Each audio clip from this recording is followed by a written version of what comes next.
Welcome back, everybody, to another edition of some LPL action here for your home of the unofficial LPL English broadcast. My name is Yanni. I'm joined here by Bloxer tonight. Bloxer, we've got a very nice slate of games kicking things off with Team WE and BLG. Before we really dig into that, let's take a look at the standings. If you haven't really been paying attention, just so you know that, hey, this is what we have going on lately here in the LPL.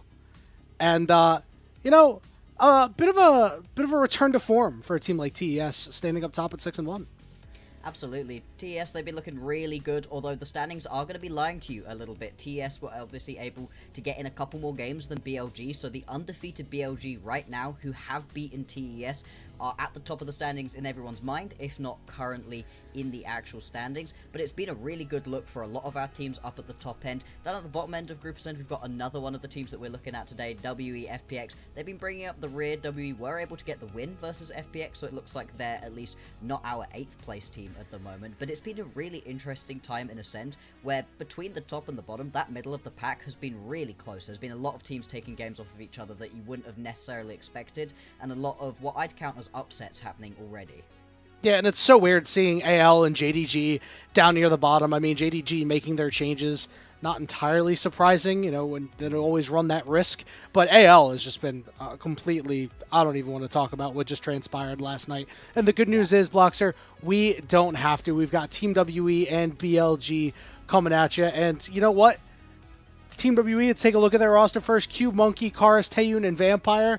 They are 1-5. It is tough. Yeah. But you know what? It's A-okay. Because they have played these games before. They were 0-6 in Split 2, Bloxer, before they rattled off 5 straight wins. Yeah, they went 2-5 down the stretch, but they managed to get a pretty solid playoff seed. They got hot in the playoffs. Yep.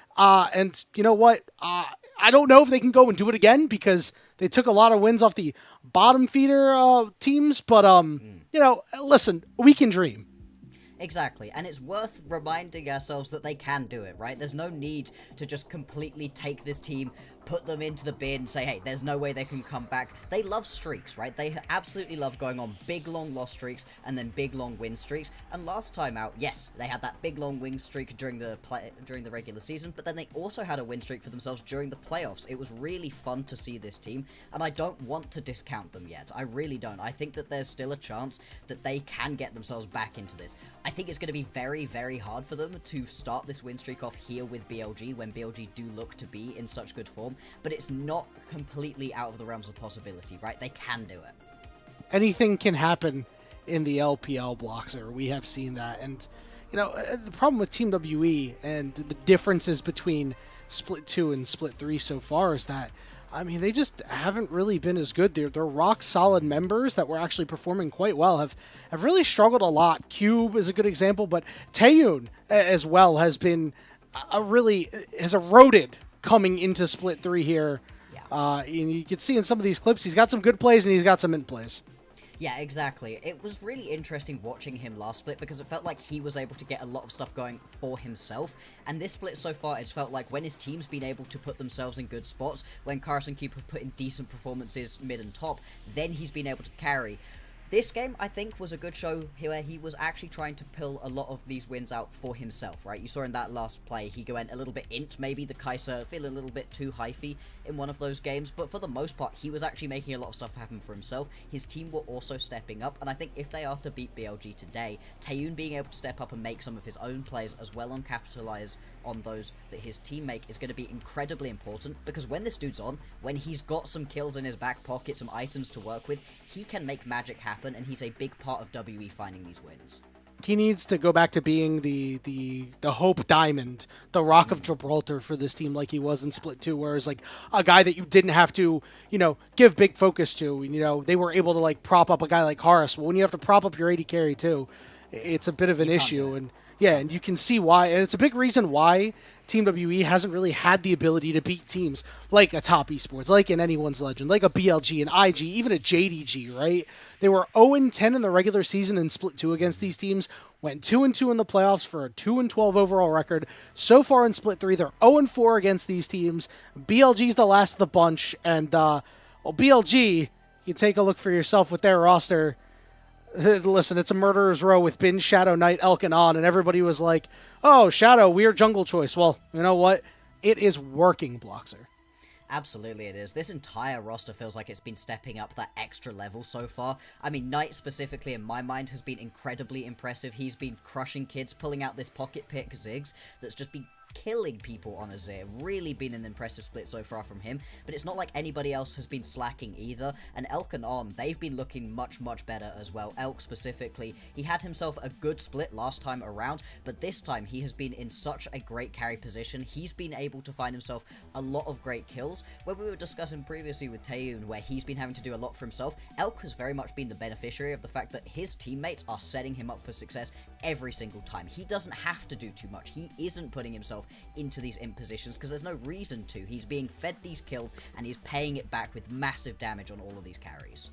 Yeah, and I think the big reason why that's happening is like Bin is no longer kind of losing out on 1v1s, which means jungle attention can go elsewhere.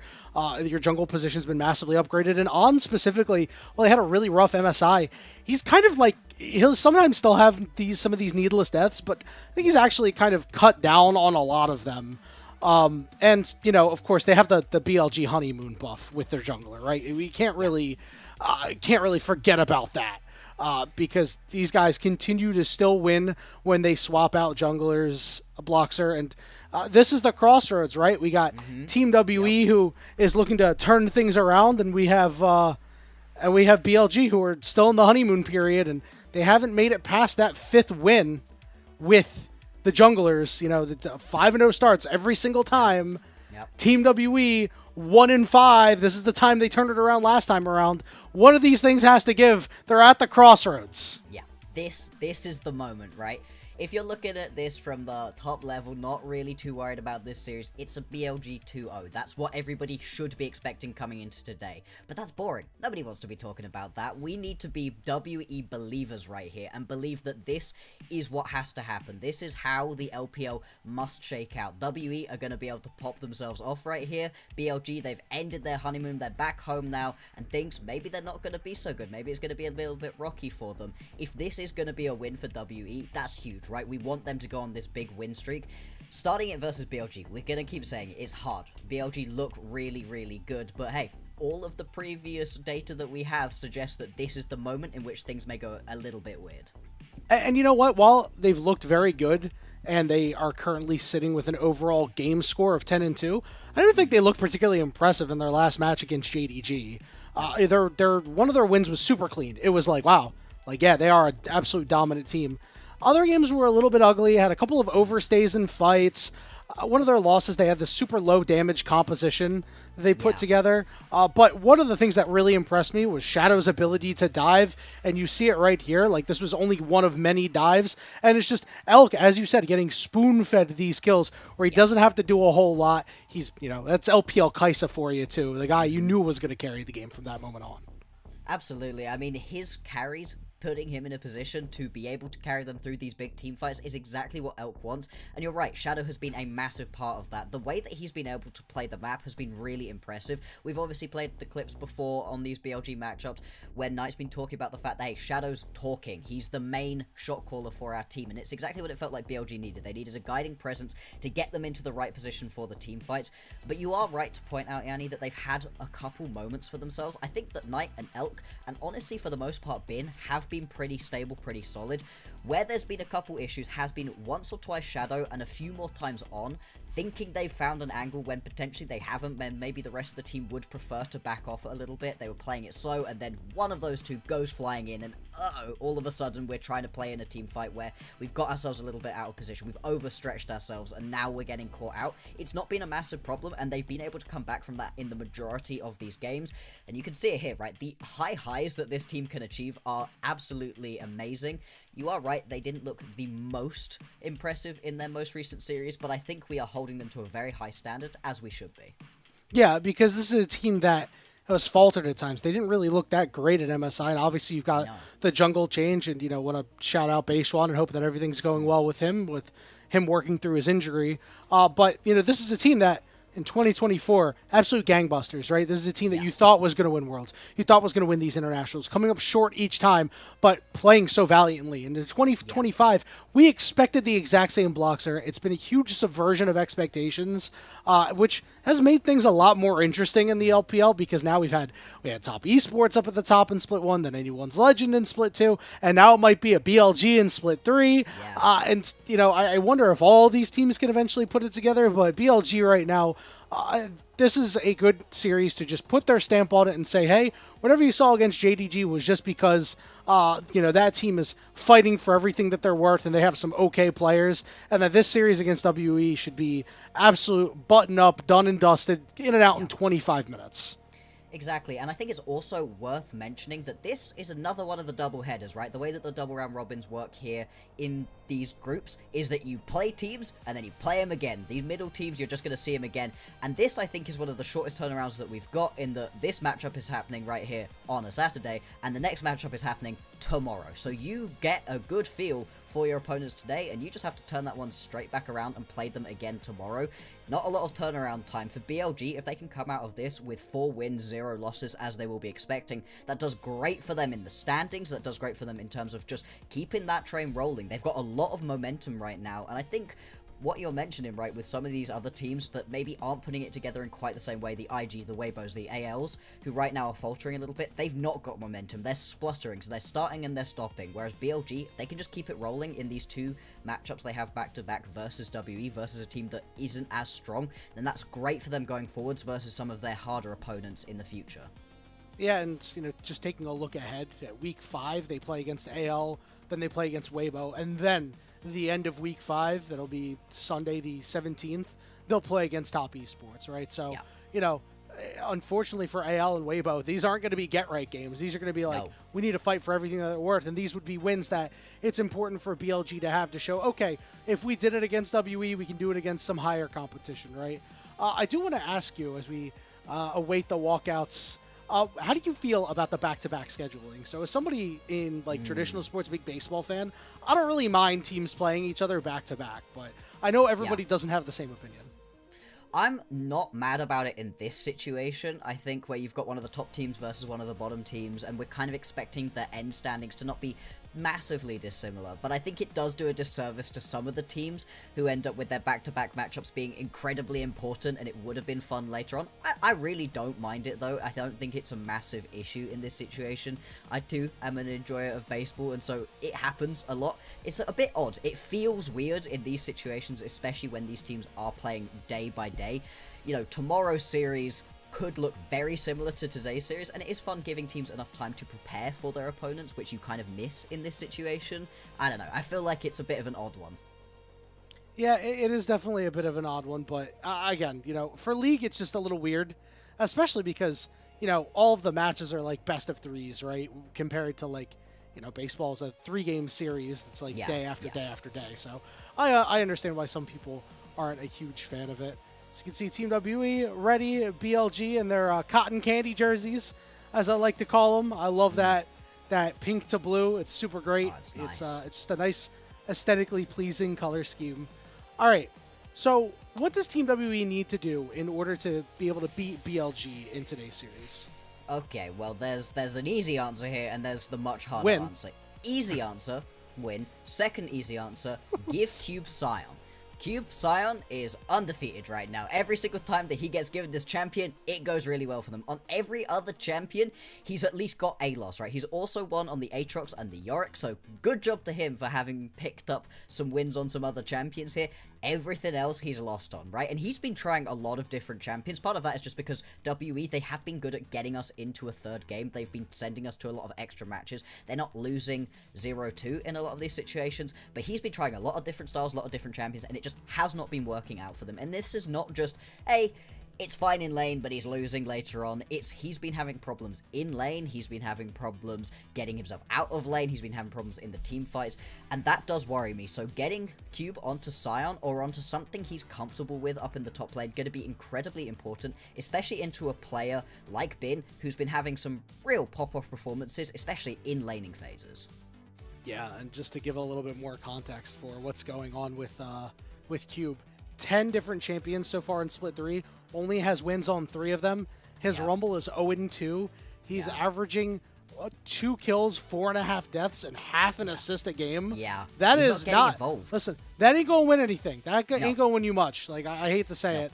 And overall, on the other side, I mean, obviously, you know, when you're 10-2, you're going to rack up a lot of wins. But Bin has been playing much more like the Giga Bin we expected coming into 2025 instead of this guy who was just constantly dying on side lanes and really unimpressive in lanes. So it's nice to see him back. I wish it would be a little bit more of a test to make sure that, like, okay, like BLG is actually still, like, you know, the BLG we expect. Because I just want to see them constantly tested at this point. But consistency is a test too, Bloxer.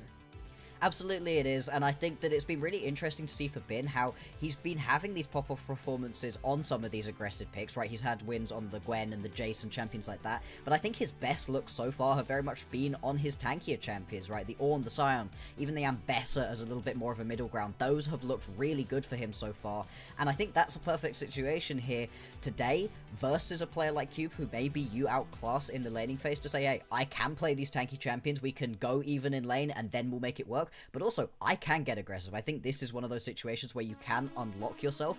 I think when we're talking about lane disparities, though, my eyes have to go towards the mid lane. Knight has been on one this split. He's been looking really, really good. Right now, he'd be my front runner for MVP. But right now, Karis had been looking pretty bad, and trying to insulate Karis from getting bullied around in the laning phase is going to be a big problem, I think, here for WE. All right, Bloxer, we made it to picks and bans. We're already seeing Gwen getting taken away.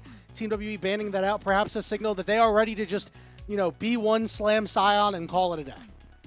Yeah, I mean, why not, right? If you've got yourself the opportunity to do so, I would absolutely say just head straight for it. They've been so strong with this one. Do BLG want to ban it away? Because it has been risky, and hey, even versus some of these better teams that we've got in the league, WE have been able to pick up wins with Cube on this pickup.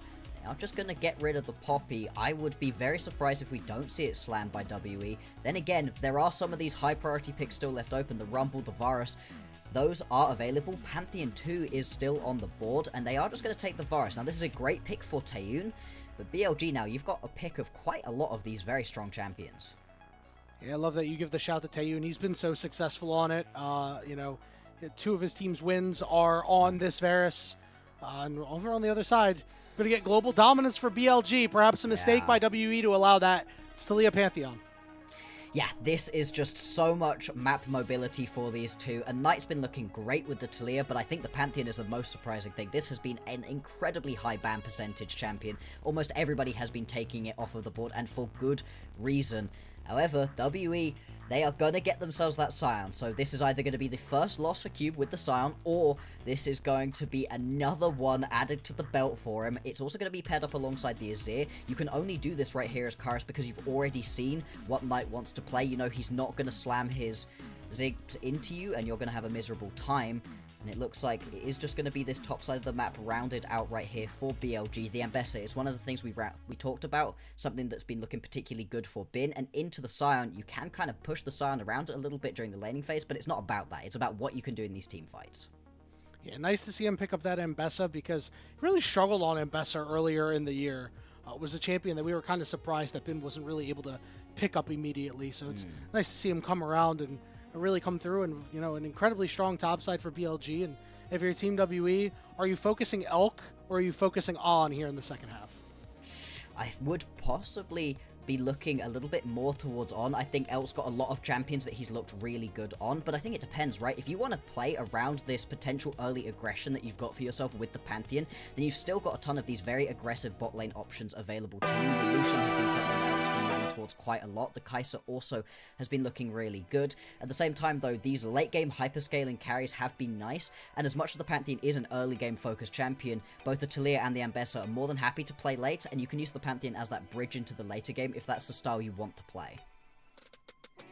Still waiting on the final ban for BLG as they are clearly going after Monkey, and Monkey, the guy that has been the big driver of this team. Yeah. WE lives and dies by him.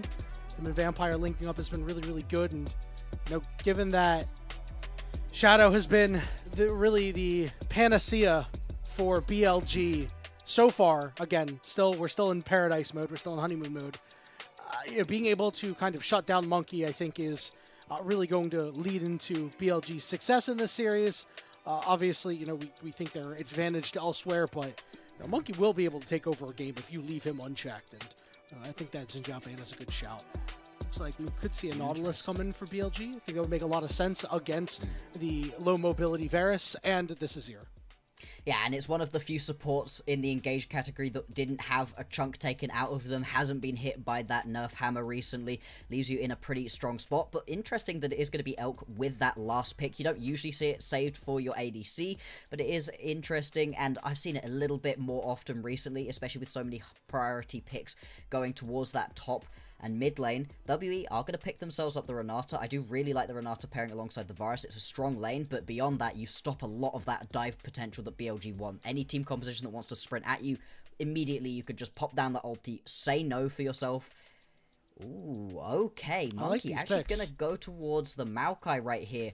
That's not been something that we've been seeing massive priority on from a lot of these junglers, but when it pops up, it's been in situations like this. We need yourself a little bit of extra frontline, a little bit of extra tankiness. It can also lay down quite a lot of AP damage depending on the build. We'll see what Monkey decides to go towards. BLG obviously hovering on towards the Jhin at the moment. I don't love the Jhin in this situation. Yeah. Just commit to the sprint at you composition. Yeah. It is going to be the Sivir locked in. It's that late game scaling that they needed to round the composition out, and it gives you that little bit of extra go-in button when you want to fight. Yeah, and I think that was a really smart usage of R5 by BLG here, because with the Nautilus getting locked in, you take a look at the team that WE had before their last two picks. This is like a pretty this is a Kai'Sa angle, right? Kai'Sa Nautilus really good. You've got a bunch of divers, but with WE's response of picking up the Renata really good in that potential dive, and Monkey picking up this Maokai, it's like, okay, we can afford to go a little bit more supportive in the AD carry role. Let Elk stay in the back instead of diving with the rest of us, because when the dust settles, Elk should be able to reign supreme on the battlefield. The ricochets will rip apart Team WE. He's got great ability with the spell shield to be able to survive through the hostile takeover and not rip his own team apart. Exactly. I think you've hit the nail on the head right there. Having yourself that spell shield is going to be huge. There's a bunch of things that you want to get rid of. Exactly, the hostile takeover, also just being able to dodge yourself away from those chains of corruption. That can be really nice in this matchup as well, so I do very much like this Sivir lock-in. I think they're very interesting team compositions right here. For WE, they want to play these team fights out a little bit slower. It's going to be interesting to see what Kairos can do here on the Azir into Knight's Talia, because this should be a pretty chill, easy matchup, but we've seen Kairos lose a lot of these should-be-even matchups in the mid lane and get pushed around, and I think Knight on his Talia is a perfect opportunity to see that, and that would really hurt this WE composition. You need this Azir in a strong spot, so you don't need a ton of extra magic damage out of Monkey. You don't want him to have to be that damage threat. Summoner's Rift, game 1 of the first match of our Super Saturday between BLG and Team WE. Let's do it. Let's do it. Here the cheers.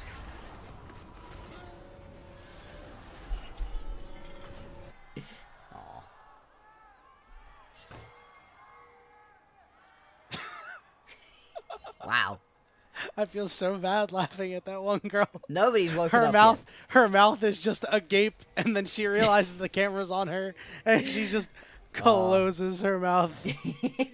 That was very funny. I love that you shouted out this dichotomy between Kairos and Knight, because you know, when you take a look at Team WE throughout the entire year, we've seen Vampire level up, we've seen Monkey be really exactly what this team needs and has been a really good jungler in his own right. We've seen Cube and Taeyoon at their best, and they've been solid when they're at their best. We have not seen that out of Kairos yet. And, you know, it is August. There is not much more League of Legends left to play, at least domestically. And it's now or never for a guy like Kairos, I think. Absolutely it is. I don't know that he's put too many particularly impressive performances down on tape so far throughout this split, and as everybody knows, off seasons can be brutal here in the LPL, so you really do want to pop off. You know, else can be brutal? Bot lane 2v2s. Yeah, I mean, this is very, very aggressive right now. That's the Ignite already gone from On. He is taking up a bunch of space right now, and this is what you can do, right? People think about the Sivir and go, late game scaling, you don't really need to be worrying about it too much during the early laning phase. No. that Ricochet just over time can begin to hurt, especially when you pair it up alongside a Nautilus. You can just take up this space, threaten with the Ignite, and now they've gotten themselves lane priority, get themselves to that level 2 first, and this has made the early laning phase much, much easier for BLG going forward. And people forget that Sivir's Boomerang Blade, her Q does a lot of damage. It has very low base, but great scalings. And that is something that, you know, if you get caught in a bad spot, especially if you're between, like, the turret and the wall, you just take so much damage. It is very difficult to deal with. And taking a look at what the junglers are doing, they're both on the bottom side right here. We had seen wards. So Monkey is spotted out. BLG very aware that he's on this bottom side right now. As you see Elk going toward that Tri-Brush. His Shadow looks to complete his first clear as well. And it feels like Bloxer, we're just waiting for these junglers to hit level 6. The level 6 waiting room. Absolutely, level 6 is going to be incredibly important to them. I thought it was very interesting that WE allowed this Pantheon to go on through. This champion is the highest pick ban of any champion that we've got here in the LPL in Split 3. And most of those are bans for good reason. This champion, when it's allowed through, has been ripping people's heads off, and especially paired up alongside one of these map mobile champions like the Talia, you could just get into these side lanes so easily, begin to get yourself a little bit of a lead, and as soon as the Pantheon starts to snowball, it's so tricky to actually shut this champion down. That shields, the ability to just block incoming damage, makes it so finding a pick onto a Pantheon requires the Pantheon being incredibly out of position. Kara should be aware that Shadow is in the area, but looks like he's just going to step up a little too far, forced a flash away. So 2 for 1 in flashes in favor of Team WE, so not all bad there. Oh, Monkey. Oh, wait, it could be all bad. Monkey is now forced to flash. Now we're 2 for 2. 2 for 2. There we go. Yeah, that should have been positive for WE. Oh, wait a minute. This Wait, what's going on? Karis, please! Karis, what are you doing, brother? He's trying to slide away, but now he's on the wrong side of the tracks. Now, the good news for him is that nobody has flash in the area, so he will be able to escape, but that was very, very ill-advised. Yeah, that was definitely not what I would have really wanted to see out of Karis. I thought he was about to make our points on his weak laning phase correct way earlier on. I think, luckily for him, the early cooldown on Seismic Shove is really, really long, and that meant that Knight just didn't have it on, though, hanging about in the area. You can see they want to punish onto Karis right here, not just because Karis is a weak laner, but also getting Knight ahead. He's proved that he can carry for the team. It doesn't result in a kill, though. It is just going to be flashes traded back and forth. You do prefer that overall for WE, right? Obviously, you've got a little bit of extra mobility on a Nazir that you don't now have on the Talia, so we'll see if that does come back to bite Knight going forward. Well, this is a kill's worth of gold. Speaking of kills, Taeyoon Holy. Getting ignited, taking a whole lot of damage, but so is Elk. Elk stepped up a little too far, and the bot lane of WE were able to trade back fairly effectively. Yeah, you have to be really, really careful in this situation. If you get focus fired, hang on, Bin, he's alright. Wait, no, I don't know if he's alright. He's taking a lot of damage. Oh, if that's a knock up there from Cube, he definitely has to flash away because he doesn't quite get to charge that Q for long enough. He gets to walk away. Oh, risky plays, and we're seeing a lot of people dropping pretty low health. This is where you... Okay. Oh, nice serve there. Scars that hit level 6. Knight not going to hit the Seismic Shove, even though Vampire is here, and they know that this will go right over to Karis. First blood for WE, well played. Okay, there you go. Exactly what you would have wanted for WE, getting a kill onto these later game scaling carries. Getting a kill onto Karis specifically, it'll do a lot for his confidence in this game. The fact that they're also going to be able to shove this wave through, and Knight already teleported back to lane earlier on. He's going to miss out on a ton right now.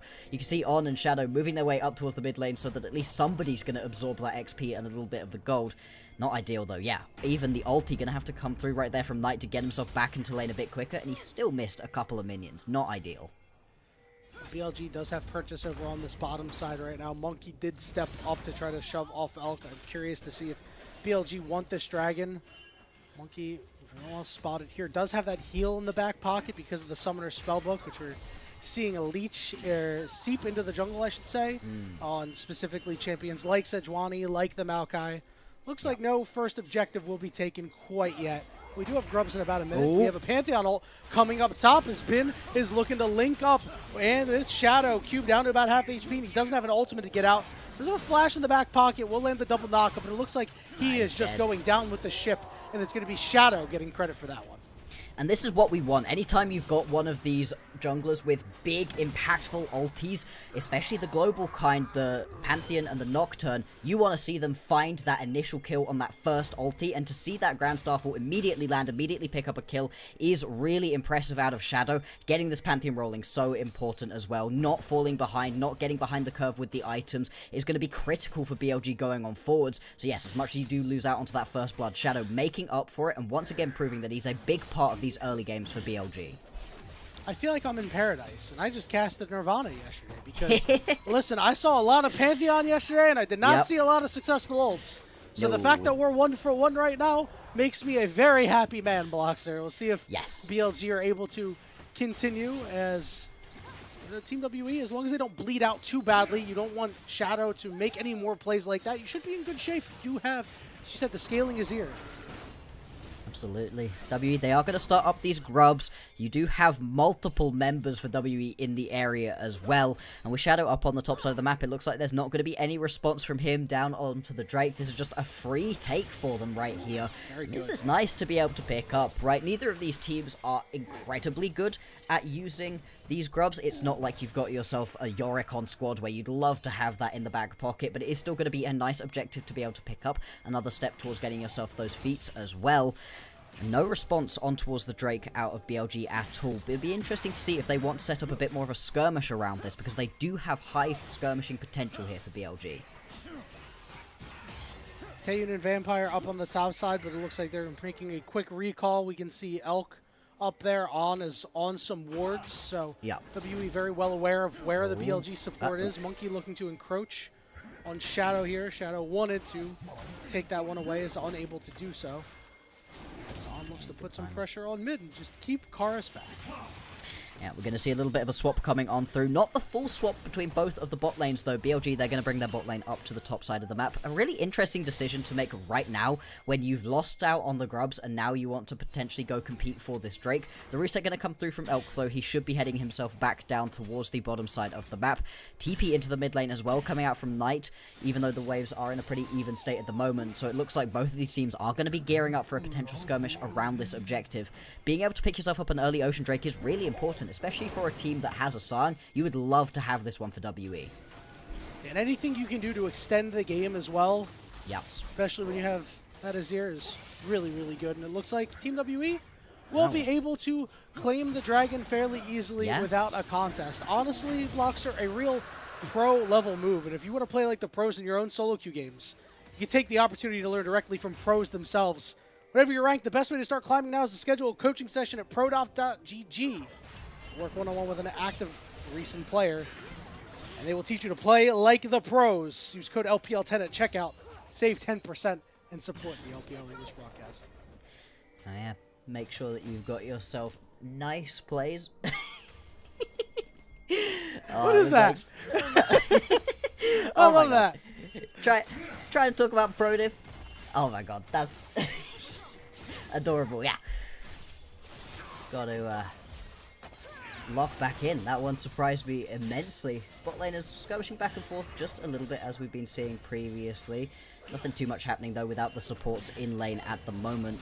Interesting to see if Shadow's going to be able to use this next ulti as effectively as he was the first one. And it's been interesting that BLG have kind of just sat back a little bit for themselves, not decided to get too aggressive early on. Didn't want to skirmish for the grubs, didn't want to skirmish for the Drake. They've got themselves a composition that does scale well, obviously, but your opponents scale a little bit better than you do. And with the Pantheon, you usually think of that as being, hey, we should get going as early as possible. BLG, though, exhibiting restraint, and so they need to find the correct opportunities now to be able to try accelerate the pace of this game.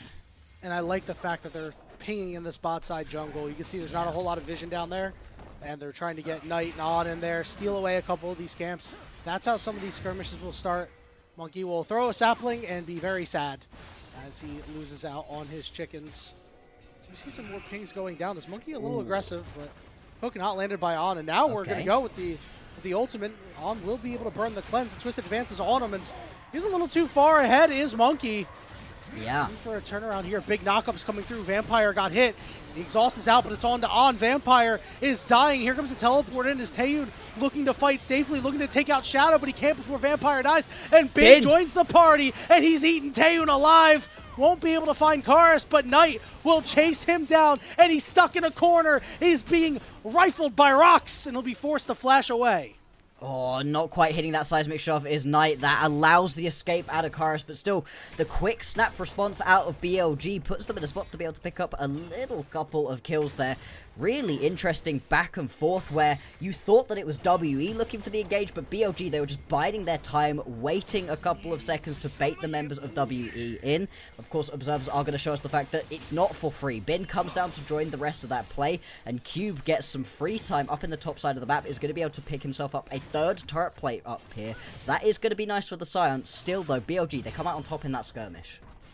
Yeah, well, what's crazy is that Cube is still down in gold after that, right? Because of that assist gold. Because the assist gold, nobody else got an assist there. So that's a full 150 going into the pocket of Bin. So overall, the play actually kind of comes out in the wash a little bit. But yeah, listen, you're just happy to get kills on members, get assists on members. We'll see if... Oh, Monkey, hang on. Wrong side of the tracks right here. He's going to get rooted up himself. Shadow No is going to flash. go right on top of him. What? Monkey is able to survive through that. Now Vampire and Taeyoon also in a weird spot. The Vampire's just going to die. Okay, and this is part of the problem that we've been seeing from WE. Members just caught out of position, and Vampire wandering around trying to get involved with his friends just takes himself completely out of position, giving over that kill to BLG. And BLG, they're just managing to find themselves these little picks here. Again, Taeyoon just gonna get jumped, and he's immediately taken out. Yep, it's another kill going over the side of BLG as they begin to take over to the game here as now, all right, there we go. The overlay, listen, I was tripped out, bro, for a second. Yeah. I was like, very tripped out. I was like... Monkey, no flash, he's got I was like, did I miss something? No. No, okay. No. Good, we're good. There we go. Right, lovely. Right. It happens. It happens. Back to the original scoreboard. I kind of like it when we get the original scoreboard back. It's a throwback, you know, to a simpler time. Before we had all of these fun little stats, now we have to think about the gold difference between people in our own You points. have to think about the gold difference. Yes, that's true. I now have to calculate the gold difference. Crazy, crazy. Yeah. Once we jump back out, we can see where the kills actually went, because that's the thing we were missing, and 3-0-2 right here for Elk. He's got himself quite far ahead already on this Sivir, and obviously Sivir, one of those later game scaling champions, so getting her the extra items, extra gold into her back pocket as early as possible, always going to be incredibly useful. And this is what BLG do, right? You aren't looking at any of these teamfights and going, right, Elk made this happen for himself. No, Elk is just the recipient of a ton of kills, and he does a really good job of being able to mop them all up. And now it's just going to be on him to position correctly during these team fights and pay it back, because the damage available to him already is huge. Team WE aggressively going for this dragon. Remember, we do think they have good scaling here with Karis, but with this dragon resetting, all of a sudden they are in a bit of a weird spot. Knight is ready. Weaver's wall coming in to cut them all off. Oh my. But guess what? Knight's cut off himself. He's got to flash over the wall. But Elk is able to free hit. But here comes Scion choo-chooing through, splitting the gap as Shadow falls. Vampire stays alive, but Taeyoon and the dragon's on top of him. Monkey goes to finally help out his AD carry, and Team WE take the win. Over aggressive right there from BLG. On steps up in a situation he had no right to. Knight as well put himself in a terrible position, having to flash back over the wall to get himself out again. Elk and Knight, though, still hunting, still potentially looking to see what they can do. And this is the difference right here. Bin did not have his teleport up and available, so they were down a member in this fight.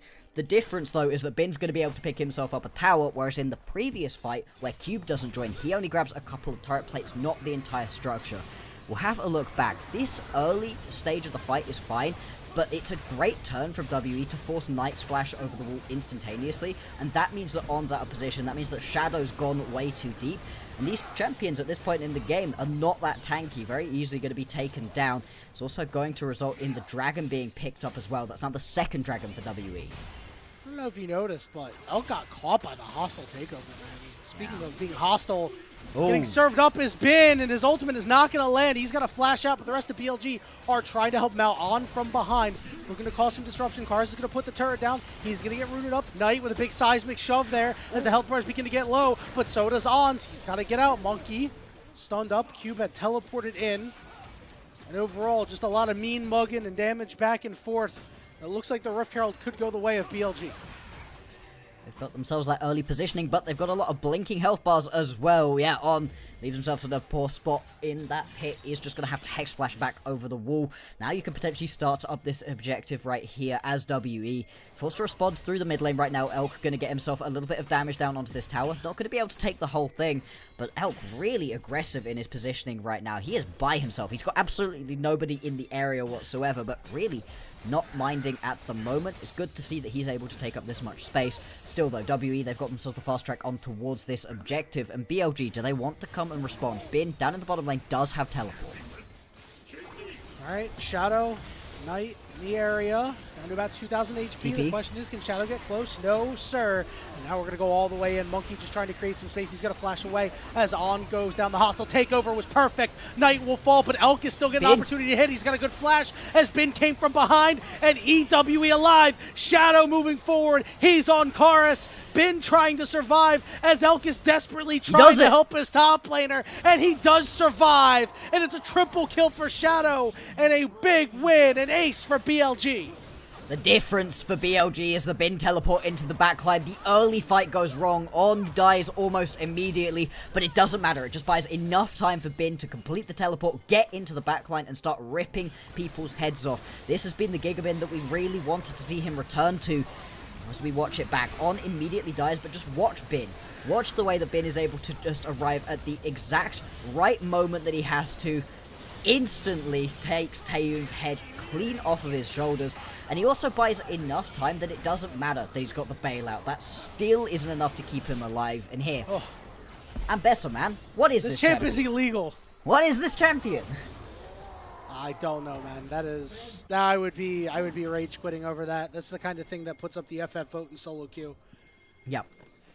So frustrating. Yeah, very tough to deal with, and now it's about a 5,000 gold lead for the side of BLG, give or take a couple hundred gold. A minute and 25 until this next dragon. They're in full control, looking to even make some pick plays here. I'm going to land that seismic shove, but perhaps they are going to look for more as Elk is still rifling away, dealing good damage. Vampire at half HP. We're going to see the Rift Herald get used here. I don't know how much WE is going to actually get out of it. No, usually you see this put down just so that you can then go and pick yourself up a Drake, but obviously we've got a little while until the next Drake is going to be spawning. It should at least get a charge off. Never mind, good seismic shove coming through. That's just going to be a wasted objective. And now BLG potentially stepping up right here. Cube still very tanky though. He is able to body block and frontline very well for his team. And Bessa backline though, Bin, another flank. Weaver's wall too, but guess what? On's already dead.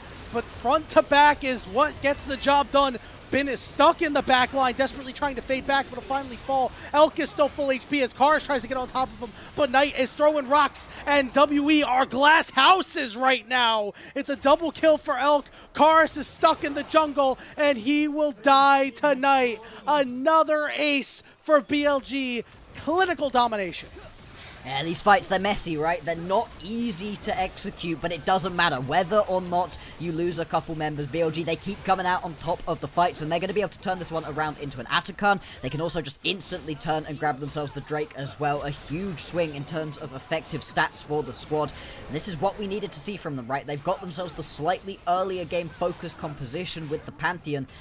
And as we have a look back at this one, this was now Bin's turn to die a little bit too quickly. Again, On is very happy to start these fights up, and it doesn't really matter if he dies. Bin, as well, does his job. He manages to get on top of one of these key members.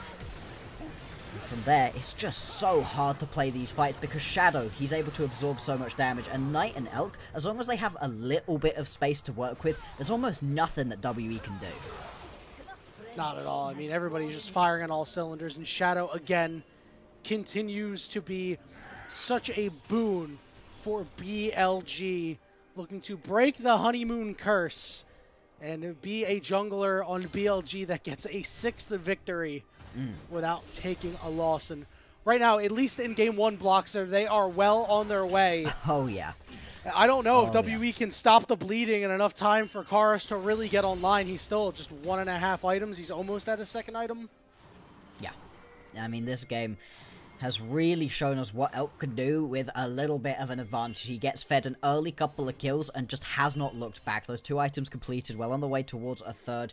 He's got a good advantage right now. The thing for WE is that they have got some big shutdowns available to them, right? If you can get the kill onto Elk, if you can get the kill onto Shadow, then all of a sudden you are back into this game pretty quickly. Still though, being down 8,000 gold is going to be incredibly rough for them, and it's just going to get harder as these objectives will keep coming thick and fast. We've got ourselves 2 and a bit minutes until the Baron is going to be up and available, and so far it's been very tricky for WE to actually push any of their waves out beyond the halfway line. BLG have got complete control over this map. Yeah, and they've got big levels on them too after taking that Otacon a couple moments ago. Elk up 2 levels, Knight up a full level at this point, Bin up 2 levels. It's just so difficult for WE to actually do anything, and I think the only way they're able to do this is if Vampire hits a really crazy hostile takeover and it gets onto Elk. Yeah. You know, Elk, Absolutely. the problem is his cleanse will be up soon. He does have the spell shield, but that's your best bet. Yeah, and you do have tools to be able to get rid of it, right? You've got multiple people that can apply stuns that he wants to be able to cleanse away from. Monkey can chuck his ulti through Taeyoon, chucks his ulti through Vampire, chucks his ulti through. One of them has to hit. It doesn't matter if he's got spell shield and cleanse. Cube gonna get bullied away from this tower. Mid lane tier 2 is going to fall. The response from WE is to grab themselves a top lane tier 1. They're losing bot lane tier 2 as well. This is not a worthwhile trade at all. This is a huge bit of gold into BLG's back pockets. This is a bit of a choice macro-wise, we'll call it. Yeah. They did have to send Knight to go answer. So overall, the trade's still BLG positive, and they'll go and pilfer the red buff while they're at it. Yeah, this is the thing, right? As soon as you decide you are controlling a bit of the map, BLG are just able to take that. And they've got themselves so much vision. You can see it all through this jungle for WE. Vision available to them. They're beginning to spot out bits of it, but still, it just makes it so comfortable for BLG to do plays like that. Move onto the mid lane, move onto the bottom lane. You can see where everybody from W is. See that you're only worried about Cube in this situation, who, whilst tanky, is not going to be a particularly big threat at all for BLG. Now, we are going to get within a minute of the Baron. BLG, they've been winning out onto all of these skirmishes. For WE, they have to get onto the backline. We've outlined how they can do it. It's going to be even harder, though, because Elk has now completed that 3rd item. He is incredibly strong. Looking for hero plays out of Chorus and Vampire, and perhaps a really good Chains of Corruption from Taeyoon. That is the way you'll get it done. Monkey, summoner-wise, has the cleanse just in case he gets stunned up by Shadow, who's been so good in the front line. And speaking of Shadow, they're going to force the ultimate out of Chorus just before the objective. Yeah, that's not ideal. You really would love to have that Emperor's Divide available to you, right? You're not dealing that much damage at the moment as Chorus, unless you can just sit and auto-attack, but being able to shuffle people either into your carries or away from them, a big thing to be missing out on. WE, they are really posturing around this objective. They want to take up as much space as possible, but it's incredibly hard to do so. You can see the battle over the mid lane priority on. Might potentially be caught, though. Yeah, let's see. Can they burst him out? Trying to get him closer to Taeyoon and Vampire. Weaver's wall cuts them all off now. Taeyoon's in a pretty rough spot. Shadow trying to do what he can, but on the backside, it's Knight just continuously throwing rocks. Shadow going to drop his ultimate down, but he's not going to hit anybody. He's Bin gets to that backline again. Hostile takeover ain't going to do enough. Kars has to slide over, but it does not matter. BLG lay WE to slaughter. They think that they found themselves a catch onto On, but it just baits the members in way too far. Bin going to attempt to get the kill. Teleport out is going to save at least one member right here for WE, but it doesn't matter. BLG, they win the fight, and they take the Baron as their prize. They tried. It was not successful. We did not see the ultimate we needed to see out of Vampire. Chorus didn't even have his up for that fight. Yeah. Very useful play by Shadow on that side lane. Very underrated there.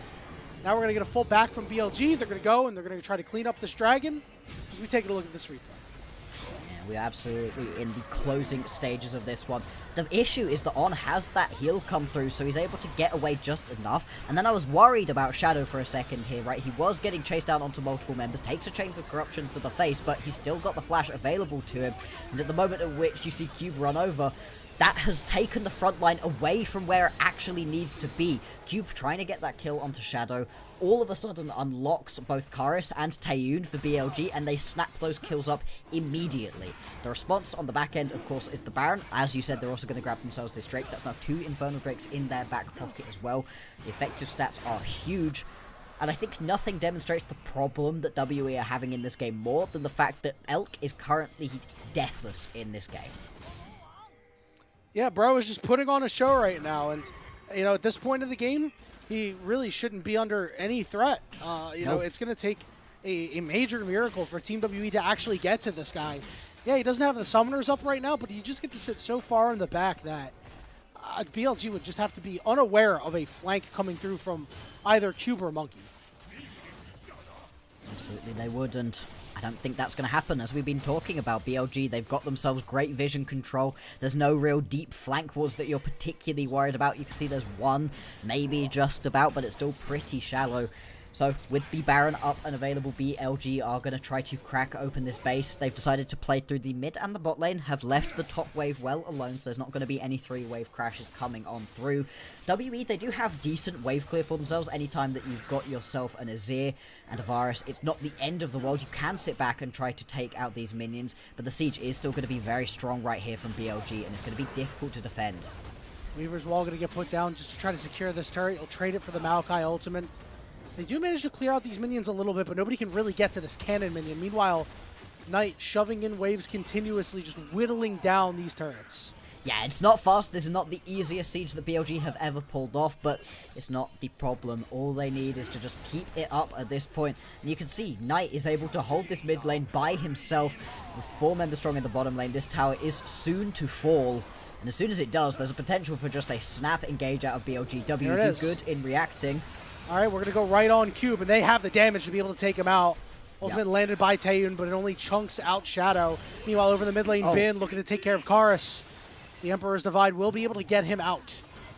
And used defensively again, though, isn't able to find himself any big proactive praise is Karis. And now BLG, they are going to crack open the base. The bot lane inhibitor falls. The mid lane inhibitor will go down too. And BLG wisely decide not to keep up the push. There's no need to without super minions pouring into the base. They can move up towards the top side of the map, grab themselves this top lane tier 2 if they want it. If not, they're going to have a ton of gold in their back pockets. 3rd items will be coming through. 4th item for Elk is going to be well on the way as well. He is so strong in this game. And BLG right now, I mean, this is just about crossing the T's, dotting the I's, and getting this W on the board.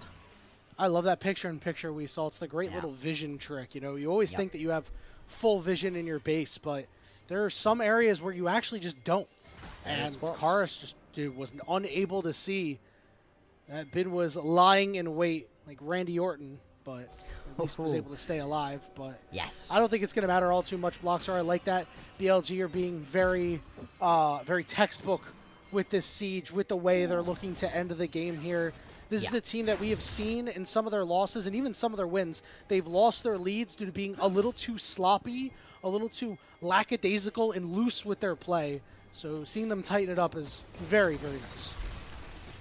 Bit of damage done here onto Monkey. He's actually going to have to pop the ulti through. Not ideal. All right, well, Knight has caught himself in a corner.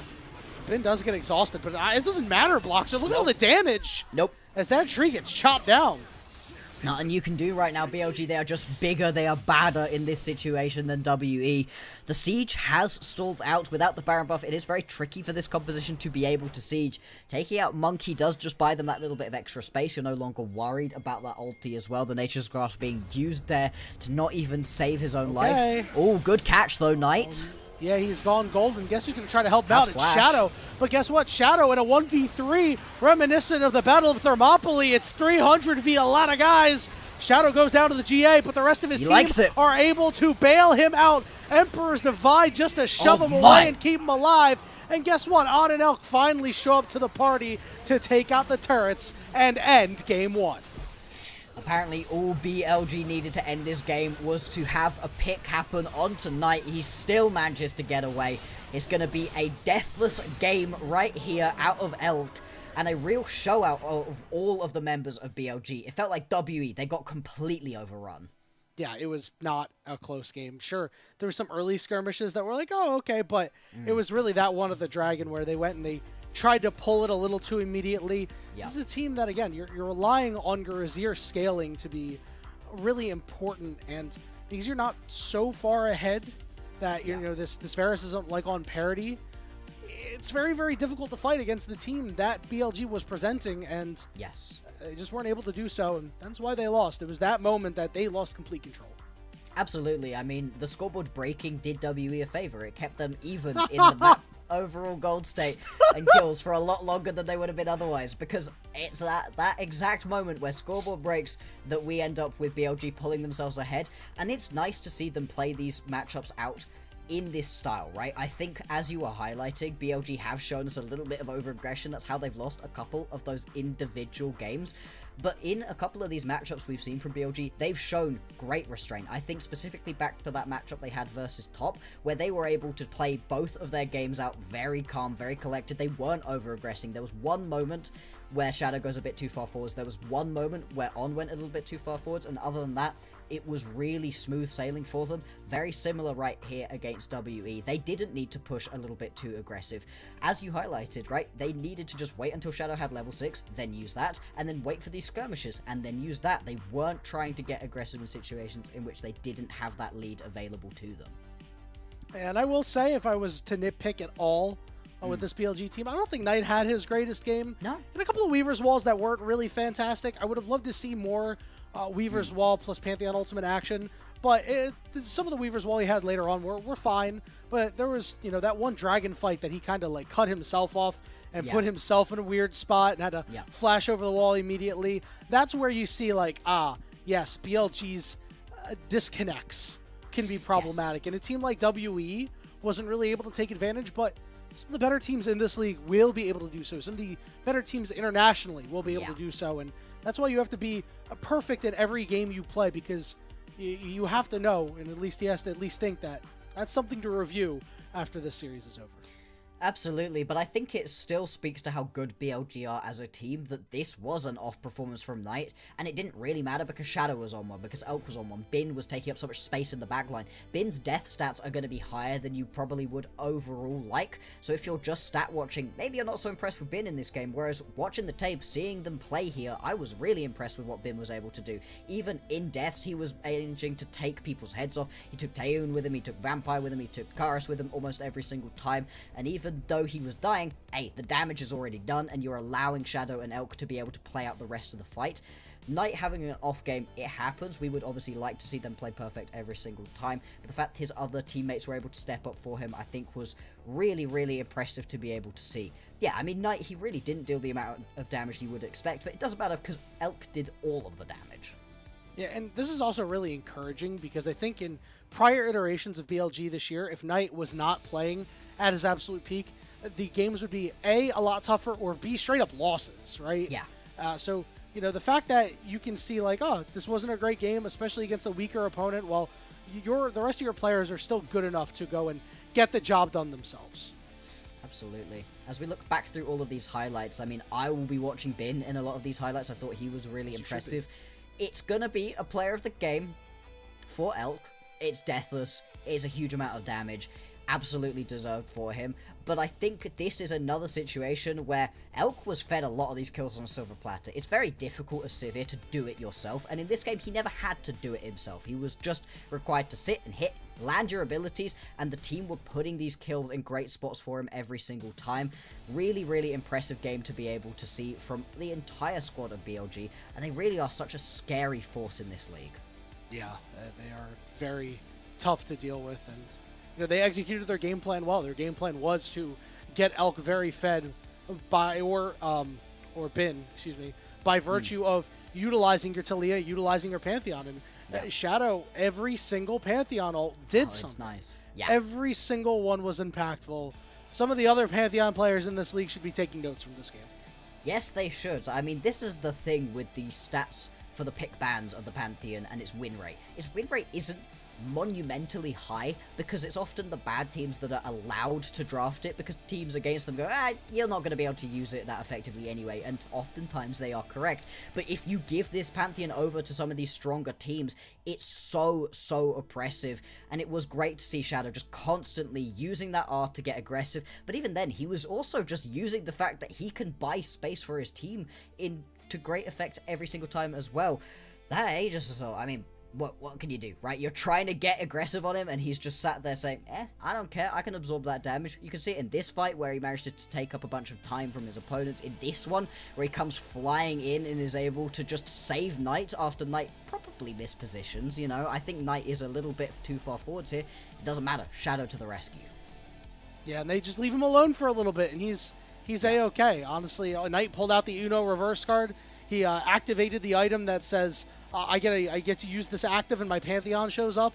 That's what me and my friends would always call it whenever somebody comes from an unexpected angle in a fight. It's like, oh, great, you used the button that called your teammates. Yep. But overall, I mean, they were super far ahead at that point, so they're just kind of messing around. I think if you try that a little earlier, you might be not looking so hot. So when taking a look at Team WE, there was a couple of things to like, right? They got Chorus ahead early. They had that nice, really early play where Monkey and Vampire linked up. It just felt like after that, they never really found themselves with a numbers advantage, and they didn't really play to their win conditions super well. And overall, this is a composition that, we didn't talk about it, puts a lot of pressure on Chorus. We already said that, like, this is a guy that really hasn't performed or had a coming out performance or a really good one that you're like, wow, this guy can do it. He can have that X factor. This was the kind of game where you're expecting a guy that if he has that X factor, he could use it. And we didn't see it. No, we did not. Almost all of those big shuffles were defensive. Even with the early kill, wasn't really able to do too much with it. And this, I think, is the worry for WE. And I think this is part of why I wasn't super thrilled with this composition going on in. We can hear the player that it's Elk. What? Shadow. This is an ethical MVP. I'm so happy that this is Shadow. I mean, this is a very ethical MVP. I was expecting Elk easily. I'm very happy that this is Shadow right here. I thought he was so impressive in this game. I'm very happy to be wrong. On the Chorus point, though. On the Chorus point. I don't think that Chorus in their losses is a big reason they lose, but I think more indicting for Chorus is that in their wins, I don't think it's a big win from Chorus either. I think trying to play around him is just a folly. That's a way that you're going to end up losing games. If you're winning, it's because Monkey pops off. And on the Maokai, you're not going to have that kind of carry performance. If you're winning, it's because Taeyoon pops off. And yes, he could have on the Varus, but the rest of the map wasn't playing around him properly and wasn't setting him up for success in the same way Elk was being set up. For WE, if you want to win this next game, I think trying to play around Chorus isn't going to work for you. They need to get Monkey more involved in this game, get him something more aggressive to play on.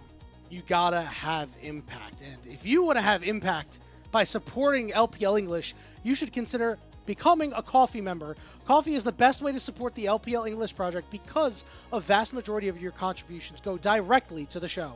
A lot of the initial payments do go into upgrading the broadcast, but a huge bulk of it pays on-air talent like myself and Bloxer and our other content creators. Subscribe to our Coffee, which will be linked in the chat, and you can unlock perks like early access to content and the ability to ask interview questions for our unique on-site interviews. That will wrap a bow on the first game of the series, and when we return, we'll kick it to the draft for Game 2, where BLG looks to have a clean 2-0 over Team WE.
back, everybody, to the unofficial LPL English broadcast here on the LPL English Twitch channel and YouTube. If you're watching on YouTube, we saw BLG pretty much dominate Team WE soundly, except for maybe a fight or two. And, you know, it was much of what we expected coming into it, Bloxer. Absolutely it was. This was the expectations, right? We set up the Shadow Realm situations in which WE could find their footing, get themselves back to their win streak after a pretty rough time of it during the early split, where BLG came out of the honeymoon phase with Shadow and all of a sudden put themselves into a spot where they're behind and WE can triumph. I would love for that reality to be the case, but it's not, unfortunately. BLG, it was clinical for the most part, right? A couple messy fights, as you said, but overall, they got themselves out to an early advantage and never looked back. Shadow, incredibly impressive. Elk, incredibly impressive. Bin, big on the Ambessa as well. If this is the BLG we're seeing right now, I don't know which team can stand up to them, let alone WE.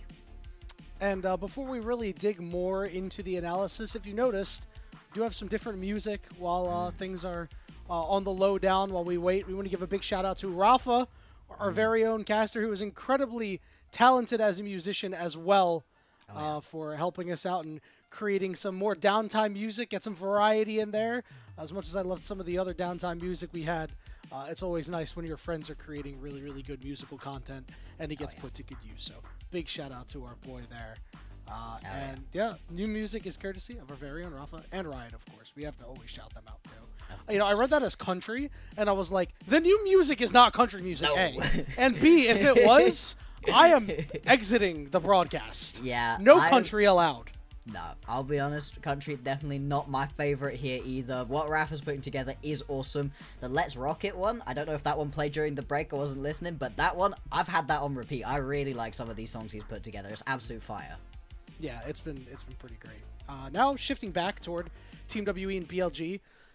You know, Monkey, I think the pick for the Maokai was like pretty okay, I think, into what they expected BLG to do, and there was that subversion near the end. But the problem is, I just don't think you can play a tank with this team if you're Monkey, right? And I don't think that's an indictment on Monkey. I think he can play these champions just fine. I just think that for the team that you have and what you need to do, you must be on a carry, and it's your laners that must be supplementing you. But also playing champions that if you get them advantaged, they will be able to do well themselves. Yeah, you are absolutely correct in this one. There's a reason that BLG have been taking away the Skarner every single time. There's a reason that 2 of their 3 bans are heading on towards Monkey immediately. They want to make this guy uncomfortable. And this, I think, I would like a lot better. The Xin Zhao has been looking really good for Monkey. It's one of the highest priority junglers in the entire league for a reason. This champion continues to rip people's heads off. It gives you some extra survivability as well, in a similar way to the Pantheon did for Shadow in the previous game. So I really like that as that first pick. Now, what's the response right here out of BLG? The Nico would be very surprising. That's pretty early on to be locking this one in. I mean, there's still a bunch of things that you would otherwise expect to be very high priority picks available. No, the Nico is going to get locked right here. I would expect this to be an On pickup, and On has looked really good with this one. Yeah, and I think BLG, it would probably do pretty well for them to pick up an 80 carry here, mostly because you can... Oh, okay, they went with the Kai'Sa. I thought they might have gone with the more poke-oriented because the Varus isn't available, but hey, you know, Nico in team fights, always a good time for a Kai'Sa to dive, so that's what we're going to get for BLG. It does telegraph the sort of playstyle you want very early on right here, so I do wonder if BLG are going to be looking towards something like the Vi as well to be able to pair up alongside it. Something, again, aggressive that can get into the backline and go dive, because you don't want to have yourself in a situation where the Nico is your only big engage tool. That can put you out of sorts very, very quickly on. WE, they're going to lock themselves in the Rumble, one of the highest priority top laners, and something very, very strong in the meta at the moment. Thing is, Bin, he's got plenty of picks that he doesn't mind taking into this one. We'll see if he wants to get aggressive, though. He can also just play himself something that sits a little bit further back, take himself an easy enough Gnar matchup, Renekton matchup, potentially. This is something that Karas picks a lot. It's one of his better champions, but into Knight knows how to dismantle this. I don't know how much you really want to be playing this as Karas. Obviously, he thinks that it's going to be fine. And we're going to see the Ornn get locked in, so, you know, as you mentioned... telegraphed to the first 2 picks, fully indexing into team fight with your 3rd pick. And Team WE, they will have a lot of strength early themselves, especially for the first couple objectives. as we head into the second half of bans. We see Karma bite the dust here, so wanting to make sure that this Kai'Sa has a lot of room to breathe in this lane. Yeah, you really don't want to just be sat poked out constantly. Would be pretty miserable. I like the Ornn lock-in right here for Bin. Yeah, you don't necessarily take the head off of Q, but you really don't need to. I think Bin's been looking really good on these tanks so far.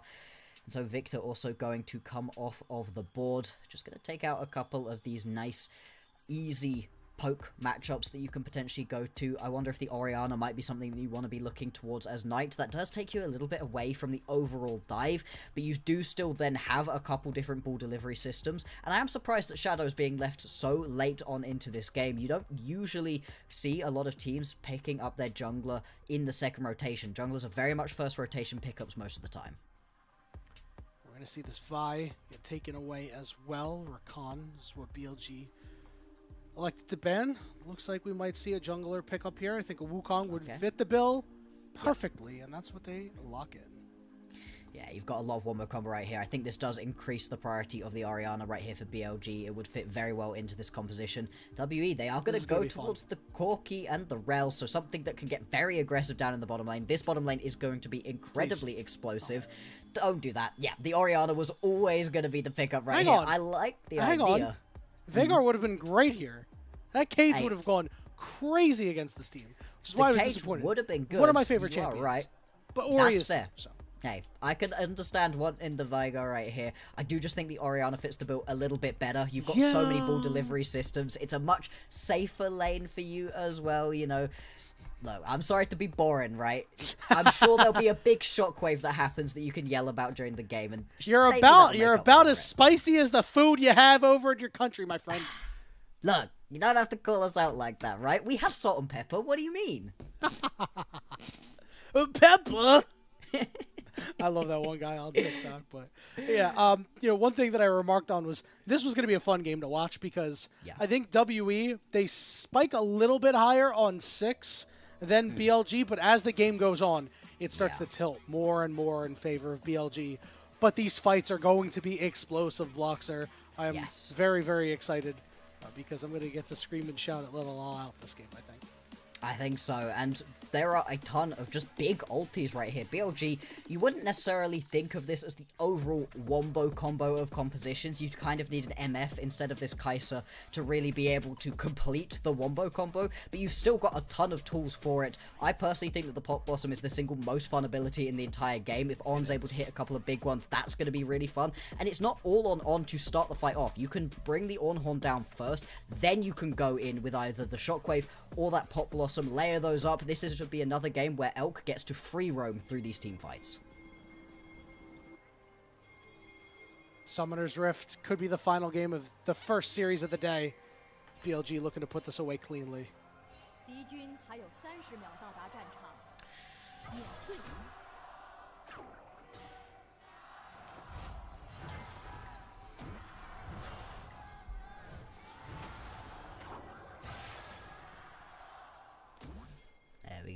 There we go. I think the BLG man has warmed up his lungs a little bit louder right there for the Gyos on the squad.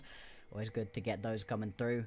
And yes, I do agree. This is going to be a very interesting matchup. The bot lane could be incredibly explosive, and so I'm going to be looking towards these junglers to see where they're starting. I would not be surprised if we see top lane starts from both of them work their way on towards the bottom side of the map, because the gank and the counter gank is going to be incredibly strong right here. You're going to be in a stronger position early on as Monkey. The Xin Zhao just gives you a little bit extra. The second that the level 6 comes through for Shadow, though, that's where he can really start to make his impact onto this map and potentially get this bot lane ahead, as you would really like to do.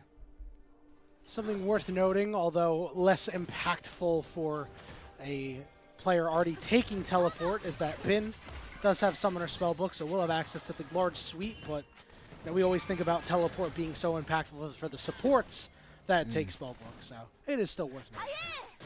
Yeah, and it is interesting to see that Ornn has decided against the Spellbook. We really have been just seeing Spellbook, but you do need that extra level of poke that comes from the Comet. I can understand why he doesn't decide to go towards that unsealed, but it does mean you won't get that extra level of map mobility out of this Nico. Instead, Elk on, once again, they're going to just take up the space that they are owed in this laning phase. They're going to hit that level 2 first as well, and just be able to keep on pressing forwards. It's kind of miserable early on for Taeyoon and Vampire. The saving grace for them, of course, is that if they can find an angle to go in, if Vampire can get himself a good crash down, you can turn this around, and the Corki does a ton of damage early on.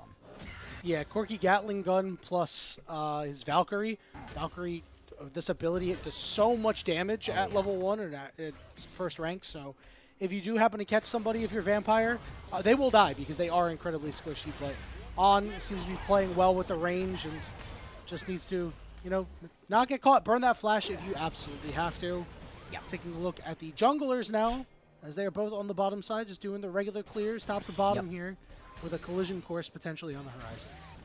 Absolutely. It'll be interesting to see if Shadow does work his way straight down to potentially cover off a dive. This is the problem with getting this much early pressure into the lane. You do open yourself up to a potential gank. They're going to know that this should be coming on. I think both of the junglers did spot each other early on, right at the very start of this game. So I won't be shocked to see Monkey down in the bottom side of the map. Still, Monkey just going to be finishing up his clear onto the Krugs. Bin, huge damage onto him. Okay, the overheat's there, Bin. Oh! Cube so not close. Flashing for that.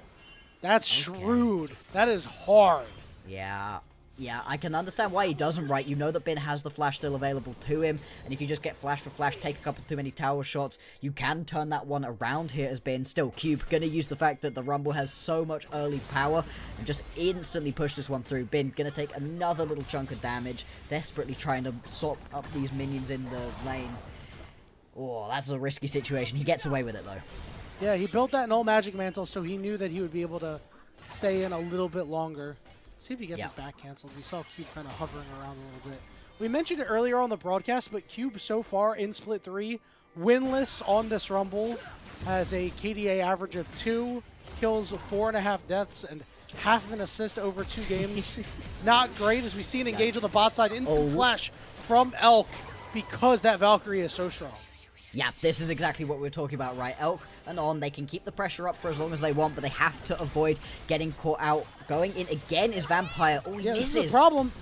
Uh-oh, flash after him. Down goes Missed. Vampire, and they're looking to double up on him, and they do. On gets that kill, too. An ill-advised move by the WE support. Oh, it was exactly what you wanted to see early on from WE, but all of a sudden they go a little bit too far forwards, and critically Vampire misses his Shattering Strike. The second that he misses out onto that one, it's so easy to see that, hey, let's just go and take this one through. Interesting to see from On, he's going to take a quicker recall by just getting the execute through. He doesn't care about his KDA. No, he got the wave fully in there. He got the wave aggro to him, so it didn't freeze on the other side.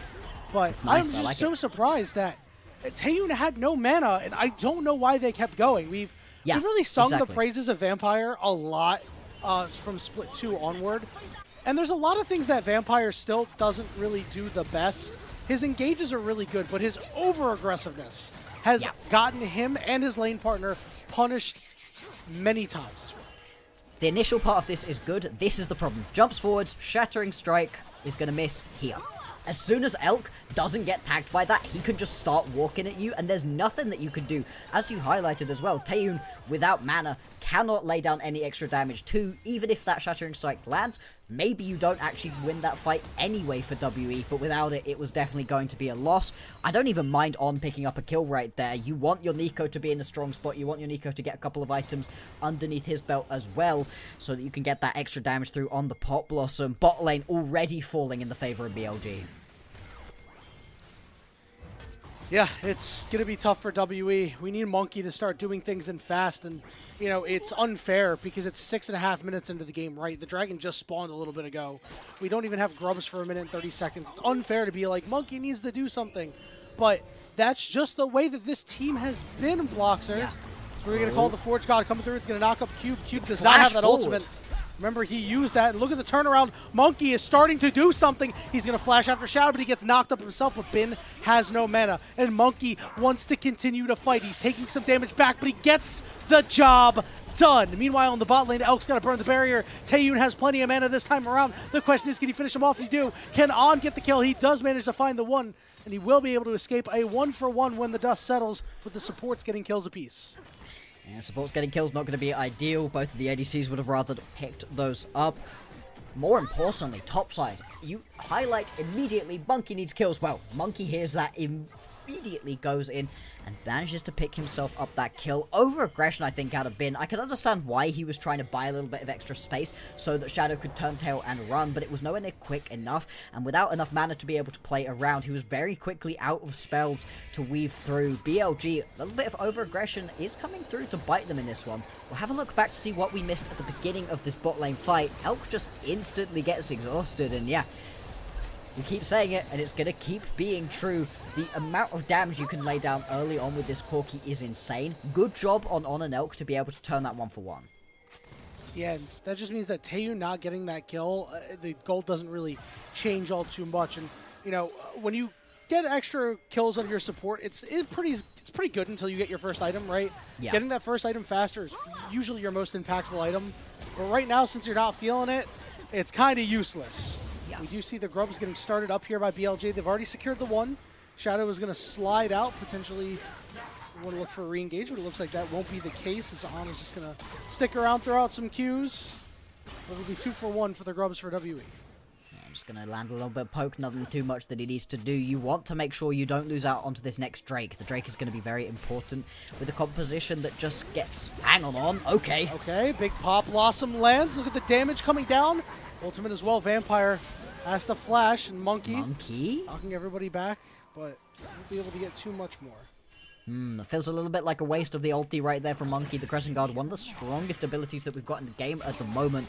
Without that one, if you do want to go start up this Drake, gives you a good window to be able to do so. It looks like BLG still going to be happy to play this one a little bit slower, as they have been exhibiting, right? We saw it in the previous game, we saw it in their series versus Top, a little bit versus JDG. Just happy to sit back, not over-aggress, and allow the game to unfold in front of them as they would like. Does mean that we should see a few more little bases coming through before we end up getting this fight around the Drake. Everybody is in the area for it if you do want to start this one up for BLG. Bin has teleport available. Cubes is almost up and available. He should have it once this fight does potentially start. These teams hovering, but not really over-aggressing yet. The Vampire is close to level 6, so you really want to get him level 6 before any of these fights break out, because... On this wave? Remember, we do think that WE's comp at level 6 will be quite good and be able to outfight BLG early, but once BLG start getting more items, it'll be very difficult. Absolutely, it will be. Vampire does get that level 6, just takes it off of the last minion on that wave, so he is going to be in a strong spot. Teleport's going to unleash for these top laners as Cube continues to just push this wave in. It's making Bin so uncomfortable in this lane, and it makes it harder for him to actually think about teleporting away and getting involved in fights elsewhere. As long as he's always below half HP, you're not going to be anywhere near as effective on these fights. Still, Shadow is up in the top side of the map. You can see currently Cube trying to get a little bit of extra vision for himself. Is going to spot out Shadow right here on his Krugs, and just helps back over the wall. Gonna rejoin his lane. Nothing too much happening here. Monkey. A whole lot here. Vampire gonna get a ward down. Another spot of a Nico clone. His Cube is now level 9 and continuing to take it to Bin.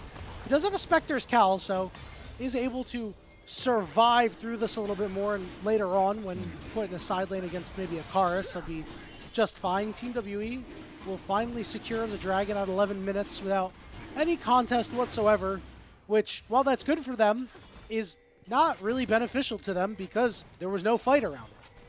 Yeah, exactly. You just end up picking up this objective. It's one Drake, not going to be the end of the world. Right, we'll WE can... Ooh, good buffer. Ooh, that was nice. Really nice to be able to just chuck down the Between Worlds. Gives you that little second where you could just walk straight on through that shockwave, not have to worry about getting tagged back through. The damage still does land, so that doesn't work for you as well later on in the game once Knight is dealing a ton, but at this point, just going to allow Karis to get away. He's actually done a pretty good job of being able to absorb any pressure Knight's been trying to put down so far. Keep picking up these waves, but the game very slow. We're 12 minutes in, it's been 5 kills, right? These teams haven't been super aggressive. Got to admit, I do think that is benefiting BLG right now. Yeah, and most of these kills have come out of the bot lane, right? It's been the 2v2s. They're the only time we saw any sort of jungle interaction was that top lane play where Monkey was able to close out a kill on Bin. So it is interesting to note that the bot lanes have really charged a lot, and they're going to continue to do so. So we're looking to burst out on. He's ignited and is flashless as well. Yeah, he's just going to have to jump away from that one. That's a big flash to be missing out on. That's a big bit of the engage. Yeah, Bin jumps forwards. He would have been able to pick up that kill if Cube doesn't jump over the wall. He's going to get that flash away from the Rumble, and that's a big flash to be missing out on, right? When we're talking about big flashes on, missing out on his means that's a big bit of the engage tool missing. Cube, so much extra survivability right here for the Rumble is no longer going to be available. Does manage to head back to base and complete the Leandries though, so Cube is going to deal massive damage at this point. Yeah, he is doing so much. Bin is below half HP. We do see Shadow leaving base with the Trinity Force, so it's time for him to step up and do something. We said earlier that if Monkey could really push the pace and kind of be a little bit more proactive than Shadow, we saw Shun have a little bit of success with that in the JDG game versus BLG. It's only 1 kill so far for Monkey, but he has been able to make his impact on this game earlier than Shadow was able to. He just needs to keep this up, right? Yeah.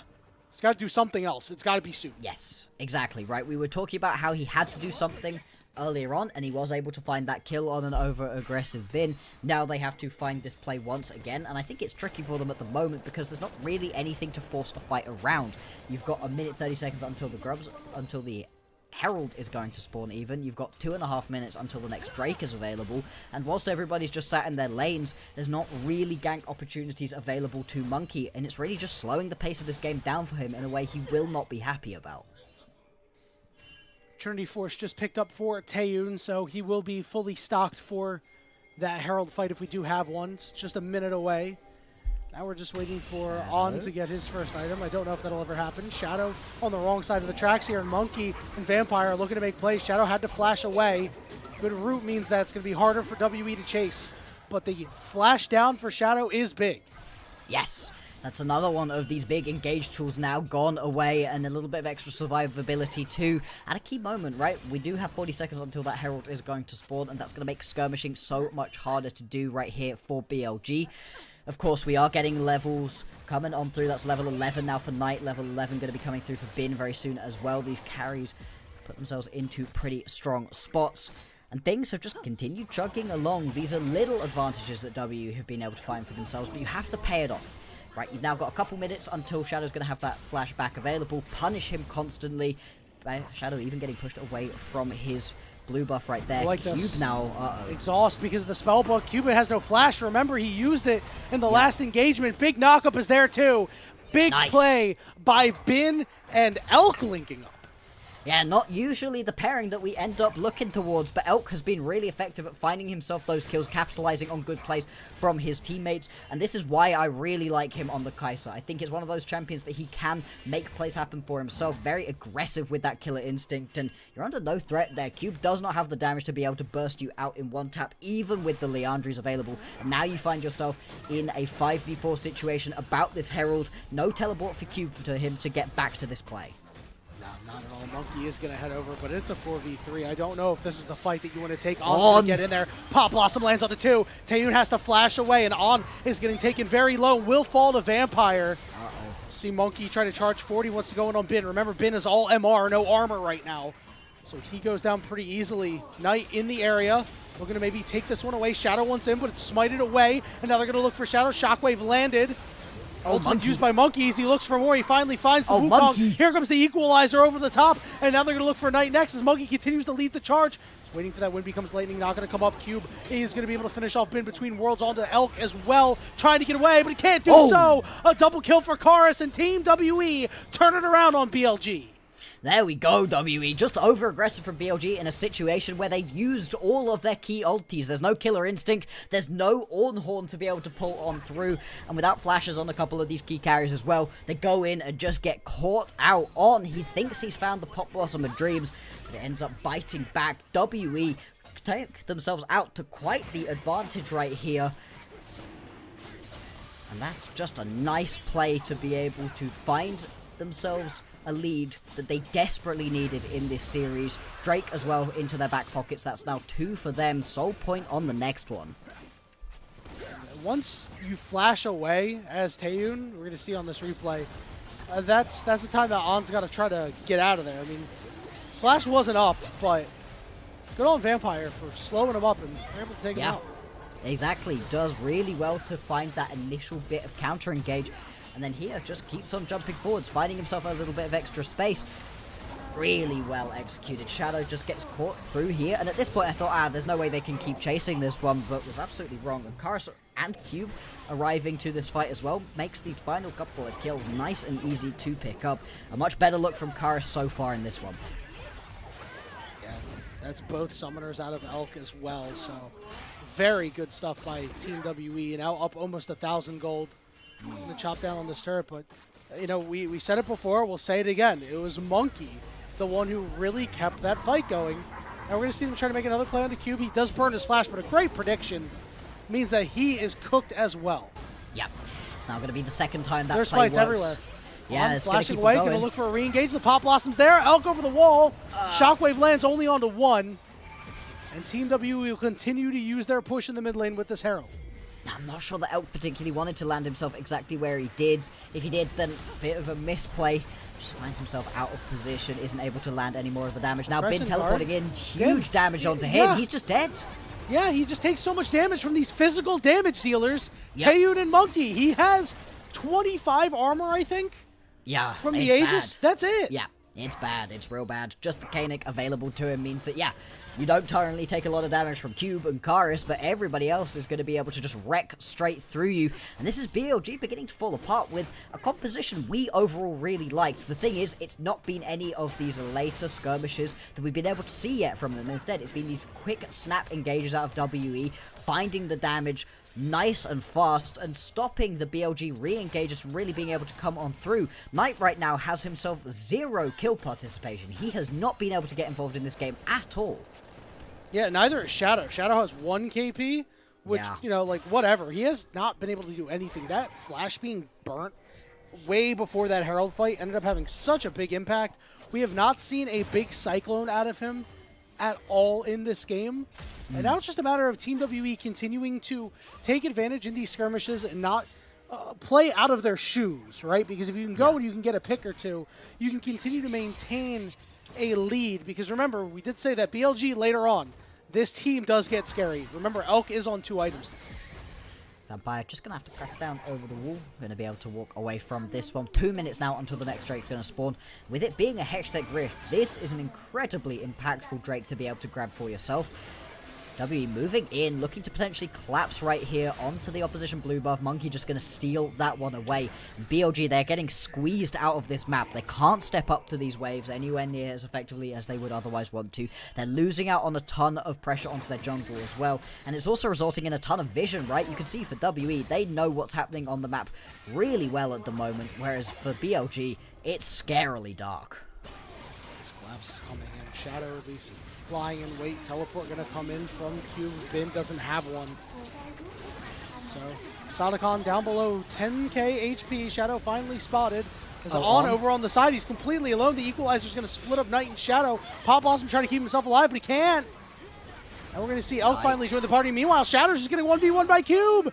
Cube taking a lot of damage on the backside here as Knight is trying to do what he can. But Monkey with a flash forward. The wind becomes lightning right on top of Knight, and he can't take them out. No, he will. Wind becomes lightning, gets the job done. Bin is here, but he only has Ignite. Call the Forge God is going to come through. Who's going to secure it? It is Taeyoon. Taeyoon is the one who finds the Otacon. Oh, it was so close to actually being stolen away right there by Bin. Elk gonna get jumped again. Huge damage landing, wait, but the the turnaround. re-engage. All right, Elk, you don't have summoners. You got the barrier. Ults to the other side to keep himself upright. Bin burning away, though. He still takes so much damage, and he will fall. Karis on the teleport, looking to kill Elk too, and he will be able to find him. What are BLG doing? They're standing around and just dying on repeat. This is lemons off a cliff right now, again and again and again and again. Really unfortunate to see here out of BLG. WE, though, capitalizing to great effect. And this is the game that we needed to see. Karis stepping up, Monkey stepping up, Cube as well. And it's just constant. Vampire now going to jump in and chase Shadow out of his own jungle. They cannot leave their base. BLG, what are they doing? I think you're absolutely right to ask that here. Yeah, I mean, this is good by WE, right? We want to, Yes. we talk about like, oh, BLG, what are these guys doing? I mean, WE recognize, hey guys, this is a 5v3. Their top laner doesn't have teleport. We can just start the Otacon. And this is what happens when Monkey is involved in the game, and he's able to play champions like these, where he is the guy who can call the shots because he has damage and brings damage with him. He didn't bring Smite with him here, but that was all right. Nah, it's fine, it's fine. One stolen away. And then this moment, right? I can understand why Bin turns around and tries to help out Elk, but he's just sticking around a little bit too long, and the turn damage is just massive at this point. I was slightly worried as well that On was going to go flinging himself in as well. I was like, no. You have to walk away from this one. Please, you have to walk away. Yeah, I just don't understand. He could have just ran away. Yep. You know, and they go in and they just die for 0, and Team WE, they have 3 dragons now. It is a Hextech soul too, so if you get tagged by a Corky Rocket, guess what? That's engage. If you get tagged by the Rumble Ultimate, that's engage. You are slowed, you're taking a bunch of damage, and you're going to lose. And Bloxer, what does BLG need to do to get to this hyper late game at this point? It feels like it's what they're going to need. Well, the wombo combos are going to have to land, right? We've been seeing a lot of these fights be disparate parts landing, but none of the whole. You're either arriving late with members, like Bin walking his way down to this team fight way after it had already started, or in the previous fight where you didn't have a couple of those key ultis because you've already used them. For BLG to win this one out, they're going to have to land all of these ultis together onto a couple of key targets. Now, it's going to be tricky to do, of course. Monkey with the Crescent Guard, Karis with the Between Worlds. There's a lot of survivability here, but you have to hope for a little bit of a miracle and hit your shots, because otherwise WE, they're just going to keep this gravy train rolling. They've got all the momentum in this game, and they do not seem to be slowing down. This is a problem. Pop Blossom is here. It's going to land on the 2.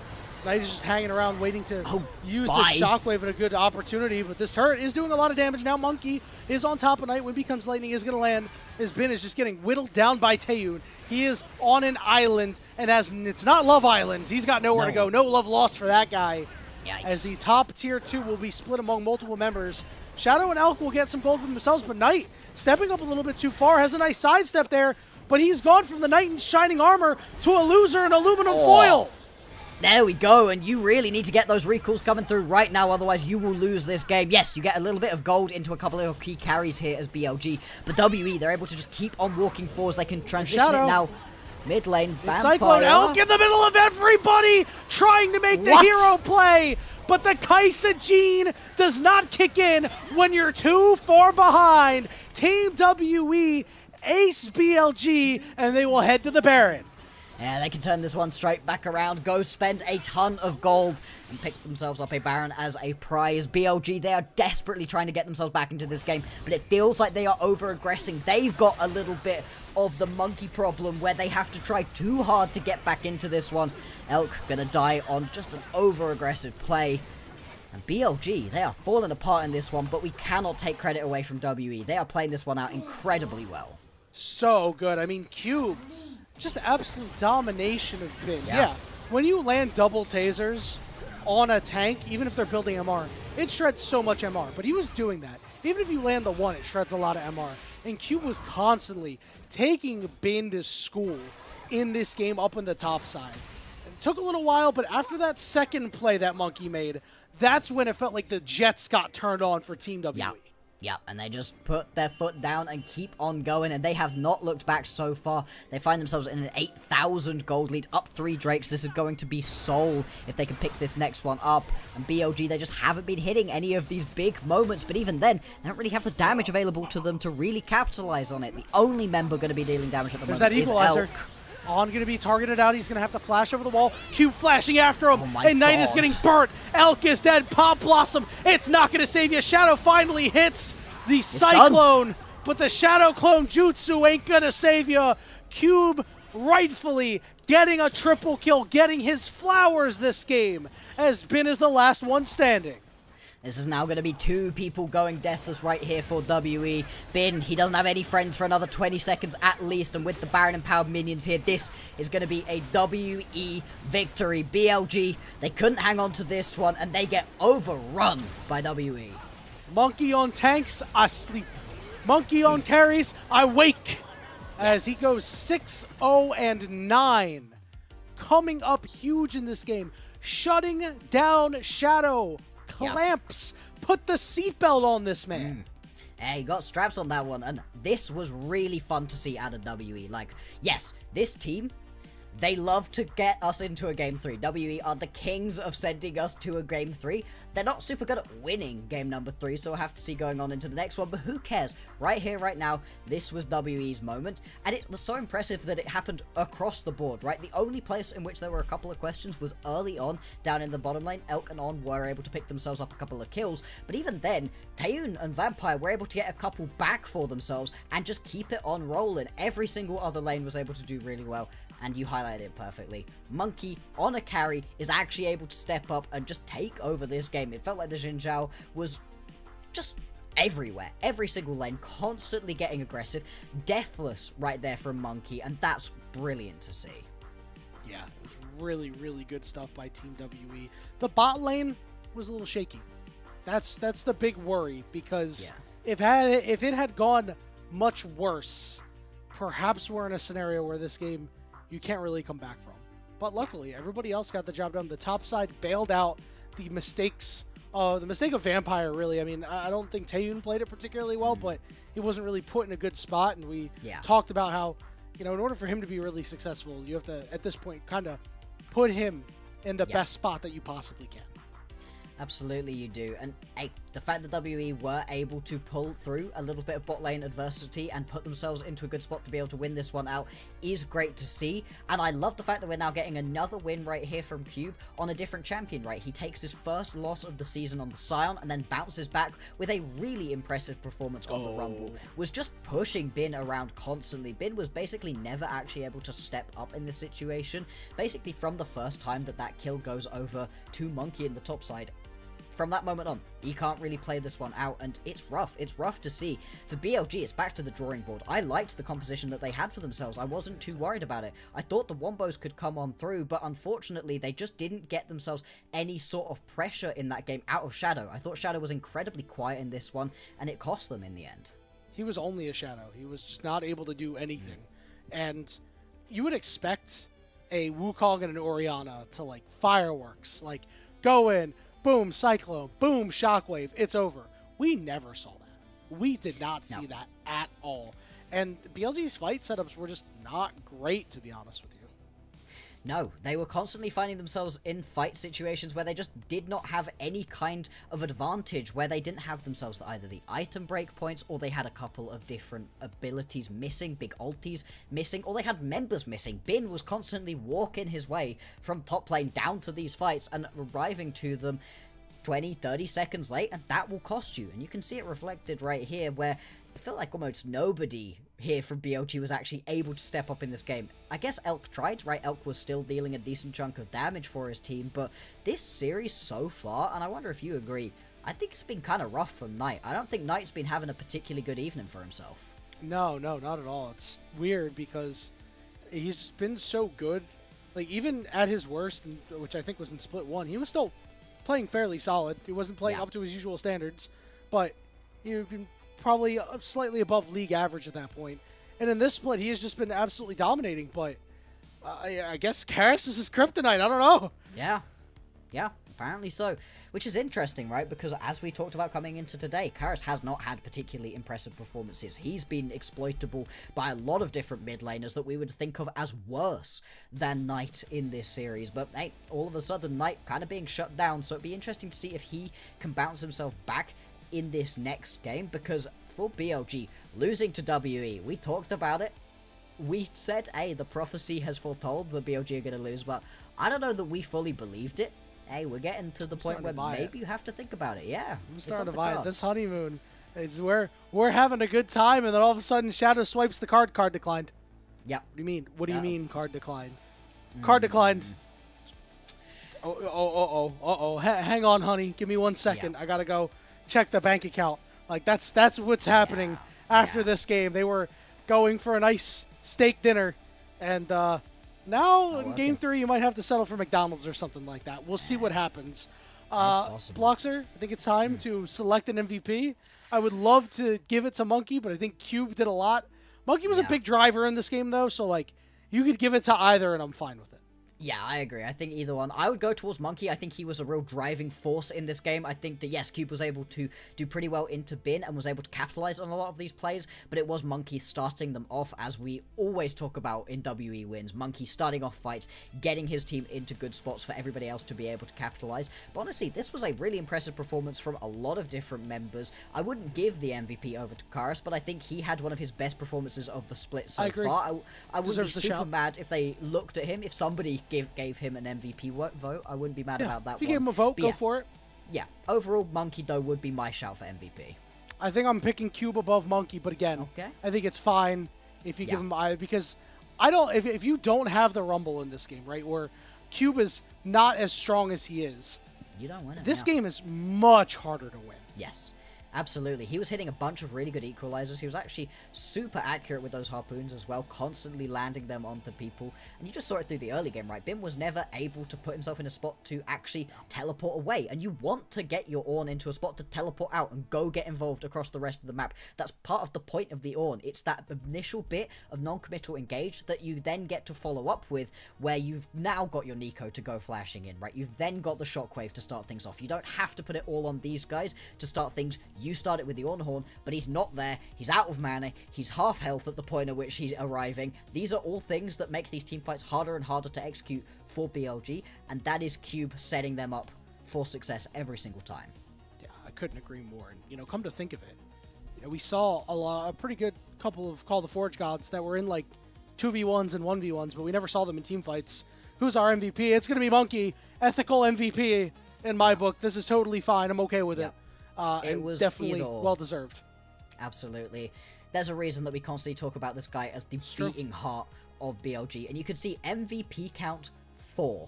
Now, you can only get MVP in games that you win, and there haven't been a huge amount of won games right here out of WE. It's number 7 for them. Yeah, this is their 7th win at this point in the standings. You can tell who it is that when they win, it plays through him for good reason. It was really impressive. That being said, now that we're getting into a game number 3, we've got a lot of these aggressive junglers that I really think of as Monkey specials coming off of the board. You still got the Vi available. That could be something to look towards the Jarvan as well. Be interesting to see if BLG keep the Skarner on the ban table, or if they allow him to pick up his signature champion right here. If you want to win, again, Monkey. He's got to be that guy for WE, and it'll be great to see if he can do it. I just know they're going to draw up the most terrible Viego comp for him. I just have a feeling, because it always seems to happen in Game 3s. Don't speak that into the universe, No, I'm speaking it into the universe. Nah. We'll see over the break if it ends up materializing in the minds of the Team WE coaches. When we come back, it'll be the final game for the first series of our Super Saturdays between Team WE and BLG. See you on the other side.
Welcome back, everybody, to the unofficial LPL English broadcast. Team WE beat the tar out of BLG in that game, to be honest with you. That game was close for a little bit because of the bot lanes, and then they just pulled away, and Monkey started making plays everywhere. He was crazy. It was great. This was exactly the kind of win that we wanted to see out of WE, where Monkey gets ahead, where Karis holds his own versus Knight, where Cube is able to find himself some big plays as well. And I thought Vampire, once he got over the little bit of over-aggression that he had for himself in the early laning phase, was really clean with it, was able to find a ton of big Magnet Storms that set his team up for success, kept people on top of that equalizer in a lot of great situations. Really nice overall team win right here out of WE to send us to a game number 3. Yep, Kai'Sa, yep, that's just LPL Kai'Sa in a nutshell. If you don't know about LPL Kai'Sa, it just feels like every Kai'Sa player in the LPL goes crazy. Even the, I call it the LPL Kai'Sa gene, but even the players who are not Chinese, right? We've had a guy like Taeyoon, right? He's had his moments on Kai'Sa. It just feels like you come to the LPL and you're infused with the powers of Uzi himself, right? And you just ascend to godhood. And, credit to Elk in that game. He tried. His team was so far behind. I think I saw Devin Booker Truther in chat saying, "Oh, if that was Jackie Love, he would have." No, he wouldn't have. Shut up. No, he wouldn't have. Absolutely nobody could have from that angle. Maybe if it was 10 minutes earlier in the game, but they shut down the Kai'Sa, which honestly, when you get a win against Kai'Sa in the LPL, it is like you're breathing a sigh of relief. You're wiping the sweat from your brow, Bloxer. Yeah. I mean, crazy performance right here out of W for them to be able to pick this one up. Nobody was going to be winning it from that situation. This is often what we talk about from the Taeyoon side, right? Taeyoon is trying his absolute darndest to drag his team through into a victory, but the lanes have gone wrong, and what can you do? You're an ADC. This was the experience of Elk. Hey, in this game, once he stopped inting him, things got much better, and this will be interesting to see going forward. We've gone through quite a lot of the early aggressive bot lanes. We've already seen quite a lot of them. We're now getting to the point where maybe we're looking more towards the late game scaling options. You've still got the Zyra Calm, which I think is very strong. The Senna's still going to be available as well. The bot lane's going to be very interesting going forwards because it's been explosive in both of our previous 2 games. So far, Yunara is not banned, so it's going to be on Team WE to ban that one away. Because I imagine if it's picked up, it's going to immediately go into the pockets of Elk. Yes, Elk would love to be able to play this one. There's a reason that BLG were banning it in all of the previous games. WE, they recognize that. They are going to take it off of the board, and instead they're going to go towards Bin, giving him his Renekton nice and early. Relatively safe blind pick, especially at the point now where you know you're not going to end up with a Rumble into your face or an Ambessa into your face. You can chill on this champion just a little bit more. It does give Cube a nice bit of counter pick if he wants to grab himself his top laner nice and early on. In terms of very strong champions still left on the board, we're kind of running out of them, right? There's not so much that you would be looking towards as being really high priority. The Vi, I think, is one of those remaining options if you want to go towards it. Interesting that he wants to take the Aatrox here. The Aatrox matchup into the Renekton's good, but very early on to be grabbing it. It doesn't give you anywhere near as much in your overall team fights unless you can get really far ahead, and Bin will have picked the Renekton fully aware that Cube likes the Aatrox, has this in his back pocket, so I'm not surprised if Bin's perfectly chill for this to have been picked into him. Alright, we're going to see the Caitlyn lock-in going over to Taeyoon. Undefeated on this Caitlyn so far in Split 3. I really like the way Team WE play with a Caitlyn on their side. They very much index into making sure that Taeyoon is able to grab 3, 4, sometimes first brick on a turret. So I am curious to see what they elect to pair in that bot lane and what kind of jungler we're going to see out of Monkey to supplement that, because we were expecting a carry out of him in this game. And, if you have to give so many resources to your AD carry, you might not be able to play that kind of archetype out of the jungle.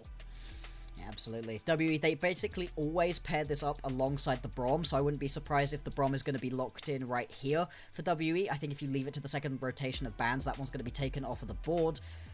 this would be wildly aggressive. Yeah, I mean, slam the Brom in this situation. Thank you very much. It works really well into the Xayah. You could stop a lot of that Feather Storm from coming through. It'll also mean you have to think very carefully as Knight about what you want to play to make sure it doesn't also just get stopped by that Brom shield. Still, I'm very happy for BLG to have been able to pick up this Xayah Rakan. I think it's an incredibly strong pairing at the moment. The Xayah's in a great spot, but the Rakan, super strong. And alongside a Renekton, those are some dive buddies that can get into the backline very easily to buy that space for Knight and Elk to be able to do their thing. Speaking of Knight, still yet to see what he has picked, so we'll see eventually what he has in these pockets. We know that the Ziggs is a very reliable champion for him, and you know, if WE are going to index into this Caitlyn, perhaps BLG will elect to do the same with a Knight Ziggs and try to play around him a little bit. I find it very interesting here that that's going to be a Yone ban. Were they really expecting BLG to decide to go for that full AD composition? Did they think Shadow had something particularly AP focused that he would want to grab for himself here? Looks like they want to pair up the Sejuani alongside the Brom. We usually see the Sedge with the Yone, but I do really like this. It gives you a ton of extra just CC availability, and it works well alongside that Aatrox too. It's going to be very hard to move around in these team fights as BLG. BLG now, what do you want to play into this one? Knight's champion pool hasn't been pinched particularly hard. He's not had any real bans coming into him right now. He doesn't know what he's playing into, of course. Ooh, dive. We're gonna go and select extra here. Dive. Okay, yeah, we're just going full dive here. Yeah. I like this a lot, and mostly because I think the Sejuani pick becomes really big for WE now, because with them taking Sejuani here, it leaves the door open for a backdoor Sylas if you see a good angle for it, because you can already take the Rakan ultimate. So we'll see what Knight ends up picking up, and if it's something that Karis fancies himself. I wouldn't be too surprised to see the Annie here, especially into 3 melee champions. You can maybe find a surprise angle onto the Caitlyn, and that will be Knight's lock-in. Is going to be the Annie locked in, and yeah, Knight has been looking really strong on this one recently. In terms of things that Karis plays that were good into it, he doesn't really have that much available to him. He does like to play these slightly more aggressive pickups. I did like the hover of the Akali, but I don't think it works particularly well into this composition. I think you need something that can sit further back. The Hui fits that archetype a lot better. I think if the Mel was still available and wasn't taken off of the board completely for everybody, the Mel could have been nice in this situation, but the Hui, I think it fits, right? The Hui and the Caitlyn can both sit really far back. You don't have to worry about getting too close to this, and you've got yourself a very strong front line for WE that can just sit in front of you and buy you that space. And not only that, it's going to require a large amount of investment on BLG to actually get to these carries, because they're so long ranged, right? Every little bit that you have to go deeper into the backline is more that you need Bin to get to this backline, is more that you need On to get to this backline, right? And if WE are able to fade back the protection that Vampire can provide as well, if you can keep the pocket clean for Karis and Taeyoon, to use a football analogy, and really keep these divers away, they are going to succeed. The thing is, their objective setups are going to have to be very clean. Yeah, exactly, because over on the side of BLG, they've got so much dive potential right here between the Rakan, the Renekton, and of course the Nocturne, and being able to turn the lights out, I think is going to be a big part of the game plan right here. You have to make sure that you can get onto these key backline carries, and so as Karis and Taeyoon, you're going to have to make sure you're very close to your friends. Don't get separated, because the second you do, and Shadow sees that you're alone, immediately going to be popping that paranoia, jumping into the backline and trying to pick up these kills. Still, that does make me a little bit worried for the life of Knight. Obviously, Elk, he's got himself that ult, he could jump up into the Featherstorm and keep himself safe, but Annie, very squishy, very immobile. If you do all go jumping into the backline, that can leave Knight available to get dove very easily.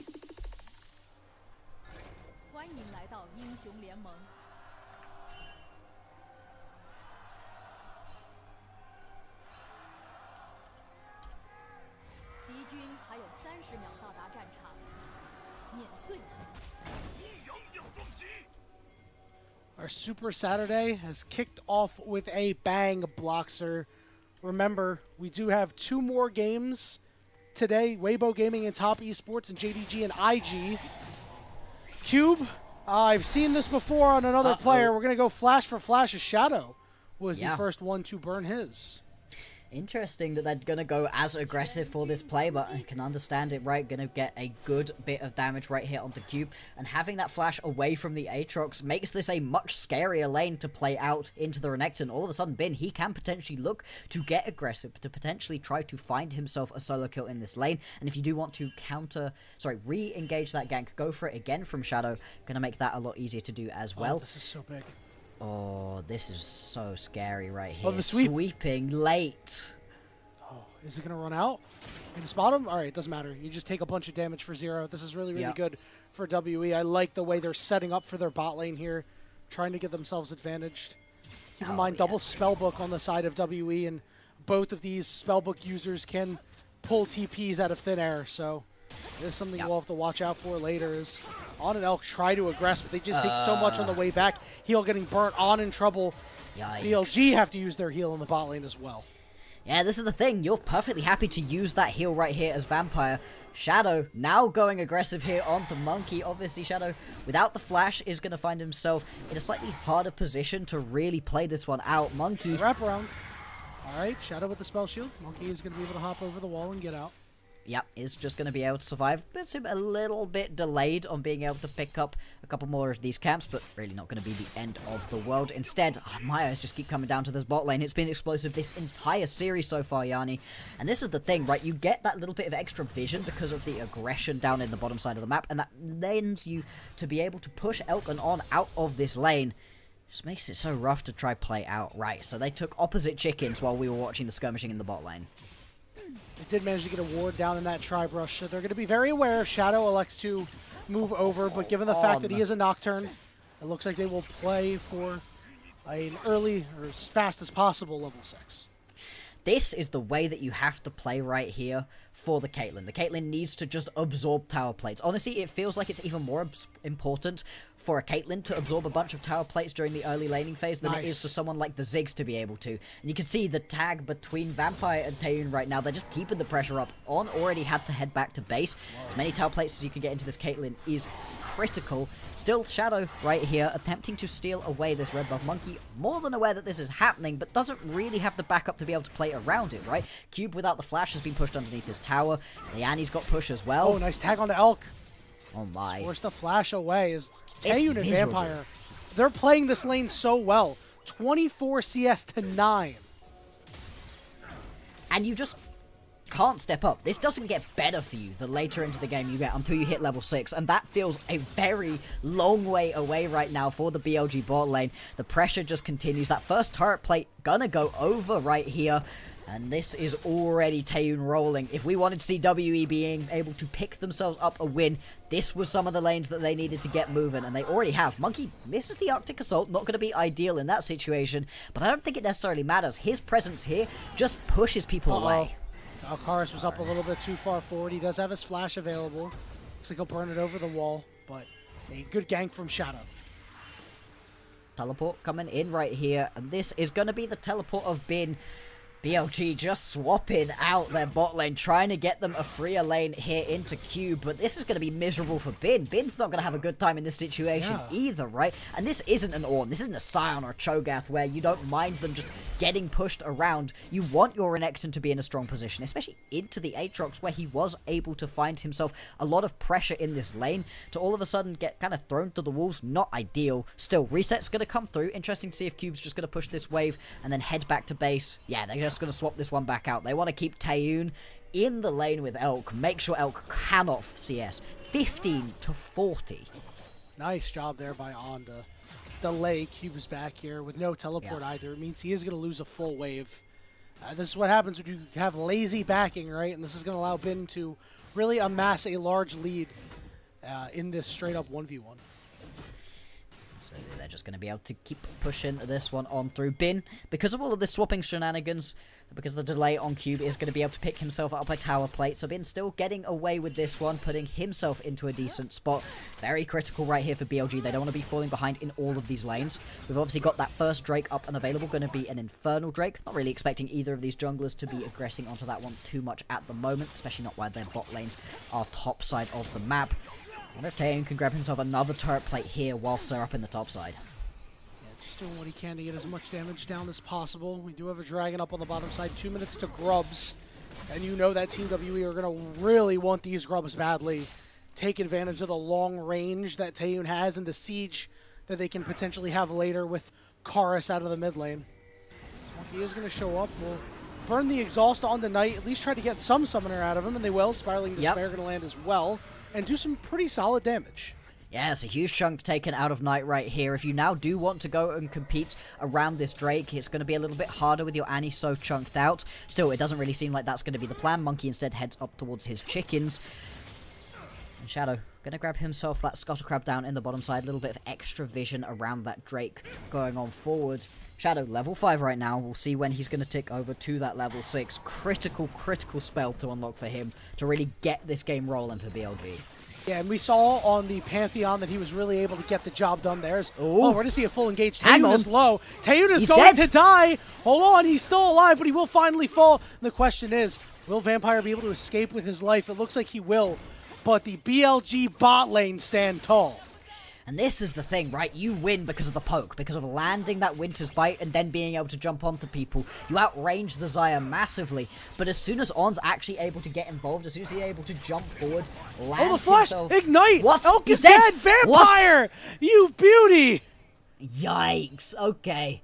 Well, all of what I said, but then greed. Greed right here from BLG. It takes to Elk an extra 4 seconds maximum to go walk back underneath his tower and keep himself alive. We'll see what it is here. It should just be that little grand entrance. Ooh. Yeah, lands onto 2 of them. Really nice to pull the feathers back, stun, grand entrance to get the knock up. And yeah, at that point, it's kind of nothing you can do. And this is really unfortunate for Taeyoon and Vampire. All of the pressure that they've had, and they were only able to grab themselves a kill onto Vampire. And the second that you get that level 6 for BLG's bot lane, all of that pressure you had kind of goes away. Now this means that BLG are going to be the ones who are able to get on these grubs. There's nothing that Team WE can do because of that lack of pressure. Taking them away means that you can take so much power out as they're going to go all in here onto Chorus. The Protector Vampire does not have the ability to save him. On gets credit for the kill, but now the rest of WE have collapsed. They're going to be able to find Shadow in a 1-for-1, and now On is stuck in no man's land, but it looks like they will let him off the hook. Yeah, he's just going to be able to recall back out of that one. Another 1-for-1, but you're going to be more than happy with that trade as WE. As now you've got some nice pressure up towards the top side. Elk have to turn tail and run. Does have the Feather Storm. Nice. Oh, good dodge. Really fancy feat right there. Still going to take a good chunk of damage.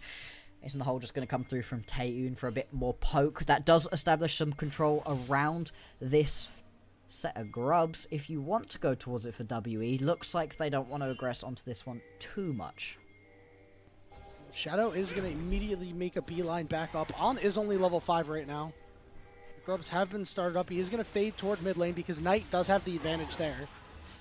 Vampire, no summoner spell available right now. Monkey is going to move down and Chorus is too. BLG are going to look to group up. Knight does have tippers available if he wants to do something, but they are down a man right now. No. So it looks like WE will be able to secure themselves some of these grubs. They are getting low. Who's going to get them? It's 1-for-1. Monkey whiffing the ultimate. Oh no! And Smithy making an appearance in the LPL. Spiraling Despair down, but it ain't going to help. Monkey's going to be the next target as Elk flashes forward after him. And Monkey will be able to flash out a 1-for-0 in the end for BLG. They managed to grab 2 of the grubs. Oh, crazy little engage right there. So unfortunate from Monkey that he just jumps forwards and completely whiffs right there on the Glacial Prison. And that's the immediate go-in button. On flies on in once again. Lands himself a great grand entrance. And from that moment on, you can keep playing that fight forwards. Unfortunate from Elk as well that he flashes forwards and isn't able to pick up that kill. Missed a couple of the double daggers, which just immediately kills any chance of him being able to pick that one up. Still, the pressure is now going to come through. And this is what we're talking about, right? Taeyoon and Vampire, they have such a great level 6, but the second that you actually get there, at that point things kind of begin to fall off. And BLG, they've weathered the storm and actually they've come through it absolutely fine. Yeah, and one thing that we haven't really talked about, aside from that moment where Cuba's back got stopped, look at this lead in the bot lane. Just purely off CS. Obviously, Cuba's got a wave coming into him of like, what, 6 minions. So right now, you've got a really good sized lead for yourself of about 20 which is really putting in a lot of heavy lifting. Taeyoon and Vampire haven't been able to get that second plate yet. It looks like they're going to be able to finally do so now. You only have 3 minutes left to try to squeeze whatever you can out of these turrets while you still have this Caitlyn advantage. And the more turret plates that you can feed into a Caitlyn, the further ahead she's going to get, and the more she's going to be doming people during these later game team fights. With all of the priority around the top side of the map, though, that first Drake is still up and standing. It's been alive for a very long time. Be interesting to see if anybody actually turns around and looks at it. We do have the junglers on the bottom side, but their bot lanes are still top. What do you think Dragon likes to do in his downtime? Maybe, what do you think Infernal Drake likes to do? Because they all have different personalities. Oh, Infernal Drake likes to find the nearest village and raze it to the ground immediately. There is no village. Wrong game, buddy. Hey, there's got to be one just off the edge of Summoner's Rift, right? You know, there's a whole world out there. They can fly. Summoner's Rift is its own little sandbox. If you were a lore knower, and I know the lore doesn't exist anymore. They killed that. So sad, so sad. BLG, again, as you mentioned, just weathering the storm a little bit here. We need to see Shadow make an immediate impact. Keep in mind his ultimate is up. We see a lot of blue pings up toward the top side. You can already see Knight on the way. So is Shadow, perhaps ready to use that paranoia. No vision on the WE bot lane right now, but On is going to step up. They're going to try to go all in, and here he goes. They're going to follow it up too. Double taunts. Knight flashes over. They drop the kitchen sink on WE, and Vampire is stuck under the turret. And they might be able to get him out of this one. Oh, they're using Tibbers. Tibbers gonna be the MVP of this situation. 07 salute, Tibbers. Yeah, 07 salute.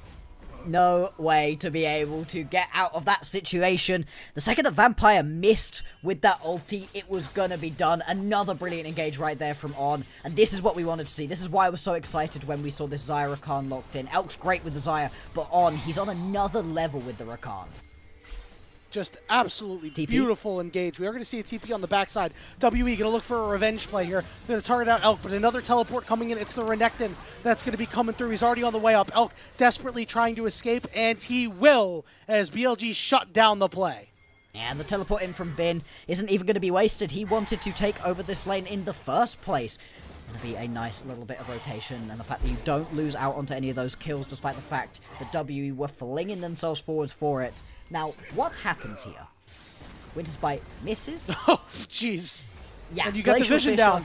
Misses, and that's so unfortunate. Yeah, immediately gives you that little bit that you need to go flying in with the paranoia. And yeah, like you said, salute to Tibbers. As we jump back to live, top laners are going to be fighting a little bit. Now that you've got your bot lanes on the bot side of the map, surely Drake is going to be looked at. Yep, Team WE are going to be the ones starting that one up. And if they can secure it, I think that might be their only win condition at this point. There's no more plates to take, so you may as well send your Caitlyn over to get the trap line down to make sure that On can't find a way in, given the fact that Shadow is taking it back, even with Paranoia up. Looks like they're not overly interested. Meanwhile, Dominus popped up on the top side. His Cube's flash is forced. And it doesn't look like BLG want to contest onto this one at all. Nice, easy pickup for WE. Grab themselves that initial Drake. With the Drake taken here at 14 minutes, 30 seconds into the game. This is going to be very, very late for the Soul, especially if BLG are able to grab themselves one back. Might make it a bit of a non-factor in this game. Support's going to do a little bit of supportive combat right now. Neither of their ADCs are at all interested in getting involved. Just going to be these waves being shoved on through. Top lane, Bin going to be able to take down this first brick as well. And that is going to be the feats picked up here for BLG. Yeah, they are really dominating. Really, after that early mistake that Team WE made, where Elk and On were able to get the kill, anything that Team WE wanted to do has just been mired and unable to really make any sort of positive action in this game. Rift Herald is getting soloed up by Shadow right now, and you know, Team W are maybe looking toward getting this turn on the bottom side. They're going to invest the Sejuani teleport for it just to secure it. So, I mean, I can respect it. You get some gold over. You have to do something on the side lane. Absolutely, you really need to just keep yourself afloat in this game. Down by about 2,000 gold. It's not a monumental gap. You've not gotten so far away that BLG have completely won this game already. But it does mean that WE, they need to fight for all the scraps that they can. They need to keep themselves as level in terms of items as possible. Monkey has gone towards that Heartsteel. There's been a lot of discussion about Heartsteel recently, whether it's useful or not. We'll track to see how many stacks Monkey's actually going to be able to grab for himself, to see if it's really going to be worthwhile. Still, first items coming through across the board. Interesting to get that double stride breaker between Bin and Shadow. If those two can get into the backline, there is no escaping their dive. Yeah, we did talk about it, right? It's up to Vampire and Monkey and Cube, peeling back if they can protect Karis and Taeyoon and keep it clean, but exactly. Yeah, good shout with the stride breakers because you can't do that at that. It's just not possible. Yeah, it's so tricky to try to get away. Bot lane tower is going to go down. It looks like WE are angling for a fight. Cube is just diffing. Getting diffed, I'm sorry, by Bin. As Giga Bin has fully returned, I think. Bloxer, he is really playing well. Yeah, brief hiatus in the previous game, but even then he was definitely not the problem in that one. Now aggression coming through Here we go. Yeah, we've gotten onto the Karis. Karis, he has the flash of the wall. Here comes Knight. Over the top once again. Wiping away Team WE. And all Taeyoon can do is run for the hills as BLG menacingly will force him back to the turret. And they'll even look for more. Cleanse, used, doesn't matter because the Croc will eat you alive. There we go. 3, 4 quick kills right there for WE. For BLG, they're going to be able to turn this one into the tier 1 tower in the mid lane as well. And it's just falling apart for WE. They think they found themselves the angle. They don't expect the Annie over the wall. Right, what happened here? What happened? Okay. Is the Cube answer just has no flash? Bin walks at him? Yeah. Cube has no flash, did not respect Bin. Bin walks at him? Wipe your hands of it, clean it up. Yep. It happens. It happens. At some point, Bin can just walk at you. Now, in this situation, I was like, he's on a little bit caught out, right? He's getting quite aggressive. Karis does a lot of damage. But the second that the lights get turned off, there's nothing you can do. And 3 members all on top of each other. Flash. Slam your buttons. It's the Annie combo of all time. And that's going to be a really nice team fight. And this is what we wanted to see out of Knight, right? We've been discussing throughout this entire series that Knight's been having a bit of a rough time. 3-0-3 right here on the Annie. Really nice play there to get over the wall and just destroy any hopes of WE in winning that team fight. This is the comeback we needed to see from him. I will say, WE has made it very easy on him in some of these fights. Yeah. They have grouped up when they shouldn't group up. They're French frying when they need to pizza. And, Knight just looks at him and is like, I have flash. I have stun. Okay, I guess I'm going to hit him. Like I said, they're making it very easy on time. him, but he is making the plays happen. He's being very decisive, very snappy. Exactly. We can only expect so much of him, right? There's only so much that you can do on the Annie. There's only so much flashiness that you can pull out. And he is using this champion to the best of its abilities right now. Malignant's completed for him. We'll see what his second item is going to be as well. Should be getting that very soon. These champions are pretty far ahead. Second item's well on the way for a couple of these BLG members. For WE, they're really just competing for scraps. 6,000 gold is the disadvantage. And because that first Drake gets taken so late on in the game, they can't even really use Drake stacking as a win condition. Oh, you have to try, right? I don't think that... I don't think it gets any easier from here. I suppose if you get to 6 items, maybe, but with the go buttons, I don't think they're going to let you get there. And they hit the go buttons. They hit the support as Vampire will fall shortly. Bin is forced off to the side, and he will go walk around as Vampire has realized. He waves his white flag, and he falls too. He's just delaying his recall at that point. It's going to be another nice little bit of engage, and this is what BLG can do with the composition with a couple of snap engage tools. I really like the Nocturne paired up alongside the Rakan. People often talk, right, about pairing the Nocturne up alongside extra damage backline threats, the Kai'Sa being in your lane, so you can dive in with them. You don't really need it. You have enough damage between the Nocturne and the Rakan to start things off, and you can follow it up well enough with these remaining carries for BLG. So far, they've got themselves into a great spot in this game. Atakan is up in the top side of the map. I think BLG could start this one up relatively easily without worrying, but we've seen anytime BLG get themselves into leads, they like to play slowly. They don't like to over-aggress. They want to make sure that they close this game out cleanly. Yeah, because they have made a couple of mistakes in past games, even in this split, where we've seen them, you made a little bit of an oopsie here, and if they can just slow the pace down, there's no need for them to do anything more at this point, other than just hang out and take advantage of the angles that WE are giving you because of how far behind they are. The angles are available now. Elk It's the one who is forced to burn his cleanse. Herald is going to get that charge in. BLG wisely just keeping things easy because Bin's on the bot side, uncontested. Shadow stepping up to a bush that he doesn't necessarily know has as many members in it as they do. Yeah, you have to pull the trigger. It's nice that you were able to get that cleanse out of Elk, but then he still has that ulti, right? On goes in. They're just losing space. They're just losing out onto their jungle camps. They're just losing out onto the vision war right now. It's rough out here for WE. They have to find a way to fight back, but so far, not happening. Lights out, and everybody's home as Knight will blow up Taeyoon. Shadow will follow. Monkey on the backside. Karis desperately trying to do anything, but he will fall all the same. WE, they love sending us to a game number 3, but they love losing them too, and that looks like it's going to be the outcome here. BLG, they made it look a little bit trickier than they needed to overall, right? They got pushed around during game 2, they get pushed around in the early bot lane of this game, but the second you get a couple of kills on some of these key carriers, BLG, they just keep on running this one through. Another tower going to fall. The gold lead extends. At this point, it's 10,000 gold, the advantage for BLG, and they're going to grab an Atakan, you know, just as a cherry on top. Just for good measure. You get so many petals, up to 32. Knight has his ego book, his death note. So we take a look at this replay. I mean, I don't know. At one point before this fight, you saw both Knight and Bin on the side lanes. Yeah. So you knew it was like a 4v3. I think that's your best opportunity. You just have to try. Yes. And this is something that WE have struggled with a little bit when they fall behind. Monkey still looks like he's trying to find a lot of plays, but the others sometimes do just sit really far back, not keep going, and it really is rough.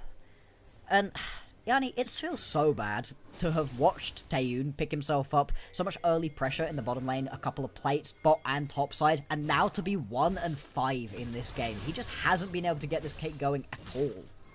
Oof. Yeah, there's just not much you can do.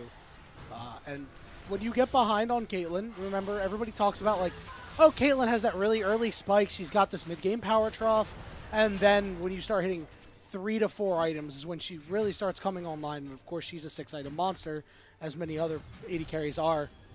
And the problem is you hit that trough, and there's really no way out of it until you just simply get to that 3rd item, that 4th item. Yeah. And that's just so long, so much inactivity, that in professional play makes it very hard to play this champion if you aren't giga stomping the early game.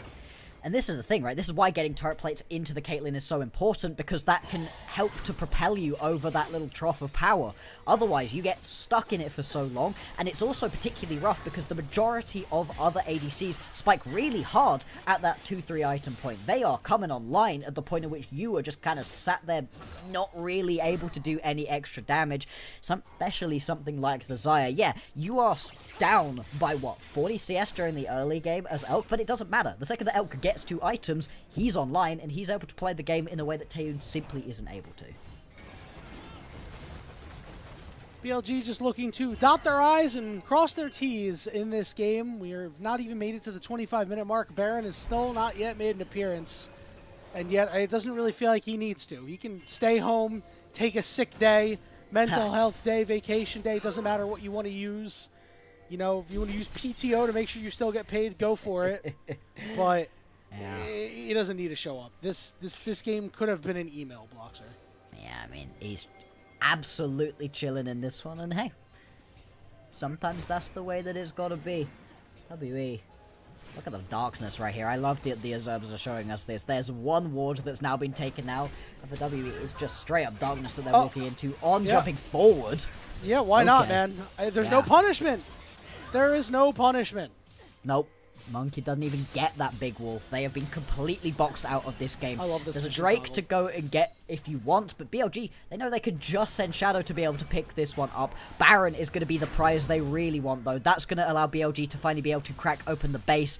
And the wave clear, I mean, it is there for WE. It's not the worst, but as soon as Baron and Power minions are pouring through, it's going to be incredibly rough. I think if we want to see WE get back into this game, it's going to have to be a legendary fumble from BLG around this Baron. And you know, I really want to shout out Shadow for a second, because he's just like me. So far ahead, your team at their inner turrets. Me, I do my chickens. Like that is, yep, That bro is a real player right there. You know that guy's a real human being. Because he goes, I could help my team, or I could go get my chickens. I can go clear my camps.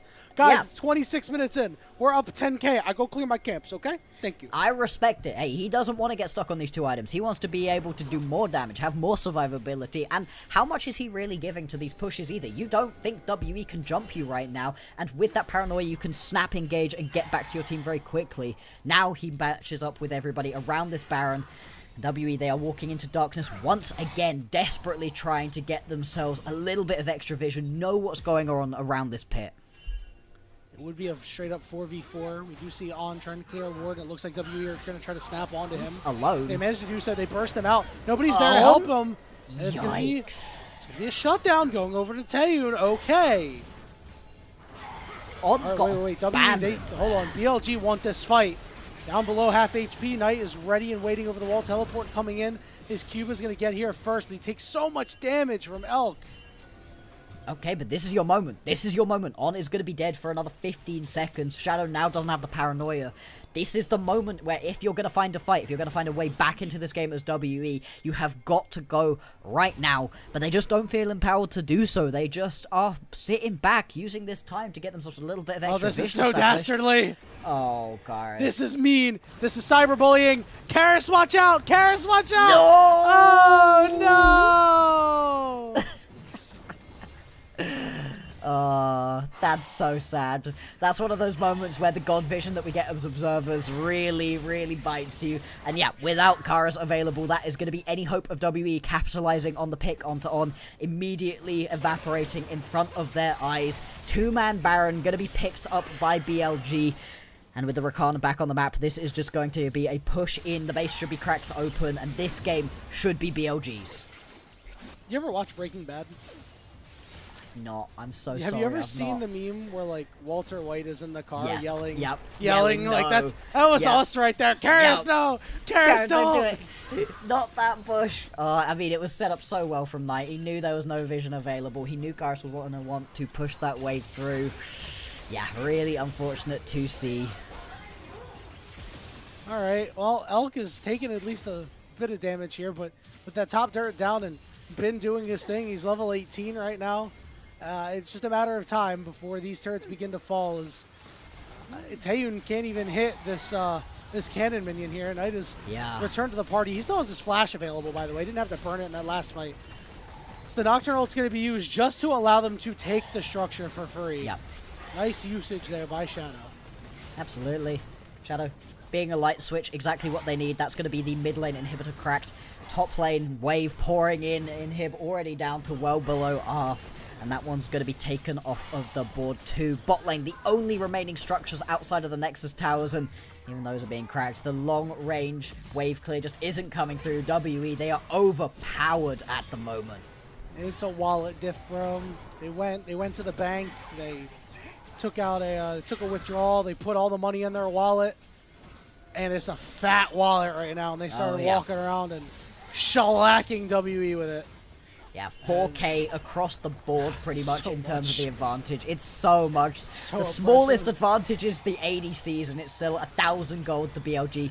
Teleport going to come in from Bin. They want to end this game right here, right now.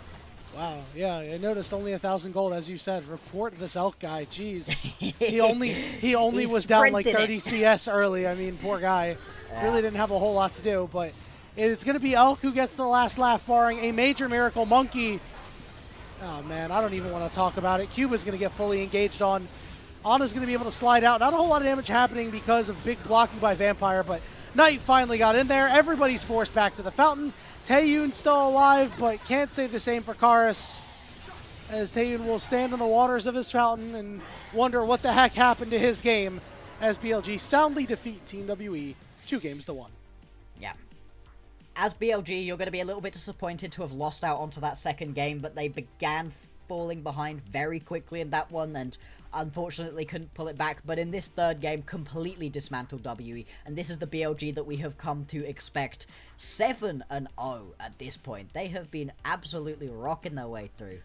This has been an incredible performance. Yeah, they've been playing so... Oh, shoot! Okay.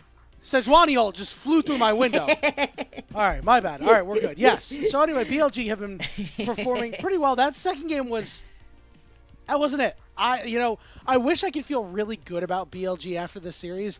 Dominating wins, but you cannot drop games like that if you are going to be a top team in this league. If you're going to be a team that we're going to try to take very seriously, especially with all these swaps that you've been doing, and a team that we expect you to perform well at internationals, you must soundly 2-0 WE. You really can't give these games away, because that means that if these lower teams can find, these weaknesses, some of these better teams will too. But the good news, at least for BLG, is they have broken the curse. They have a 6th win with a new jungler that is a new personal best. Yeah. Congratulations to them, and unfortunately for Team WE, this was the part of the season where they're supposed to start really start ramping up and go on a 4 or 5 game run in the middle of the split. And oh no, Bloxer, losing this game really makes that hard. First round robin, it's chill. Second round robin, tomorrow, their matchup versus BLG. That's where they're going to turn it on, right?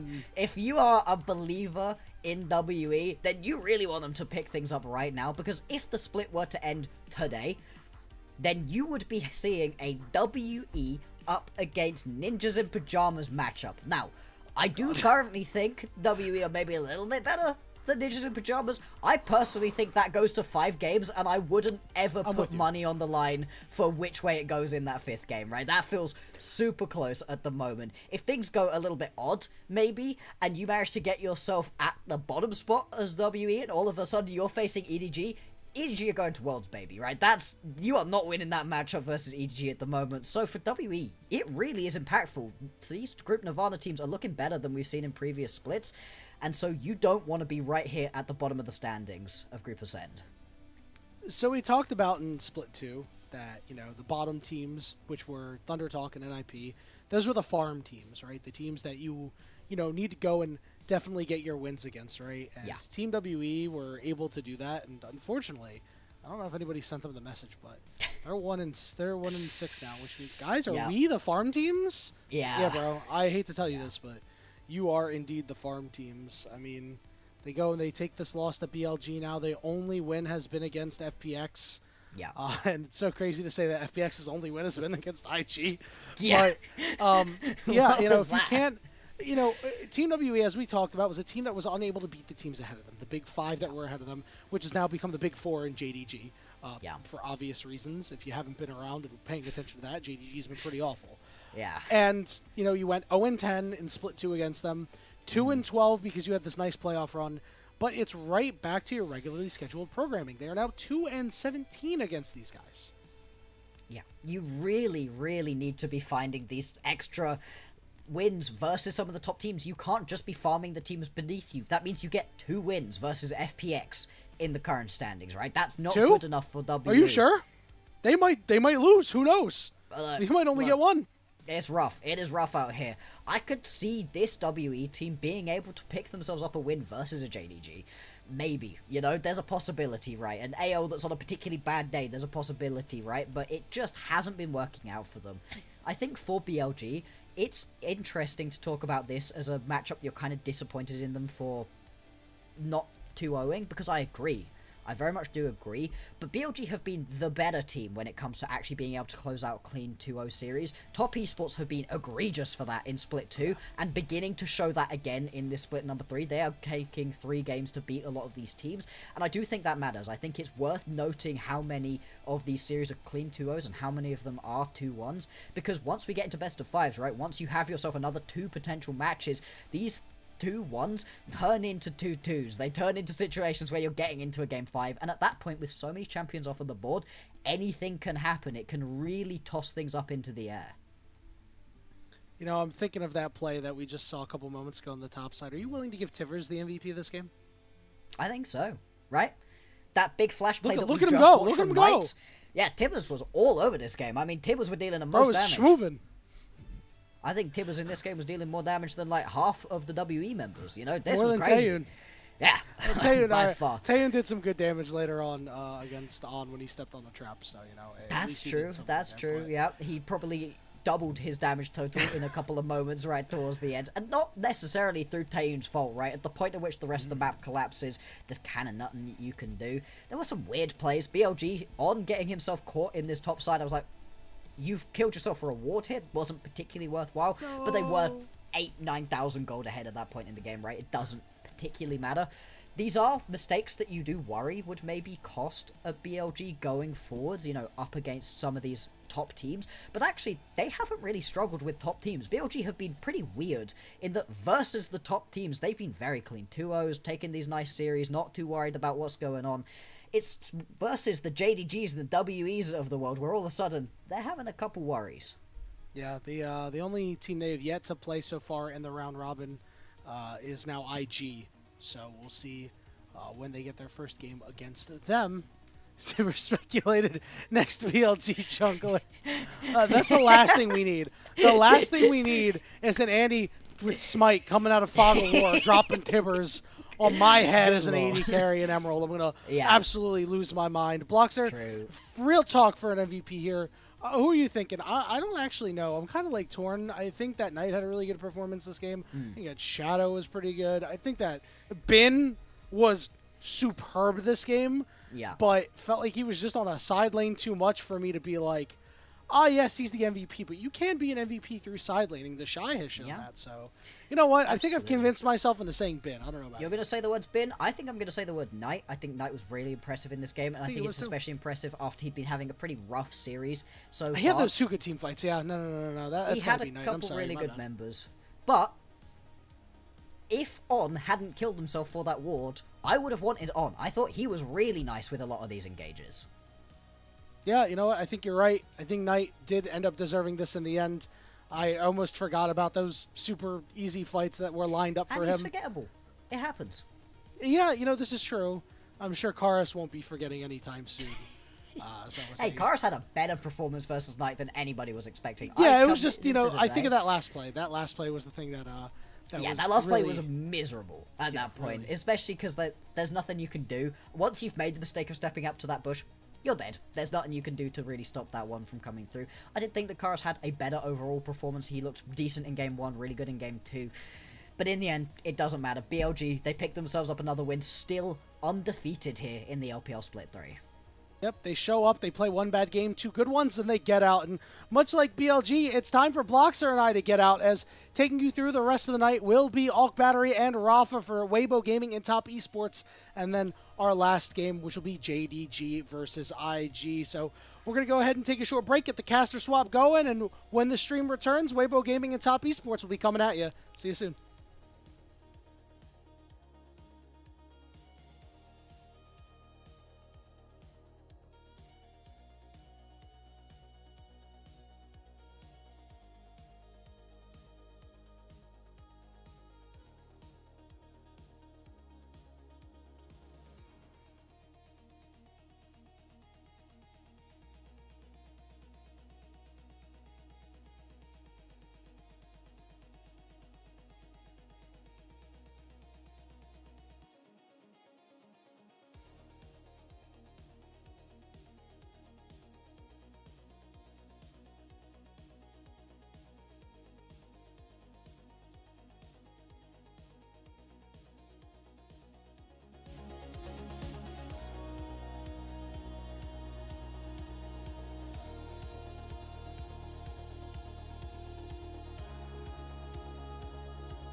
Welcome back, y'all. We're getting ready for our second series of our Super Saturday here on the LPL English broadcast. My name is Rafa, joined by Alk. So, you know what it is. It's the Alpha caster duo reuniting once again. And we got to get through this pre-show real quick because we got a lot of content for you. Starting up, Weibo Gaming coming in on the blue side. Let's run down the roster real quick and talk about some of the most exciting things about this roster, specifically Taeyoon and Crisp. That's kind of the biggest highlight here, Alec, as this duo has been playing together now for quite some time, passing that 100-game mark just a couple weeks ago. Yeah, I'm really excited to see what they can do. We've had a little bit of a different shakeup, obviously, with Weibo coming into Split 3, Crisp returning to the lineup. We have the reunion of Taeyoon and Crisp, not only from FPX, but even top Esports last year. So to see them on this lineup is not all surprising, considering we've seen at least 4 out of the 5 of these players play together in previous years. Just so far, Weibo in 2025 has been a bit of a slower team so far. Yeah, they're still trying to work out some kinks. We saw that a lot of their games where, even though we would expect that the previous synergy between Crisp, Xiaohu, and Light from being on the Weibo roster the past 2 years in 2024 and 2023 should still exist, but the coordination still needs to be ironed out. And when we look at this roster in particular, Xiaohu probably the biggest name with the most veterancy and the biggest accolades, having 2 back-to-back MSI championships under his belt. And you look on the other side of the rift, JackieLove being the big star, the big franchise player for top esports. And when we first started this Split 3 out, we were putting a big magnifying glass on both of these guys because they were low-key underperforming by the end of Split 2. Yeah, and honestly, I've kind of started to come around a little bit on Xiaohu so far this season. Yeah. I'm not going to say he's been the greatest in terms of his performance, but in what we've seen from Weibo going into Split 3, I think that both him and JackieLove have really started to turn it up, maybe in anticipation for the biggest tournament of the year, which is the World Championship. Both of these players seem to lock in when it comes to that international tournament in particular. Even last year, you think about Xiaohu and his run with Weibo all the way to the finals before dropping against BLG for that summer 2024 final. Just what seems like an eternity ago, but, you know, it was only 12 months. Maybe for some, it might have felt like yesterday. But looking on the other side of the rift here, it is top esports taken to the red side. And with this roster, they are still one of our top 2 teams, if not after the BLG win today, currently tied at first place with BLG. And while Kanavi and JackieLove remain to be some of our biggest carries for this roster and the most consistent, if top esports want to push to be the undisputed #1 team, a couple of these players, looking at Cream, have really got to step up the consistency here. There's been so many good Cream games, and then there's some of them that just look completely different, like a completely different team. And I will maybe give them some credit here. For top esports, they play an incredibly aggressive playstyle where they try to slam you in a lot of their solo lanes. You have Kanavi leading a lot of the stats when it comes to damage per minute for junglers and having a large portion of his team's damage. So I think it's not unexpected to think that sometimes this team is going to stumble. But when you have 369, who is going to thrive in this kind of tank meta that's currently happening in top lane, and Cream, who generally is really, really good about playing side lanes and making sure that he's up to date on gold, it's hard to see this team as kind of falling anywhere outside of the top 4. We expect top esports to be a favorite, contending for the final, already guaranteed kind of as a world's contender, as you already said, for that top 4 spot. There are some teams, though, like Weibo and IG, who are hot on their trails, trying to dispute or at least guarantee themselves in that top 4 pocket. And as we alluded to earlier for Weibo, the duo between Taeyoon and Crisp could be the magic formula for this roster. We said it before, they passed 100 games playing total together. They've been playing since FPX 2019 when they won the World Championship together, man. Yeah, this is 100 wins. I'm really excited to see these guys continue to perform. This was not a roster move that we thought was going to be possible with some of the rumors that were coming out at the beginning of the year saying, like, Light basically came to management and said, either I'm going to play or Chris is going to play. I'm not playing with this guy again for another year. And now, finally reunited, it actually seems like they're working better than ever. Maybe some love lost there made them come back and be an even stronger duo. But again, Chris and Taeyoon need to be big players tonight going up against Kanavi and Hong. Sometimes it's just a case of you don't appreciate what you have until it's gone. And then once Chris went over to Top Esports at the beginning of 2025, you come back and you're like, hey man, you know what? I disrespected you before. I didn't appreciate you. Let's get stuff done this split. Let's make it to the World Championship. I think it may have been the other way around. I think Hung was not enjoying his time playing with, or Light was not enjoying his time with Hung too many times. So, it was a fair trade, and it seems like both teams have actually come out for the better out of this trade. So, all in all, I will just appreciate this kind of roster moves because it does lead to two of our teams here actually performing a lot better. And we even got a chance to see TES and Chris kind of speaking about their duoship over the years in this interview.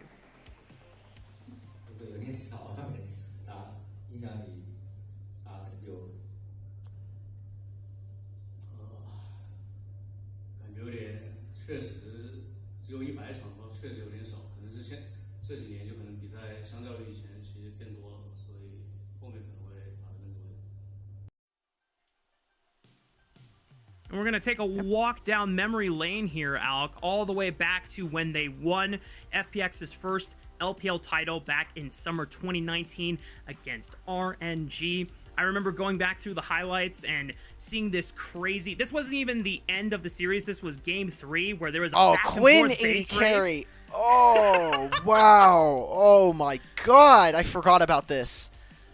These are better days. A little bit of visual whiplash just to see the meta back in the day. I was seeing a lot of the Predator Keystone in the jungle. Gragas was the most OP jungler with that rune. Oh, yeah. And also, I think it was Runic Echoes at the time, or whatever the AP enchantment was. That item was just bonkers. But you're getting a chance to see as they progressed through the summer finals, winning their first LPL title as an org, eventually into the 3-0 against G2. The funny thing about walking down memory lane here, I remember distinctly that in group stage, FPX was kind of struggling, but then playoffs, they just locked in and just started clapping everybody on the way to the final. And I know we had an interview earlier on in the season talking about TN and him coming in as a really raw rookie. He was obviously paired with Knight, and everybody was looking to try to pick up Knight, but no one was really looking towards TN. And he gets his world championship before a player like Knight, which obviously we look back on it now and we're like, damn, that's crazy. But TN was obviously really, really impressive in his first couple of years. And I think to see him back alongside some of these other teammates that he's played with before kind of is a beautiful moment here. And when you talk about like the history of the LPL. I mean, it's practically 6 years since the beginning of that duoship. So in some essence, 100 games might not seem like a lot, but the fact that they realistically only played together on 2 different iterations of a roster, where it was FPX from 2019 to 2021 before this roster dispersed, and then just now reuniting for the first time, because even though Chris was on Weibo in the past couple of years, TN was not. He was on Top Esports last year and picked himself up a regular season MVP in that summer 2024 run. Obviously, this was a heartbreaking moment for FPX to bow out very early in the world stage during groups to Rogue. Hey, look, that's you! That's you down there! That's not me. Grapes is way more attractive than I am, but... Looking more Chicano than I remember, but I respect it. This is more recent times, obviously, for these guys. Some of their first games coming back into the season with each other.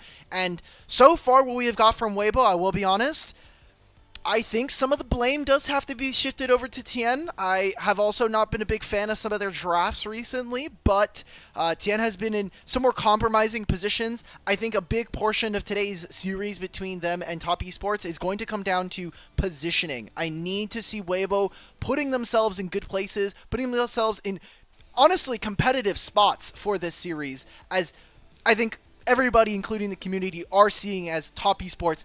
How quickly can we close out this? Yeah, Top Esports have to maintain their dominance. We already talked a little bit about Cream needing to step up his overall consistency, because at the beginning of the year, he was able to prove himself being able to pick up his first LPL title with Top Esports in our first split of the year. And now the form has kind of fallen off, And you look at Knight, who is really coming into his own and reminding everyone why this guy has been lauded as one of the best players, and not the best player in the entire LPL. Cream, if you want to help Top Esports prop their way up back to that #1 spot, you have to put in these performances. And Xiaohu, while he is a legend in himself for the LPL, he's been weaker than Knight so far. So you got to be able to clap Xiaohu. And when you're looking on the other side for Weibo, even if their laning isn't as sound across the board, I think the exciting thing that always comes out of Weibo and any roster that has Xiaohu is their understanding of how to play the map and taking decisive trades instead of opting into bad fights. Breathe and Xiaohu have been really, really smart about their teleports, even all the way back when we first introduced Otacon into the Rift this year. I was really impressed with how they were able to, allocate sign lanes, recognize when and where they can try to utilize it. And remember, this is also a meta where at the very beginning of the year, we changed teleport. I think there's a huge change that people are going to forget when you think about the recency of this change overall. So the fact that you're able to pick that up incredibly quickly is really, really good. I wanted to more spotlight a little bit on Xiaohu here. I think when we've talked about him on the broadcast, we've talked about him as kind of iffy in the laning phase, hasn't been all that great. You can kind of see it, I think, reflected not only in some of his stats, but also this team. They give up some of the most dragons. Like you look at some of their series most recently, they're waiting until soul point until they're relevant into a game. So team fighting hasn't really been an issue. I think it's just the early game where, honestly, I think Xiaohu, even in lane, he's not doing terribly if you look at it from a stats perspective, but watching him play, he takes a lot of really aggressive trades. Sometimes he gets just straight up owned within the first 4 minutes of the game, and it makes it really tough for the team to be able to play around mid lane and his priority. It just goes to show how smart their map play is, because they're able to recover from some devastating early deficits when it happens. So just imagine if Weibo don't put themselves in the hole in the first place, just play a more stable laning phase, and then boom, you make the smart map trades, and then you're just ahead of the mid-game. Who knows? I don't get paid like that. Mark, I want to, maybe we start a discussion here about Top Esports. Split 1, they obviously get all the way to finals. They win. Split 2, they lose to a WE in a really, really heartbreaking fashion. Which of these splits do we think is less indicative of Top Esports' true skill? Because I think some people might make an argument that the first time around in Split 1, they only really won because AL were still trying to figure out their style. They got mechanically hands diffed. The game is obviously a lot different then. And BLG Split took 2, an early exit, yeah. Exactly. And then Top Esports in Split 2 still look like regular season demons. We get into playoffs, and they have 2 really weird series back to back. I think if you take the argument approach of how relative was their skill to the competition, then you say Split 1 was less indicative because everyone was still kind of ramping up and warming up. Can't say that about JDG because it seems like JDG's best performance and ending was in Split 1, but yeah, that's a whole other story, and that's a whole other series that'll be later tonight. Make sure y'all are staying up because we are going the full distance. But for Top Esports, I think Split 1, they were the most consistent above everyone else, and now everyone has caught up. And so now it's up to Top Esports to not just drill in the consistency, but making sure that the players that are having a magnifying glass on top of them, Cream, needs to really lock in and clutch up when it matters more than the times that he's actually been able to deliver. And I need to see that level of performance from Tien. I know we had to focus on our mid laners here, but Tien versus Kanavi is always a legendary battle from the jungle, and these two teams operate around these roles so differently. Tien is more of a mover, a shaker for this team, and Kanavi is a straight-up leader. This guy will strangle you in the jungle. He is the most aggressive jungler we have in the league. We're right in a draft here. Top Esports on the blue side for tonight for game number 1. We're seeing a Talia and Trundle ban. Some pretty big focus going into that mid-jungle that we have been talking about before. And it also just plays into what Weibo would love to be able to leverage for themselves in the early state. Anytime you give Xiaohu a champion that can easily roam or have global power, that's always a big advantage to the way they play. Now, Weibo answer with Azir and Varus. Those are some top-tier picks for the roles after the Talia gets taken off the table, and of course Varus has been the highest priority AD carry we've seen. With the Gwen ban, I'm curious what Top Esports are trying to set themselves up for, if there's like a particular blind pick that 369 wants to go for. Is it just Rumble? It's probably just from, it's the Yunara. Okay, I was wondering if we were going to get Yunara tonight. I know in the first series it was permabanned. We didn't get to see it too much, but this champion has been starting to take over. The Aurora already coming out here for Weibo is a flex for both Breathe and for Xiaohu. So if Top Esports elect to go for that Rumble, I do expect that to be the matchup that we see for Breathe. Almost daring Top Esports now to pick the Rumble, and Breathe would just totally be comfortable in matching it with his own Aurora, and still you're hiding what Xiaohu's mid lane pick has to be. So I'm a big fan of what Weibo has already assembled for themselves. Now with the Kaisa early lock-in, this kind of feels like you are preemptively setting yourself up to a dive composition, and Top Esports are going to answer with Cyclone from the Wukong and Annie for Cream. Right now, Weibo do have a lot of burst, like you were kind of noting with this Aurora and the Kaisa. You can play dive. I think that one of the ways you can also kind of pivot in this draft is play a composition that's going to be very flexible in how they move, the invisibility from both of these two champions, the movement spells that they both have, and now with this Xin Zhao for the dueling, I think that Weibo have a really formidable comp when we talk about playing on 1 and 2 item power spikes. Whereas Top Esports, it is all about the setup. I think this is a Jackie Love composition already coming on through, and Kanavi can play so aggressively when he has this Annie. Yeah, Cream is not the star here when you are playing the Annie. You are the setup, and you're trying to facilitate big plays off of that first item, Malignance. And if you can get the ball rolling with a big AoE stun, or just guarantee a point and click with that Q long-range flash, then Kanavi can follow up with the Cyclone, and you're just creating so much disruption for Jackie Love to run the show. Now we're into the second round of pick and bans here. Already taking the Alistar off the table. That has been a crisp special for quite some time, just making sure that he has denied it, as well as Weibo trying to eliminate some potential blind picks for 369 in the top lane. I have to imagine that this is most likely, honestly, I don't even think these are going to be like super blind. If we're Weibo, I kind of would like to see maybe you just try to snap up a top laner here. I have a feeling this is just going to be Aurora mid. You're going into Annie. This matchup is completely fine, especially early when we're talking about Xiaohu and how he can play for priority early. I think maybe just trying to snap up a support here on 4 is more important. Not only do you take that away from Top Esports, at least an option here for Hung, champions like Alistar Rel really start to speak to me and help out this Yunara.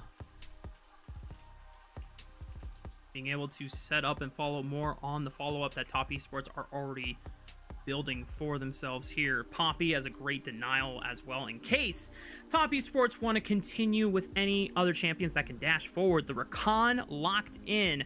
That is Crisp's choice going into Top Esports, and there's the rel that you were talking about, but what is going to be the top lane pick here for 369? Rumble is still available. Do they just want to slam that?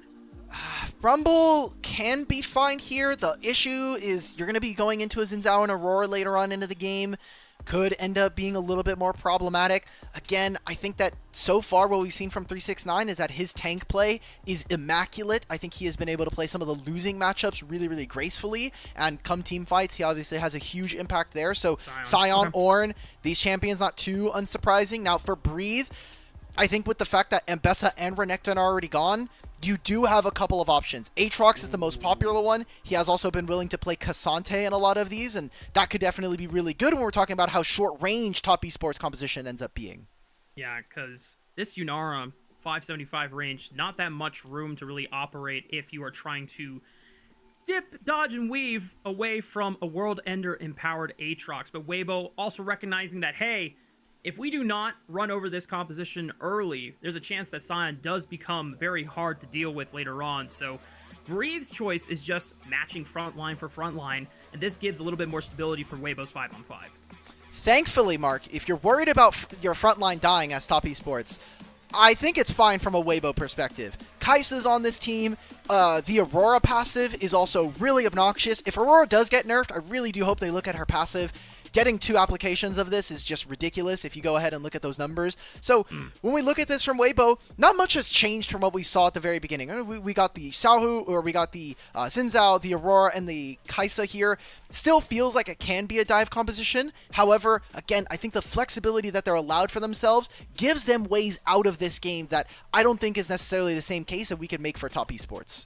Yeah, it's nice that for Weibo, their direction can either be forwards or backwards, and it's just the flexibility that you mentioned that they can adapt to what top esports are trying to throw their way. And if Weibo finds themselves swinging out the gate, which is not very typical for Weibo in the past, they're usually ones trying to catch up later on. It does give them that breathing room as we head closer and closer to the mid and later stages of the game on those item specs that you were mentioning. But for top esports, this team has been super dominant, and it's always led by Kanavi. He's not going to have the same early agency as the Xin Zhao with the Wukong, but as soon as he hits level 6, you best believe he's coming up to a lane or he's going to force a fight with that Cyclone. But you've seen the comps locked in, ready to go, Alk. It's time to start queuing up, and let's see if we can see some magic between these two teams. It's Top Esports taking on Weibo Gaming for Game 1 of our second series.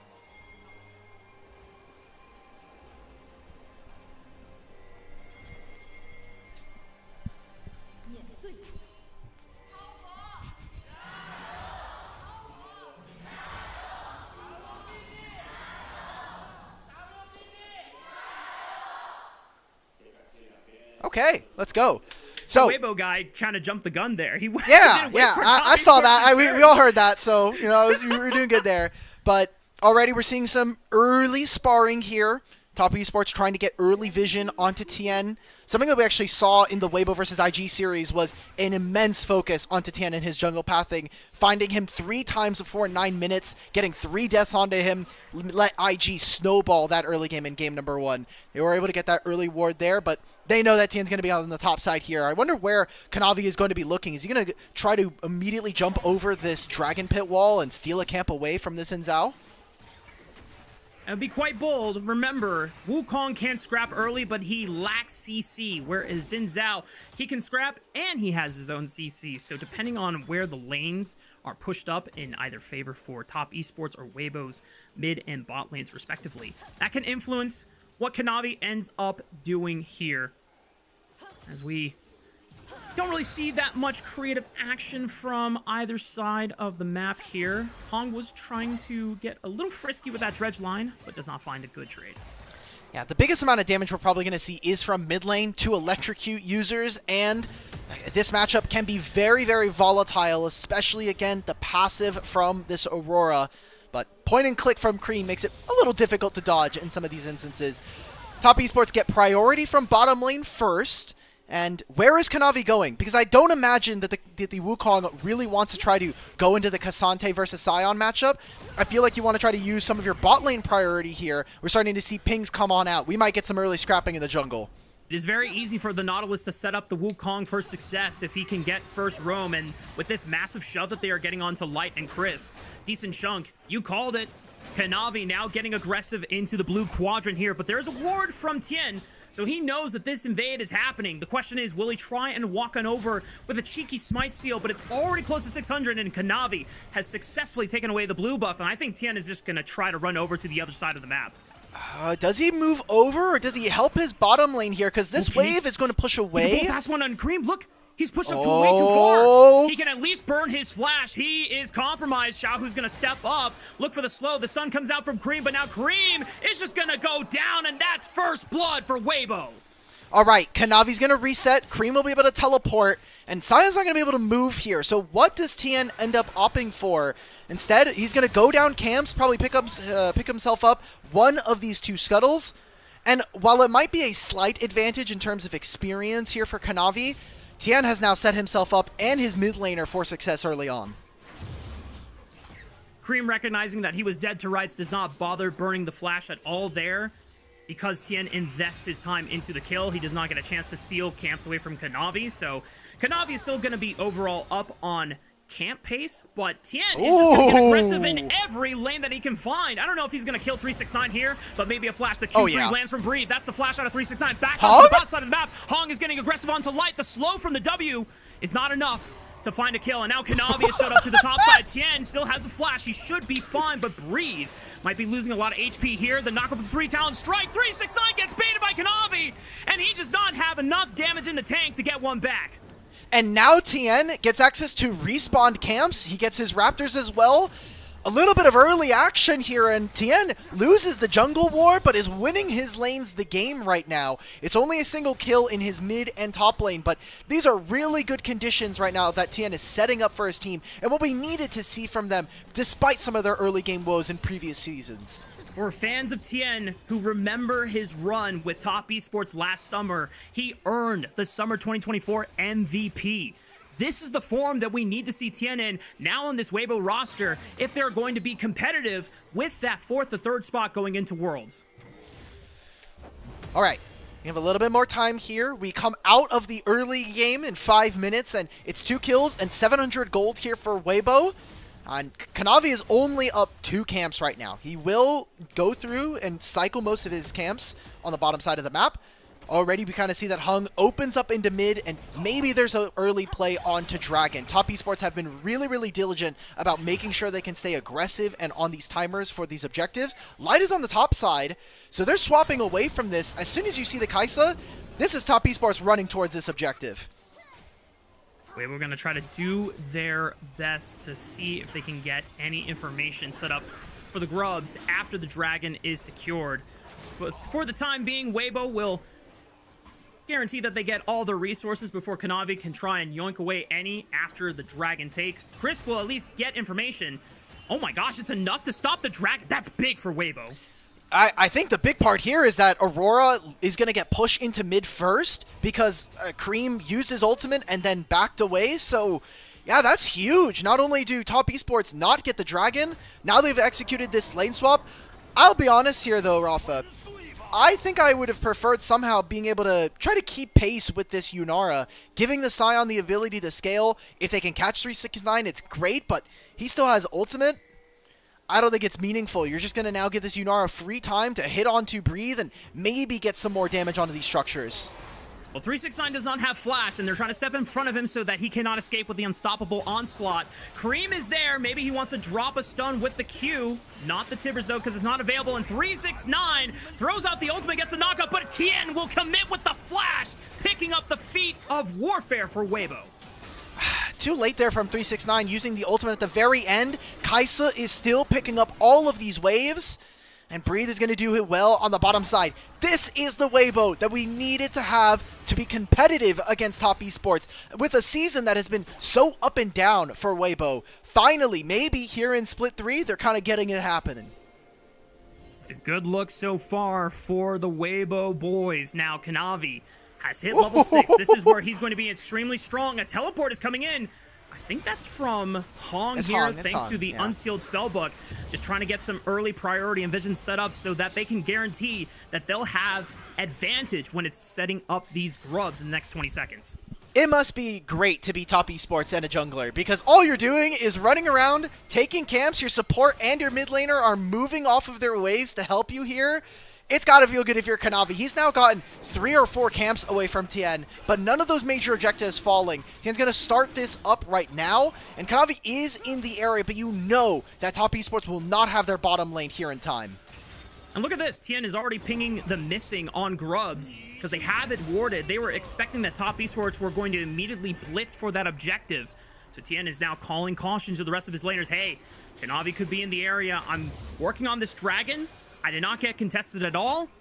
So now Weibo have an opportunity. If they get their bases off, as you see Xiaohu already using the recall right now, they might have a chance to still look for these grubs. I think it's tough. Tien still has to do all of his bottom side camps. His bot lane's also going to recall. Chris will be active. He has a teleport from the unsealed spellbook, so he'll be ready to contest if they feel like it. But I think this might just be Weibo. Let's get back to our lanes. We have to take our timer. And for the time being, you know what this does mean, though? Kanavi's going to get even further ahead, though, individually, because he's going to get all of these grubs for himself. Top Esports really putting in a big investment for their Wukong here, and it's definitely expected. We highlighted Kanavi to be the most consistent, or at least one of the 2 most consistent carries for this squad, and he has definitely been taking a role where he's just getting a lot of economy for himself. Now Tien will find a moment to wrap around the all-out from Breathe. They're going to bring 369 right into the waiting arms, and Tien still had the 3 talent strike to fall after 369's flash, but that Scion is a little too tanky now.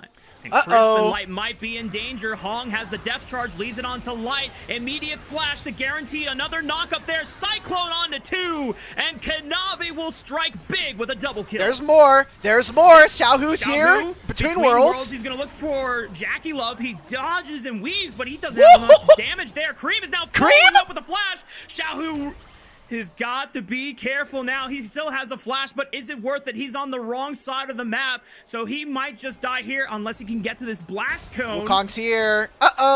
Say goodbye, everybody. And it's enough. Cream will get his revenge. All right, finally we get to see some action here from Top Esports. They make the dive happen. They take away a wave and a half from this Kaisa, so Jackie Love at least gets some more of an advantage in his role. And this is the swing that Top Esports were looking for in this game. 3 grubs on a team that honestly doesn't hit towers as well as Weibo does is a huge steal for them.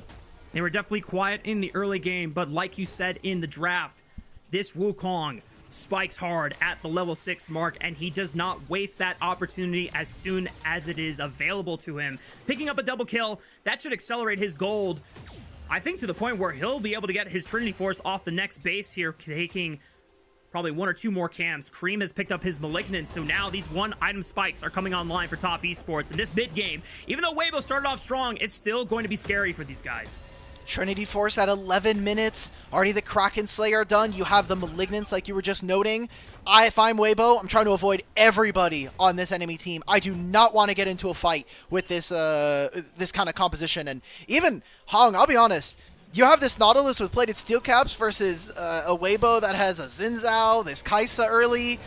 These are huge spikes, so whatever Top Esports want within the next 2 minutes is going to be theirs for the taking. We have Dragon on the bottom side of the map. We also have the Herald spawning in 3.5. Right now, the game looks even, but if this game is going to be going late, we need to see Weibo staying on top of these objectives. And because this Tibbers cooldown is so low thanks to the power of Malignance, Xiaohu is just continuously going to get chunked out as Cream is fighting for priority, trying to give Kanavi control of this entire mid part of the map. And it's going to prevent Weibo from being able to get aggressive vision into these jungle entrances. And as long as Top Esports maintain that, even though that this Dragon still has about 1:20 before it comes up, I think Top Esports is going to have full control. And like you said, Weibo, they might just have to concede and wait for later spikes. That's the best part of this, right? This feels like everything we talked about in the pre-show came true. Xiaohu, not necessarily dying or being down in the laning phase, but in terms of priority, some of the timers that he takes and some of the opportunities that Top Esports are looking for makes it difficult for Tian to ever walk away. Oh! He gets interrupted on the grand entrance. That's not good for Weibo and Top Esports. Gonna benefit off of a free pick, and now Light is the only member here under this tower. There's no teleports from Breathe, no teleport from Xiaohu. Light is getting completely surrounded. Maybe Weibo can bail him out. Tian is now here. Top Esports were not able to pull the trigger fast enough, so Light's life will be saved for now. The great part about that is there was not all that much used, and now Xiaohu in trouble. He's able to hop away. Decent chunk on a Kanavi. Tien's gonna Chris is force coming. Between Worlds, gets a big chunk, but Tien gets pulled in. Chris was there just a little too late with the grand entrance and the quickness, and Jackie Love now wants to find Xiaohu on the back end of it, but not going to be willing to pop any of his summoner spells to make that chase happen. But Dragon is up in 2 seconds anyway, and Top Esports, that's the objective that they wanted at the end of the day. Think about it. A minute ago, we're talking about Cream pushing Xiaohu out of mid lane, and then we move into this bot lane play. I thought that Top Esports were taking a few too many timers to try to look for certain trades, but they then forced 2 of Weibo away back into their base. With them coming out of their base, it makes it difficult for them to kind of come back into this, and Xiaohu getting caught again makes it impossible for Weibo to contest that Dragon. So I think the best part about all of this is the fact that Weibo got the first Dragon of the game. Delaying Top Esports on these objectives is going to keep them relevant and give them some more space here. And Weibo just has to be careful about what fights they decide to opt into. Obviously, there is some risk tolerance, and you know what? We can fight here. We can afford to maybe flip this one. But if they do that too many times out, they're going to get outpaced super fast. Look at this. In theory, this is a great play. Look how much damage they get down onto Kanavi. This dodge away from Crisp is beautiful. It makes it impossible for Weibo to ever get a trade kill here. another situation where we're looking at the mid lane. Hey, Cream is playing the much easier champion to execute. He drops his ultimate, clears the minion wave, and there's nothing that Xiaohu could do to be able to match. He has to give up so much just to be able to help Taeyoon find that play, and the fact that they don't, it's not great for them in the end. It is only a just under 1,000 gold advantage for top esports, so Weibo haven't lost the game. They are definitely a little bit on the back foot now, but as we said before, Weibo are just trying to stall this game out, give them time to hit the later spikes in the game, because when we look at top esports composition, the only real carries that are coming online later and later with each spike is still going to only be JackeyLove and Kanavi, as we might get frisky here in the mid lane, but it's just top esports getting posture for the Rift Herald. So Weibo will have first move, or they're going to be first in the minion lane wave here. Top esports, they want to look for a fight. They're trading. They snag Taeyoon. He pops the Crescent Guard, pushes them back. Breathe goes all out on Kanavi. That's a lot of good damage onto this Wukong. He's already compromised and forced to use the Cyclone. So Weibo might have a chance now to move into the topside river depending on who they look for. Q3 forces JackeyLove to flash away from the quickness. Chris has to go back with the battle dance, and here comes Light. They find JackeyLove, and Weibo get a big advantage in the mid lane. That pick onto him is huge. Breathe with the Q3, gets the knockback. JackeyLove tries to flash out, and a re-engage from Chris finds them. Top esports, a little too aggressive, trying to find something. Instead, I think they should have used the Rift Herald to force Weibo to turn. Weibo do not have any of the grubs, and Cream had teleport this entire time, so a numbers disadvantage unavailable there for top esports. Kanavi's in the area. We're getting the teleport from Xiaohu. Let's see the lane allocations that will come out with Weibo grabbing themselves the Herald. And this is where Weibo can really find themselves a nice advantage in the mid game with the power of their map trading and the map play. Looking back at the replay, Kanavi just took way too much damage. The kidnap from Breathe, the all-out, making it so that Kanavi is no longer in this fight. I'm looking at our mid laners. Xiaohu can back. He has a teleport ready to look for it. Cream actually went and interrupted him. And what I love about these two AD carries is that these are like duelist marksman champions. They're willing to step forward, 1v1 enemy AD carry, and they're able to have so much mobility to fight. Breeze trying to get away with a 1v2. Crisp is in the area. We've got more members of top esports in the wings.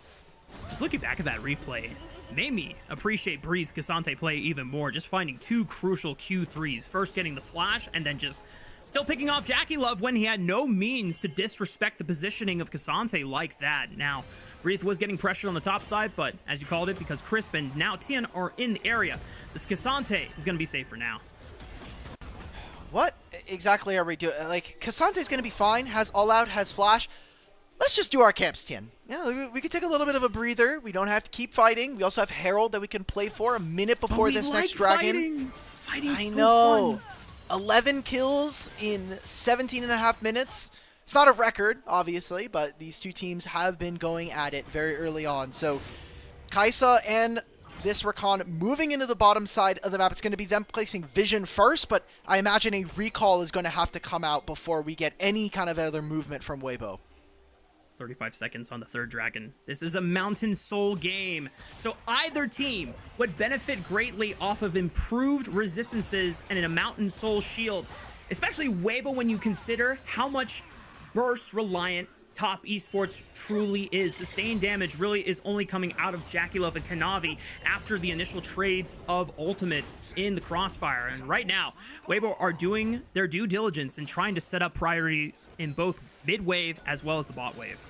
Okay, Weibo should be able to get mid prio first, just because Light only went to red buff. It was JackeyLove looking for a recall. He has Runon's Hurricane, and with them using this Herald, Weibo want to try to grab the first turret of the game here. A teleport's going to come out from Cream. I imagine this turret is still going to fall, but top esports are going to look for the contest onto this objective. Ooh. Oh my god, 79 HP on this turret. I don't think it makes a big difference. Still, Face of Strength going over in the middle of a fight means nothing right now. There are minor upgrades onto those boots, so we're going to go again on the mid lane wave. Weibo trying to play for first brick first, or at least the priority of the wave so that they can move into the river before top esports can get settled. But it's double TPs from both 369 as well as Hong.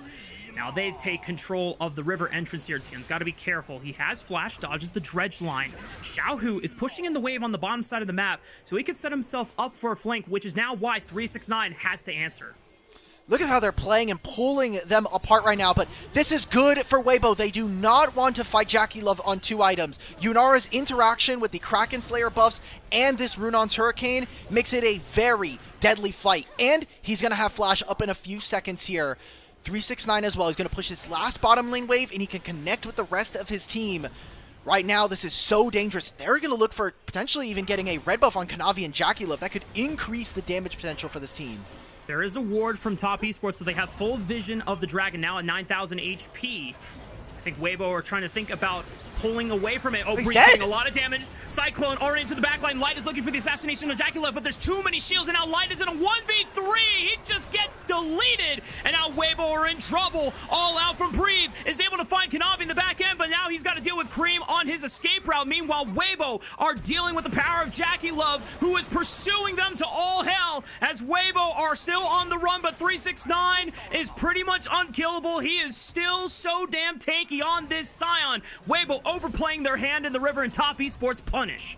It's not even the dragon, but the fight win going over to top esports means that it is incredible. And think about what they got out of this trade here. For top esports, they lost the flash on their mid and their jungler, but for Weibo, using that ultimate, this is a huge mistake coming in from Light, thinking that he could find the kill onto Jackie Love. Him and Chris fly in, they get the exhaust down, but like you had noted, the shielding from Hung and from Cream make it impossible for Kaisa to ever win this fight. So from here on out, every single fight win that Weibo are able to grab, that's a great one, but the fight had already been won here by top esports. It seemed like the real punish, the big mistake, is Breathe just taking so much damage on the initial burst, and Weibo not knowing how to really react defensively. They decided, we have to counter engage, we have to dive deep. And top esports come out for the better. The gold advantage is still not massive enough for them to feel like they're taking control, but the first brick is finally awarded over to top esports, but feats of strength have yet to be picked up. However, Tien is in trouble, and Jackie Love benefits from another freebie. I saw some pings going over to the Otacon, but top esports, they want to use those grubs right now and get ourselves at least a few jungle camps. It's going to be the second dragon, which means that'll beat our feats of strength going over to top esports, the first seed coming into this season, and an incredible bounce back so far. We had some questions whether or not top esports were going to be as competitive as we've seen from them, especially with how their split 2 ended, and so far, I feel like we have not really missed a beat outside of their series against BLG. What I have come to learn about top esports now casting LPL for almost a year is that their regular season seems to always excel in dominance. And obviously we're going to have to wait about another month before we get into the playoff stage. But one of the things that does make me smile is them being able to bounce back after the 5th, 6th finish in playoffs last split. However, Weibo are going to try a Hail Mary, looking for this Otacon. The rest of top esports know something's up. Less than 6,000, 4K HP, 3K. Can they it's do it? Be close, and Kanavi will say thank you very much for the Otacon. They eliminate Tien off the map, and now Weibo have the turn-tail. Breathe is trying to set up an all-out for Oh, Jackie Love. A switcheroo, but Weibo are starting to fall and collapse at the wayside. Jackie Love is looking for it all, and top esports will find the ace at 23 minutes. Triple kill there for the Yunara, and they get the Otacon at the same time. That feels like it absolutely clinches the game here for top esports to start off this series. God damn, top esports, you are so good when you're in the regular season. Just the smite steal there from Kanavi, 2 of our junglers there in the pit at the same time, and I like the idea of the fight there from Weibo. You have a Aurora and a Kaisa. The ability to burst down these objectives is incredibly strong, but not enough time to be able to actually stop the rest of this, and the pincer maneuver. You have Cream and 369 as solo lanes walking in, and look where all the damage dealers are right now. They're at the top of this fight. No one is pressuring Jackie Love. No one is pressuring top esports away from this objective. So Weibo, they lose everything here. When you're put into a position like this, Weibo just have to throw hands out and see if they can try and hands gap top esports at this point, but they were already so behind in gold. They were behind of the stat curve. And now the gold advantage has ballooned to almost a point that is just Weibo cannot Unplayable. overcome. Yeah, it's done and dusted here unless Top Esports just send a miraculous throw for the sake of Weibo's sanity, but I don't think that's happening from our top 2 team in Top Esports. Hey, look, Top Esports, they've been known to have a few games, happy games. I don't think it's going to be from this position, but hey, anything's possible. IG are playing today, so there's some voodoo in the air right now. It's going to be 2 turrets being taken in the mid and bottom lane here for Top Esports while Breathe makes a trade. No teleport for this Cassante, so he'll have to hoof it on over. We've got Baron spawning in a few moments. This could be another situation where you see Weibo try to make a play onto this objective with the Aurora and the Kaisa, with how kind of futile this game is starting to feel. Maybe there's an angle here, and if Jackie Love overstays, definitely. If Light can get to 3 items, there's a chance. Is it a big one? Probably not, but there is a chance. Because I've seen LPL Kaisas. Me when I have my copium inhaler, bro. Crazy thing. Listen. I'm trying to make it interesting. Trying to get the silver lining to any Weibo fans in the chat, especially our Weibo Gaming Socials guy. Definitely needs it as Top Esports maintaining priority over the mid wave right now. 8,000 gold ahead. Item differentials almost maxed out, at least 1 per person. Oh my goodness! Snap engage from TN and Jackie What are Love we immediately doing? flashes away, but Light is gonna send it on to Jackie Love, but they can't kill him! Jackie Love is immortal! And Breathe can't even finish the job! You try to step to Jackie Love and you're gonna get it! What the hell was that? I mean, Weibo, they thought, hey, we have to jump on Jackie Love. He has flash, he has barrier, he gets all of the shielding from his team. That just feels like it's going to be the end of the game. Xiaohu's the only one that's alive. They have Tibbers as well, 3 grubs. Top Esports now find themselves with a 10,000 gold lead. The Baron on top of that. And if they couldn't kill him here, then hell, man, they're not killing him any other point in this game. That felt like the Hail Mary from Weibo. Just try to send everyone into the back line. They burned the barrier, they burned the flash, and it just wasn't enough. The Baron will be secured for Top Esports just under 27 minutes with a massive 12,000 gold advantage here in our first game of the series. This is part of the reason why Yunara is also a little bit broken. The amount of mobility, the movement speed he's getting from the Conmay steps, goes into his ultimate, he gets the dash on top of it. It's just tough, and he has a huge lead. Not just individually with the gold, but remember, this team got the Otacon. Look how much healing and shielding he's getting access to, on top of the experience differential that he has. It's really impressive to see Jackie Love on his A game here. Something we haven't really seen in a lot of the earlier series of 2025. But again, we talked about it in the pre-show. Top Esports feels like they are starting to ramp up, especially in anticipation of the playoffs. This is the form that Top Esports need to consistently be in for the rest of this second round robin. Because if Top Esports can do that, I will believe. I will be a believer. I know that many of my colleagues around the world, they see the Top Esports domestic dominance, then come international stage and it's disappointment. But if they can deliver, I will be on the train. They can win an LPL title. Let's hold out for international. I'm one of those colleagues, okay? Let's wait. Let's wait. To be fair, you've been watching more LPL than I have, so I completely understand. Well, I remember our loss to GAM. That one hurt a lot. So we've got Top Esports finishing this one out. Baron here for another minute and a half. I mean, Tian uses his ultimate. It's not enough. Yeah, the Crescent Guard ain't gonna do squat. Weibo just doing whatever they can to defend the remnants of their base, but they're dropping like flies, one after another, and Top Esports will not lose a single man. Xiaohu flashes 07 to the rest of his fallen comrades, because he's gonna have to watch his Nexus crumble and burn. Top Esports lead the series against Weibo Gaming 1-0.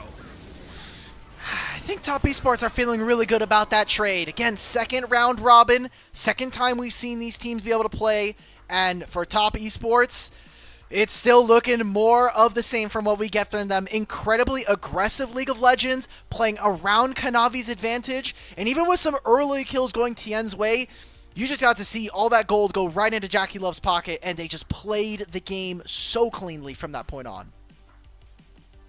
I was so hopeful for the side of Weibo off of that early game because Top Esports found a great invade angle, trying to put Tien on the back foot. And how does Tien react? He notices that Cream is overextended and he goes for an easy pick, is able to influence top lane to a T.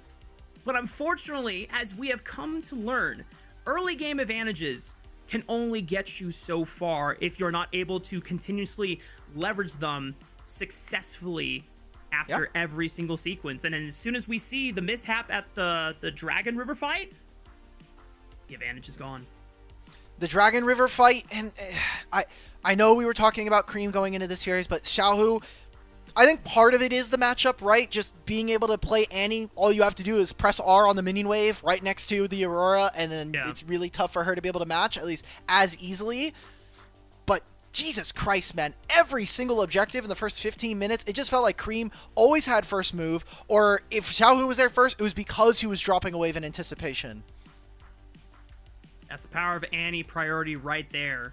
Even if you are not necessarily a big carry in these team fights, that was not Cream's role this game.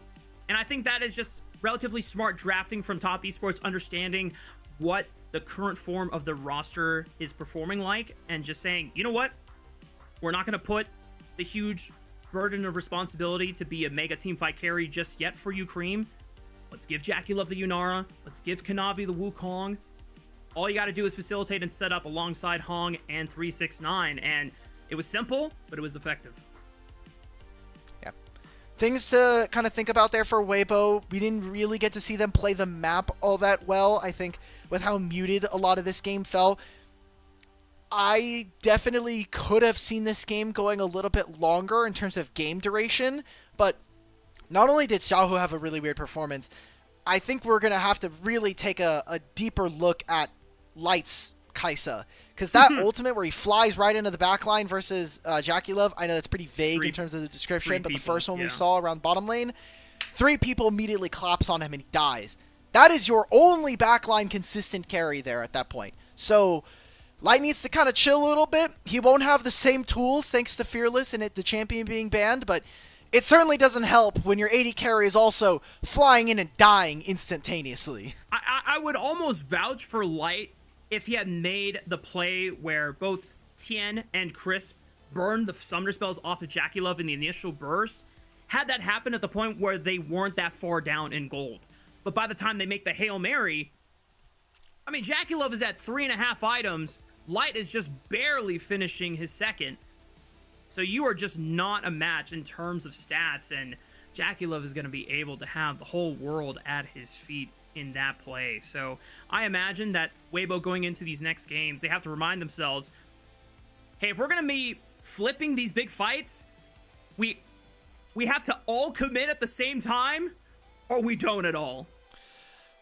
Honestly, going into this next game, I assume that with Weibo moving over to the blue side after this, they're going to be looking for some kind of bot lane pair that either opens up support to move or has an ability to push the wave early. Because I think in a top esports meta, and in a matchup where you're playing against Kanavi, you are not allowed to let their bottom lane get push early. I refuse to allow this. You're going to let Kanavi invade your bottom side jungle. You're going to then set up for certain plays where you're not only cut out early, but then your bottom lane might be subject to dies within the first 7 to 8 minutes of the game. I just don't think that that's a winning strategy when you look at how Top Esports have constructed wins all of 2025. Just watching the replays back over is reminding us of where Weibo could have really polished and tightened up some fights, and things might have gone differently. And this Otacon definitely was not the last Hail Mary, but it definitely felt like one where Weibo were saying, let's just blitz this, let's secure this. If we get it, even if we die, maybe we'll be able to come back, but it's the worst scenario possible. The smite steal from Kanavi, they all die, they don't really get any kills back. Back to the drawing board for sure, and I really want to see Weibo play to their identity more, because it was something that you had brought up that after the first 7 minutes where they were making pretty smart map trades, Then they stopped doing so, and they started opting into the hands checking against top esports, and that always seems to be a risky maneuver. They also just started every fight with 1 or 2 members down a quarter of their HP at the very least, which always going to be pretty dangerous. Again, we talk about the Kaisa play where Breathe gets engaged upon as Cassante. He takes half of his HP, and then Kaisa tries to trade with Crisp. That doesn't end up working. We talk about the Dragon play. Xiaohu gets chunked to half HP, and then he has to kind of walk around. That's not ever really going to be a play. So, yeah, I think thinking about which plays are allowed, which ones are we allowed to take? Are we looking to try to fight? Okay, hey, sometimes we have to make on-the-fly decision-making. Okay, our mid laner just took a pretty bad chunk. Can we still contest? Yeah. Or are we going to look to maybe move on the other side of the map? It's tricky, especially when you're in the moment. You'd expect a little bit higher or more from these players with the pedigrees outside of maybe a player like Hung. But I don't know. They had a decent enough early game, like you had mentioned, but we got to objective setups, and Top Esports are not a team that are going to allow you to have any moment of weakness, because they are instantly going to pounce on you. Especially in this dominant regular season form that they are continuing to show split after split. I'm hearing the MVP music. I imagine it's Kanavi. Oh! I shouldn't have questioned it. The Jackie Love Yunara was kind of flashy, and he survived in both dive encounters, which basically ensured the demise of Weibo and any chance for them to try and make a comeback in that game. So, no complaints for me. It was pretty clean. I won't lie, I was really excited to see Jackie Love play this champion, and glad that we got it here in the first game. Thankfully, it's gone for the rest of the series, so we'll see what else Jackie Love has up in store for Light. Yep. Top Esports do end up leading the series 1-0. We'll see if Weibo can form a comeback, or if it's just going to be a close, or more of a swift 2-0 from Top Esports. We'll see you on the other side of this break.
Welcome back, y'all. We're getting ready for game number 2 between Top Esports and Weibo, where if you missed out on the first game, well, there was a small sliver of hope for Weibo in the first 5-7 minutes, and then it got all dashed away by Top Esports just being dominant as ever, trying to prove that they are, for a reason, one of our top 2 teams here in the LPL. Sorry, I'm just real quick consulting the Devin Booker team tier list real quick. Yeah, Top Esports is first, Weibo is third. I don't believe that, but that's okay. And I know that he posted. I did ask him yesterday for his some of his tier lists, because if anything, that guy is a consistent content machine. So he has Knight, Shanks, Lin Feng, Xiaohu, Scout. I forgot this guy hates Cream. Cream's not even on this list. Jesus Christ. DBT. This guy wants Cream off the roster. He's been asking, to be fair. From OMG, which I remember at the beginning of the year, I was a big fan of Lin Feng, and I thought that he was getting criminally underrated because the supporting cast around him was low-key dog. But Lin Feng got kicked off the team, and they replaced him with someone else, so I have no ground to work with. So anyway, OMG rant aside. Back to the series at hand between Weibo and Top Esports. We alluded to it before, Alk, that Weibo really need to be more cautious when taking these bold flips against Top Esports, because Top Esports, if they see a moment of hesitation, they're going to outplay you in the end. Well, a topic that we had coming into the series was Weibo going to position correctly, put themselves in good spots? Because honestly, if you kind of looked at this team, a lot of the setups, the early game, remember TN, he lost 2 of his jungle camps. He lost his first blue and his first Grom, and was able to make a first blood kill in the mid lane, and walked into top side and also got another kill, stopping Kanavi, who then answered him and wasn't able to make anything happen in the early game. So there is clearly some good decisions being made. I just wonder if this is maybe a difference in how these two teams are structured, especially because we've talked so many times about Top Esports and their jungle, but for Kanavi, this is such a Kanavi-led team, especially in the first 15 minutes, and I feel like one of the ways that I thought was going to be really exciting for Weibo was the difference between how Xiaohu and how Tian typically play. We were definitely expecting a lot more powerful synergy between those two and trying to control the early game. We saw glimpses of it. The early punish onto Cream, yeah, they don't get his flash, but that should have theoretically given Tien and Xiaohu a small window that, with successful repetitive leveraging attempts to slowing down Cream or trying to slow down the rest of the map and accelerate the pace for Light's Kaisa, that could have been an angle, but the misplays are going to always get them in the end when you are playing against some of our best teams here in the LPL, especially with Top Esports being one of them. Now, we're heading into draft for our second game of the series, and I think very deservedly so, the Rumble ban is coming out right out the gate. Pantheon, Renekton, Gwen also being taken off the table. Honestly, it just means that this is probably going to be an Mbessa first pick here for Breathe. Could also be looking towards jungle. You know, we're talking about Vi being left up on the table. I know that one of the few teams that is still playing this champion right now is Weibo in their priority. So I wonder if we're going to be seeing either one of these two champions looked at. Bear's also taken off, so it gives more power to an Mbessa first pick like you were teeing up for Breathe here on Weibo. And to be fair, I thought Breathe, up until the team started losing, was having a spectacular performance on the Cassante. And Top Esports also giving respect to Breathe. So it's the Mbessa taken off the table, but that means the Trundle is left on the board, and Tien will take the Troll King for himself. Trundle could invite some dive, I think. You're going to still have tanks in this game, but a lot of the AD bruisers no longer available means that I think that when we look at for Top Esports, they're going to have to be a little bit more creative with what answers and what champions they're looking for. This could be an Italy game here for Kanavi. Depending on how the lanes look and how he's feeling, he has been one of the only junglers playing this champion and definitely leads more into that credence of a jungle-led team here for Top Esports. Specifically into the Trundle as well. I know that I personally called for some junglers to start playing Kindred. Milky Way was one of them, even though it was not successful in that particular game against I believe it was JDG. I'll have to... Yes, Yeah, I think so. JDG. But this is a Vi lock-in from the side of Kanavi. So Top Esports are already pigeoning themselves into a dive comp because if you select Vi, you better have other people that want to dive with her. Otherwise, she is going to feel very, very sheepish if she makes a solo engage and just gets completely collapsed on. I'm looking at this from the side of Top Esports. Honestly, this could be an early Akali angle already coming out. The Jax to answer the Yorick on the side lane. Cream, what mage are we looking for? Azir could be something that looks as an answer. It's a bit tougher into the Talia as the game goes on. We could see Orianna as an answer as well. These three champions are, in my mind, really the ones that are popping out, but we're going to take the aggressive option with the Ahri instead. So Top Esports want to have self-sufficient solo lanes and things that are going to set up for good positions for Kanavi's Vi. Now, this is a flippin' dynamic from game one, right? Wukong, a little bit more self-resources being put into Kanavi's basket, and Cream was the facilitator with Annie. Now, it's the other way around. Kanavi is willing to be the one that aggresses with the point-and-click ultimate, and Cream can benefit by diving alongside with him. So that means on these level 6 power spikes from Top Esports, I really want to see both of these guys forcing plays onto Weibo and really putting them into the dirt and getting that snowball rolling for them. You say level 6, I think we might see some level 4, level 5 action. I mean, Talia with no I'm down. flash turns True. into an early True. kill. Huge focus now on our AD carries. We had that Varus in the first phase, but Ezreal, Kalista, I imagine maybe even Jhin starts to get targeted here. Xayah and Sivir are two champions that I'm looking for whether or not Jackie Love and Light are going to reach for him. Let's see what Top Esports decide to ban away. The Lucian, something that, even though a Vi could lock down, has the mobility to try and distance himself from the follow-up on the cease and desist. I think the Xayah is a great call-out, because if you can secure it for yourself as Jackie Love, that means Light does not have a way to dodge the cease and desist for himself. But that does mean Weibo has a chance to potentially try and just ban it away. But it's actually the Nico that is getting the respect ban. All right, Xayah, Corki, two champions that I'm looking at. I think with the Valkyrie, definitely option goes for it. Maybe they actually just decide to go for a support counterpick instead. You have the Nico already gone, and you still have access to things like the Alistar that are going to make it very difficult. So it seems like, yes, that is the choice we're going to have. And this does leave for Jackie Love to still have options as to which AD carry he wants to opt into. So for Weibo, I think right now what we need to see from them is an AD carry that is not only going to be self-sufficient like that Xayah we had noted, but someone who is going to hopefully contest in these fights. I don't think it's Senna, even though she has so many different champions around her right now that make it incredibly difficult for Top Esports to operate. With a Poppy too, trying to deflect any dashes from Top Esports divers here.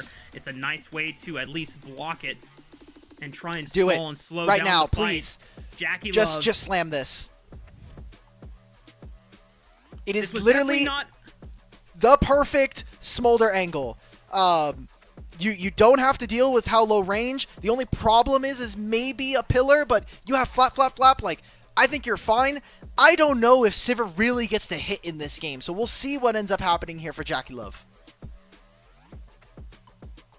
There's always going to be the danger if Weibo Gaming are able to prolong this game super late and allow Light to farm up a lot of Senna stacks and just effectively outrange Jackie Love. However, we do know that Jackie Love has pulled out some quite amazing Sivir performances. If we think back to, I believe, the last time that these two teams played against each other, it was Weibo trying to run down Top Esports on their side of the map before Jackie Love, with his dying breath, sent out a full Sivir combo, multiple ricochet blades, and just being able to secure game one for themselves. And it does provide a little bit of that late game insurance. If you fall behind with this composition, the wave clear from Sivir is always very strong and reliable, but it is shifting a lot of agency and responsibility of burden for execution to Cream and Kanavi to get things done here in the mid game.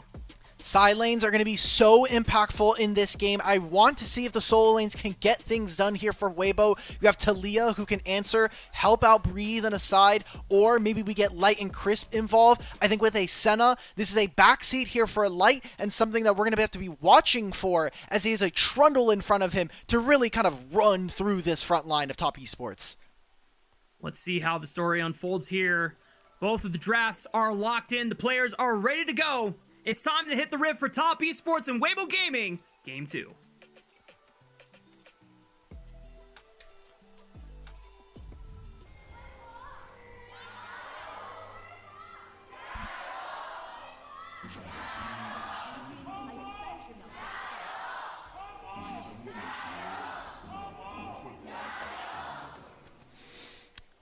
Thank you to Liv, currently on socials. Cream has won his last 8 games on Ahri. He is 37-19, if I'm correct. Yes, 37-19, and won the last 8. Last one was actually up against Weibo themselves. So just goes to show how much faith they have in this champion for Cream. And he has the opportunity to extend it to 9 wins in a row. Could be a massive pro diff here on the Rift. And speaking of pro diff, shout out to our sponsor, prodiff.gg, who, if you want to get some personalized coaching, some one-on-one tips from pro players who are from LTA, ERLs, or even the NACL, both current and former, just use the website there, link, prodiff.gg, or even the QR code, and make sure to use code LPL10 for a discount to support the stream. they've been really great. Glad to have them as a sponsor for the show. And as we get back into this game, watching for how these two junglers interact. Already a lot of wards going in on the side of Top Esports to defend entrances into their jungle. And Kanavi is moving into the bot side of the map after clearing out his top side, which is not the same here for TES. So need to see what Kanavi can do early on. You know, something I wanted to talk to you about, actually, but we didn't have time during the draft. You were talking about Kanavi being less of a carry, necessarily, doesn't need as many resources. I think I'm going to beg to differ on this one. I think a Vi that's going to have a lot of gold, going to have a lot of setup with her and her Ahri, can be a huge difference maker for this team. Okay, so this is always a fun conversation to have about junglers like Vi, junglers like Xin, or even Jarvan. I guess when I say that, oh, you're not going to need as many resources, I'm still advocating for you to clear and take your camps. Because your first item spike is still going to be important. And it's not like you just dedicating to farming isn't necessarily bad. I just want to impress upon people that when you are playing Vi, you have a point-and-click button that should guarantee a flash or someone dying on your screen. So as long as Top Esports are doing that proactively, or at least using the threat of it to guarantee objectives and other big wins across the map, I'm a happy camper. There you go. It's going to be Kanavi finishing his 6th camp here. Tian already done. So he's looking, going out into the rivers. Not much for him to do on top side, and mid lane's a pretty tough spot. So I was going to have to use his teleport 3.5 minutes into this game already out of mana in this matchup. So with him teleporting back, and depending on how this wave in mid lane looks, this could be an option where Kanavi can sneak up behind him, and well, once this wave crashes and Cream gets back in, they could look for a play. Oh no. Breathe has made this top lane very volatile. 369 is below 500 HP. Might be enough for Tien to at least burn a summoner spell, if not first blood. Tien's going to lead the charge. Pillar onto 369. Easy chomp.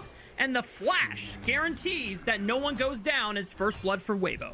Still not bad, though, because this wave is going to crash. It'll be a full plate here for Breathe alongside that kill. So he gets a 600 gold lead for himself. And Kanavi can't really do all that much. Many of some of the issues that we were kind of looking for. Glad to see that Breathe is stepping up on this lineup so far. Once again, Tien is able to find an early look here. It's been kind of the calling card for, at least with these two junglers that you see on the Rift. Kanavi is always going to try and prioritize efficient farming. Rubber band on those camps and just trying to accelerate his level lead over his opponent. Whereas Tien, willing to flip the game a little bit and try to look for those advantages to leverage his solo lanes. Now, the question comes, Dimitri, if Tien can make repeat ganks, or if the person that he just gave a benefit to in Breathe can actually make use of that advantage. It's tough to gank some of these lanes, though, right? Like, Senna and Poppy is not the most amount of damage, nor is it the best setup here. Xiaohu's going to take a little bit of damage here in mid. This is still tough. I mean, he doesn't have a recall that's going to get him anything. He backed in that first 3 minutes for a tier, and he is a third of his HP, no mana, and the wave is on Cream's side right now. It's going to eventually push here, so he'll miss about half a wave for this. And all in all, Breathe is going to be the biggest benefactor out of this early game. Got a second plate for himself, and as is Jax, he can be actually really, really powerful in this game, not only against Vi and this Yorick, but also thinking about a low mobility Sivir as well. Counter-Strike has so much value in just being able to deflect a lot of that incoming physical damage, since it really is based mostly from auto attacks on all the physical damage champions that top esports have. Yeah, there's some spells that do some decent bursts, but Jax is going to get tankier when he throws down that Grandmaster's Might and will win the sustained battle. Kanavi not going to go for the dragon, even though Tien is on the top side, because he doesn't have prio from 369 on that bot side, but he's going to be looking for Xiaohu. The charm is going to be flashed by Xiaohu, so Kanavi will not bother trying to extend the play. It's so tough, and look at this. I mean, Tien's on the top side, but what else is going to get done here in this instance, right? Like, there's an Alistar that's in the area. Hung has actually already grabbed himself the teleport, so if he needs to show on one side of the map and then immediately make an entrance on the other side, that could make it incredibly difficult for Weibo to ever find any access in one of these lanes right now. And with Xiaohu losing his flash, Cream having that ultimate on a really low cooldown, could mean that they could be searching again. Kanavi, he needs one camp, I think, right now to hit level 6. So Xiao needs to be careful for the next 3 minutes. And I think that's just going to make Weibo forced to have Tien and or Crisp always puppy guarding Xiaohu on this mid wave whenever he's trying to look for a crash. Because if he steps up too far, he has no way to stop Kanavi from just sending it with a flash cease and desist. That engage range can easily be activated, and all Cream has to do is just follow up with a guaranteed charm. So Weibo, just watch for whether Xiaohu is wanting to still push up. You'll definitely see some of his supporting cast members ensuring that he is protected on both sides. Xiaohu's going to walk back into mid. We have Grub spawning in 30. The Dragon's already up, and Tien is going to have a natural pathway into this mid lane. So even with all the buttons that top esports have, they don't usually interact with terrain all that well. So with Chris being first out alongside his mid laner, should be expecting to see how Weibo kind of creatively either play for one of these two objectives. I mean, look at this. Crisp on the left side, Tien on the right side. They're marking both of the entrances that Kanavi could have been looking for now that he has hit level 6. This is just really smart and great awareness from the side of Weibo. Oh my goodness, the seismic shove forcing the flash out of Cream. Now that's something that Weibo could try and punish if they ever get Spirit Rush off cooldown. I think it's tough, though. It's only the flash, and with Cream having his ultimate up, and again, 8 seconds. Look at this huge wave that Light is currently catching underneath his turret. He's going to have to drop this. He does have ultimate. How many grubs here can Weibo actually secure? It'll be 1 to start, but Cream is now on a flank. And Tien just used Smite. Flash from Oh. Chris! Seismic shove, that's a big combo! Kanavi is caught! And Cream now joins the fray, but does he have enough damage with Jackulov to turn the tides of battle? Hong is already about to drop! The charm goes wide, and Cream is forced to bail. Big win for Weibo at the grub pick. That's Feats of Warfare immediately going over to Weibo and all of these grubs, which is a great setup for this team. You'll have the range of the Senna and those side lanes that we were talking about. Talia and Jax are going to have a field day with this kind of advantage. The first look from Kanavi when he is level 6 does not end up in an advantage for top esports. It doesn't mean that it's the end of the world, but this is nice for Weibo to get the map rolling in their favor. Huge find there from Crisp. I was worried whether or not that was actually going to work, but we didn't even talk about that interaction. You have Poppy and Trundle on the same team. That is a guaranteed stun and a great start to this game. Yet again, 2 games in a row now, we've seen strong early starts for Weibo, but they haven't really panned out, at least so far here in this one. So we see a little bit more, potentially setting up a dive for Breathe, but Xiaohu can recall after this wave. He can look for his ultimate. Looks like they're just going to try and force him off the wave. Hong does have level 6. He's going to try and delay the base just with a cheeky pulverize. A teleport is coming in. Oh, man. Breathe, do you want to stay under this tower? Xiaohu is now here, so this at most is going to be a 3v4. Charm from Cream goes wide. And once Xiaohu shows himself, the rest of top esports are going to retreat from the tower. I think it's really tough to go for that dive. Mostly it is just posturing for this objective as we see Kanavi and Hung to start up the dragon, to be their first dragon of the game. This will also open up a teleport advantage here for Weibo, as Xiaohu did not need to use his as Cream moved into the bottom side of the map. This has been really smart coverage from Chris for the first 10 minutes. We already saw that during the time where Xiaohu was down flash after the first move by Kanavi and Cream. Crisp and Tien were making sure that Xiaohu was protected. Now it's Crisp again, ensuring that Breathe doesn't get dove early and stalls enough time so that Xiaohu is able to cover as well. Now Weibo, what can they do with these Summoner Spell advantages here? We have Rift Herald coming up in 4 minutes. Same with the second dragon of the game. Doesn't look like Tien's gonna find anything unless 369 gives him something. Aw, you got 2 control words there for Tien. This guy's banked. This guy's incredibly rich now. They were seeing if they could put more members. Poppy and Tien are actually hanging in the area. Chris does need to be a little bit careful, but he's probably going to be able to get out in time. Teleport's now coming in from Xiaohu. 369 is dropped to 50% HP. Xiaohu teleports They need to win to this. the top side. This is a lot invested by Weibo. 4 versus 3 at the moment. Jackie Love is arriving to the party. How fast can he get there? Seismic shove, not a lot of damage as Chris throws Kanavi into the wall. But the play is taking too long, and Tien is forced to flash away from the headbutt pulverized combo. Jackie Love should be able to help with the wave clear, but the Poppy Hammer will punt away 1. Kanavi no longer there. The Weaver's Wall getting the flash. And now top Esports Kanavi's going to come back. With 3v5. Uh-oh. Kanavi is going to come soon. Weibo have to act fast. This dive is not working out well. Chris gets dropped. Cease and desist onto Tien. And Weibo overstay their welcome as Hong is finally dropped in favor of Weibo. But you have to imagine that benefits top esports way more. Not only with all of those kills going over in the trade, it still will be Weibo trying to force, maybe get this last turret play with these 3 grubs. But Cream is going to be insane this game. He just got himself 2.5 waves on bottom lane and potentially 3 turret plates with this wave. If Cream doesn't carry this game, I think is a travesty and comes into question more and more of us criticizing this mid laner for top esports. And we've seen both sides of the coin throughout this entire season, right? We've seen Cream get a lot of these resources early, and he's able to deliver, and sometimes he's kind of sitting with his hands tied behind his back, but there'll still be time as we take a look back at the replay of this dive. Well, as you said so perfectly, this dive took way too long to happen. Like, we're playing not only on this wave, we're playing on the next one, so another 30 seconds has to go by. There's so much chip damage, but the flash from 369 here to make sure that he gets over the wall, and then Kanavi just gets the flank here. I don't even think they have all that much damage to begin with. This flash from Jackie Love completely cuts the play in half. At some point in my mind, Dimitri, I just thought, surely Weibo stop here. They got a flash here. Okay, they should stop. Okay, they're going for another flash. Okay, cool. They should stop. They just kept going. And top esports are like, do you really want to play this out? You really want to see what happened? Okay.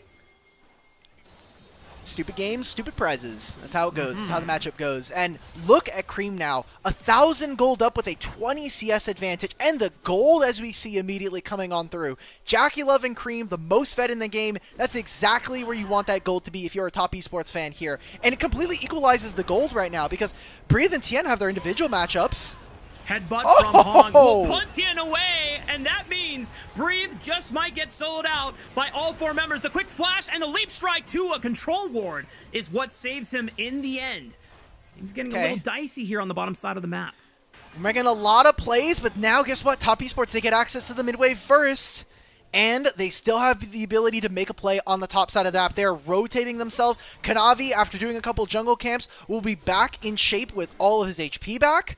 And we've got a Herald spawning in 30 seconds. As top esports, you do not want to give this objective up without making it a big sacrifice for Weibo. Neither team has secured the feats of strength. Still 2 objectives away, as you called out. Weaver's Wall trying to collapse on a 369. He doesn't have flash from the top dive before. And And that's an easy setup from both of the solo laners of Weibo, and they're just going to try to opt into taking another turret for themselves here on the top side of the map. And with sharing not only the gold, but also the turret kill here, Xiaohu gets to clean up a lot of that gold lead that Cream had individually. So now it's them. They're going to be able to move in. I wonder, does Weibo stay to try to fight for the fight for the Herald, or do they look towards the Dragon? As Top Esports, they're not in a great spot to contest for either of these. Weibo are blitzing the Rift Herald as fast as possible, and if they get this before Top Esports are able to really set up themselves for the bottom side of the map, should be enough time for Weibo to get the bases off thanks to the empowered recalls from the Rift Herald take. We could have a scrap here on the bottom side of the map here as Hong doing his due diligence in setting up aggressive vision and making the entrance from Weibo that more difficult. Chris is going to be late. He needs to set all of his wards down right now. You see all of this vision for Weibo, focus on the top side of the map so that they can make these plays for their solo lanes. Not the same case on the bottom side of the map. So Top Esports grab themselves the first 2 dragons of the game, and that means either the Otacon in 4 or the dragon that spawns in 5 is going to declare the feats of strength for our teams here. And you kind of look at where they're at right now. Light with 35 stacks on the Senna, not amazing, but getting closer to his second item. Jackie Love is also going to have his Navori Flicker Blade soon. I think it'd be very problematic where we see our 2 AD carries stand. And for Top Esports, I imagine you can be in a gracious period of willing to give away the 3rd dragon if it gives you better posturing and threat over the Otacon. Because you've already taken the first 2 dragons of the game, you're not necessarily on a clock to try and accelerate the game super fast because you have this Sivir that is going to get stronger and stronger the later the game goes on. Yeah, but you're going to have a Senna, right? Like, Senna's going to have infinite amount of range, and that actually makes it very problematic for Top Esports because outside of Kanavi finding an ultimate, they don't have, like, guaranteed lockdown onto this Senna. And think about how tough it's going to be later on into the game with with Poppy and with this Talia, right? Pillar look on the Cream, forces his Spirit Rush, and Nice. flash over the walls with the Pulverize. Tien could be in trouble here, still has a flash, but he is not getting out here alive. Cream picks up his first kill, looking for another with the Orbit Deception. It's a double for the mid laner of Top Esports. And now Cream, he's going to go ahead. He thought he was going to get a recall timing instead, but with how long the lane is, with Jax already pushing, he's going to TP immediately. Top Esports grab themselves a top tier 1. Let 369 grab this so he can be a little bit more resilient versus this Jax as the game goes on. And that was a great response and a great play coming out from TES. And it's so crucial that Cream is able to win big in the play because we teed up that he got a lot of gold for free when Weibo sent 5 members for what seemed like an eternity on that top lane dive, and Cream is able to hold strong in this attempt by Weibo and then deliver with a double kill for himself. I want to give him his flowers. I know famous Twitter user Valiker also wanted to get this going, but when are we going to have a Hong apology? Because ever since he came onto this Top Esports lineup, he's been playing way better than what we saw from him on Weibo. So I'm really proud of this guy as someone who has been really maligned, especially for some of his international performances, and I'm glad to see him playing so well. It's really all we want from our players, is to see that level of excellence come through in their gameplay. And I remember getting initially extremely excited about Hong at the beginning of the year and being able to watch some of his tape on his prior team. I want to say was LNG. It was LNG, correct. This guy was always a playmaker, was super aggressive. It seemed like on this Weibo roster during Split 2, he wasn't able to always find the aggressive looks that he wanted, or he was left out to dry. And we were wondering at the beginning of this Split 3 how well the support carousel swap between Crisp and Hong going between these 2 teams would benefit the other. And I agree with you, Alk. Hong has looked great for this squad, and we're definitely hoping for the best as Top Esports continues to deliver dominant performances through majority of the regular season. All right, 45 seconds. Otacon spawns. We have a minute and a half before the next dragon. What I'm looking at right now is these 2 AD carries. Flicker Blades is already done. Jackie Love, he uses a spell shield. He's out of this. This should be mid-turret going over to Weibo. But Light is really far behind. He's down almost 40 CS versus this Sivir. And yes, you'll have that scaling eventuality of the Senna. My worry here is are you really going to get there in time with the 2 dragons that Top Esports have now? 369, he's just gonna tried to teleport it. But the Oh! pillar interrupts him. Breathe sets it up by going aggressive with that Grandmaster's Might earlier, and 369 just could not get out in time.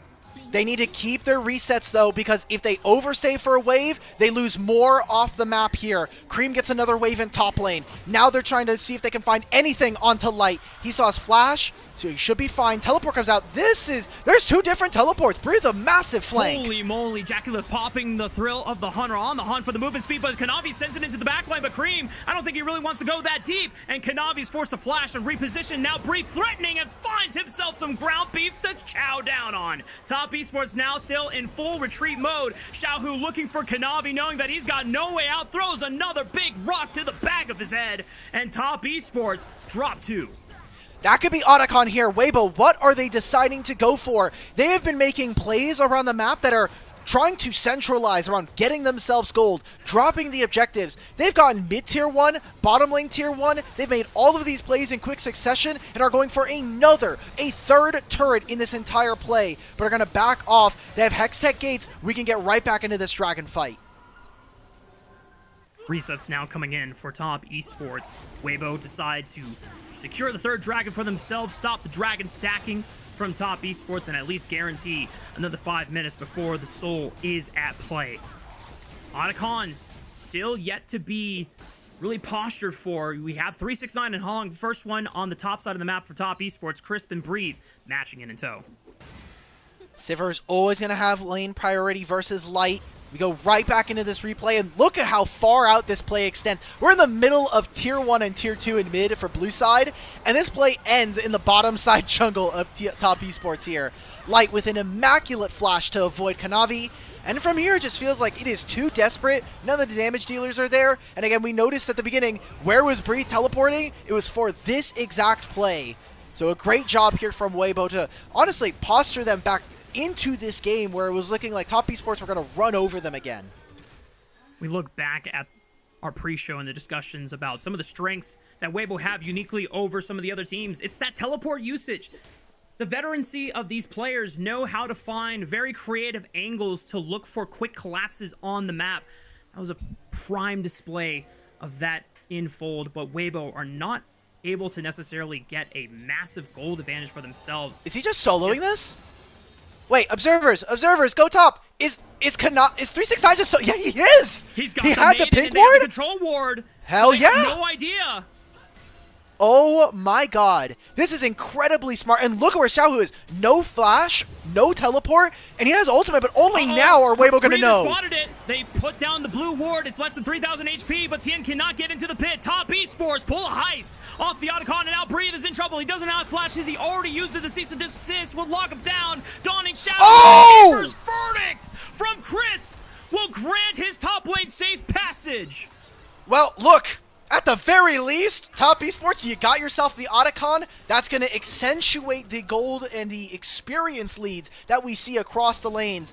An insane ultimate there. Saves the game, in my opinion, for Weibo coming out from Crisp. Could have been a huge play for Top Esports. At the end of the day, it is still an Otacon snuck under the noses of Weibo.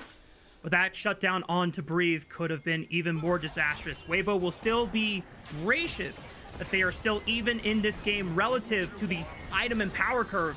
But man, with an Otacon snuck like that. Yeah. That was really impressive. And honestly, getting the flash wave from Jax is not all that, non-meaningful, I think.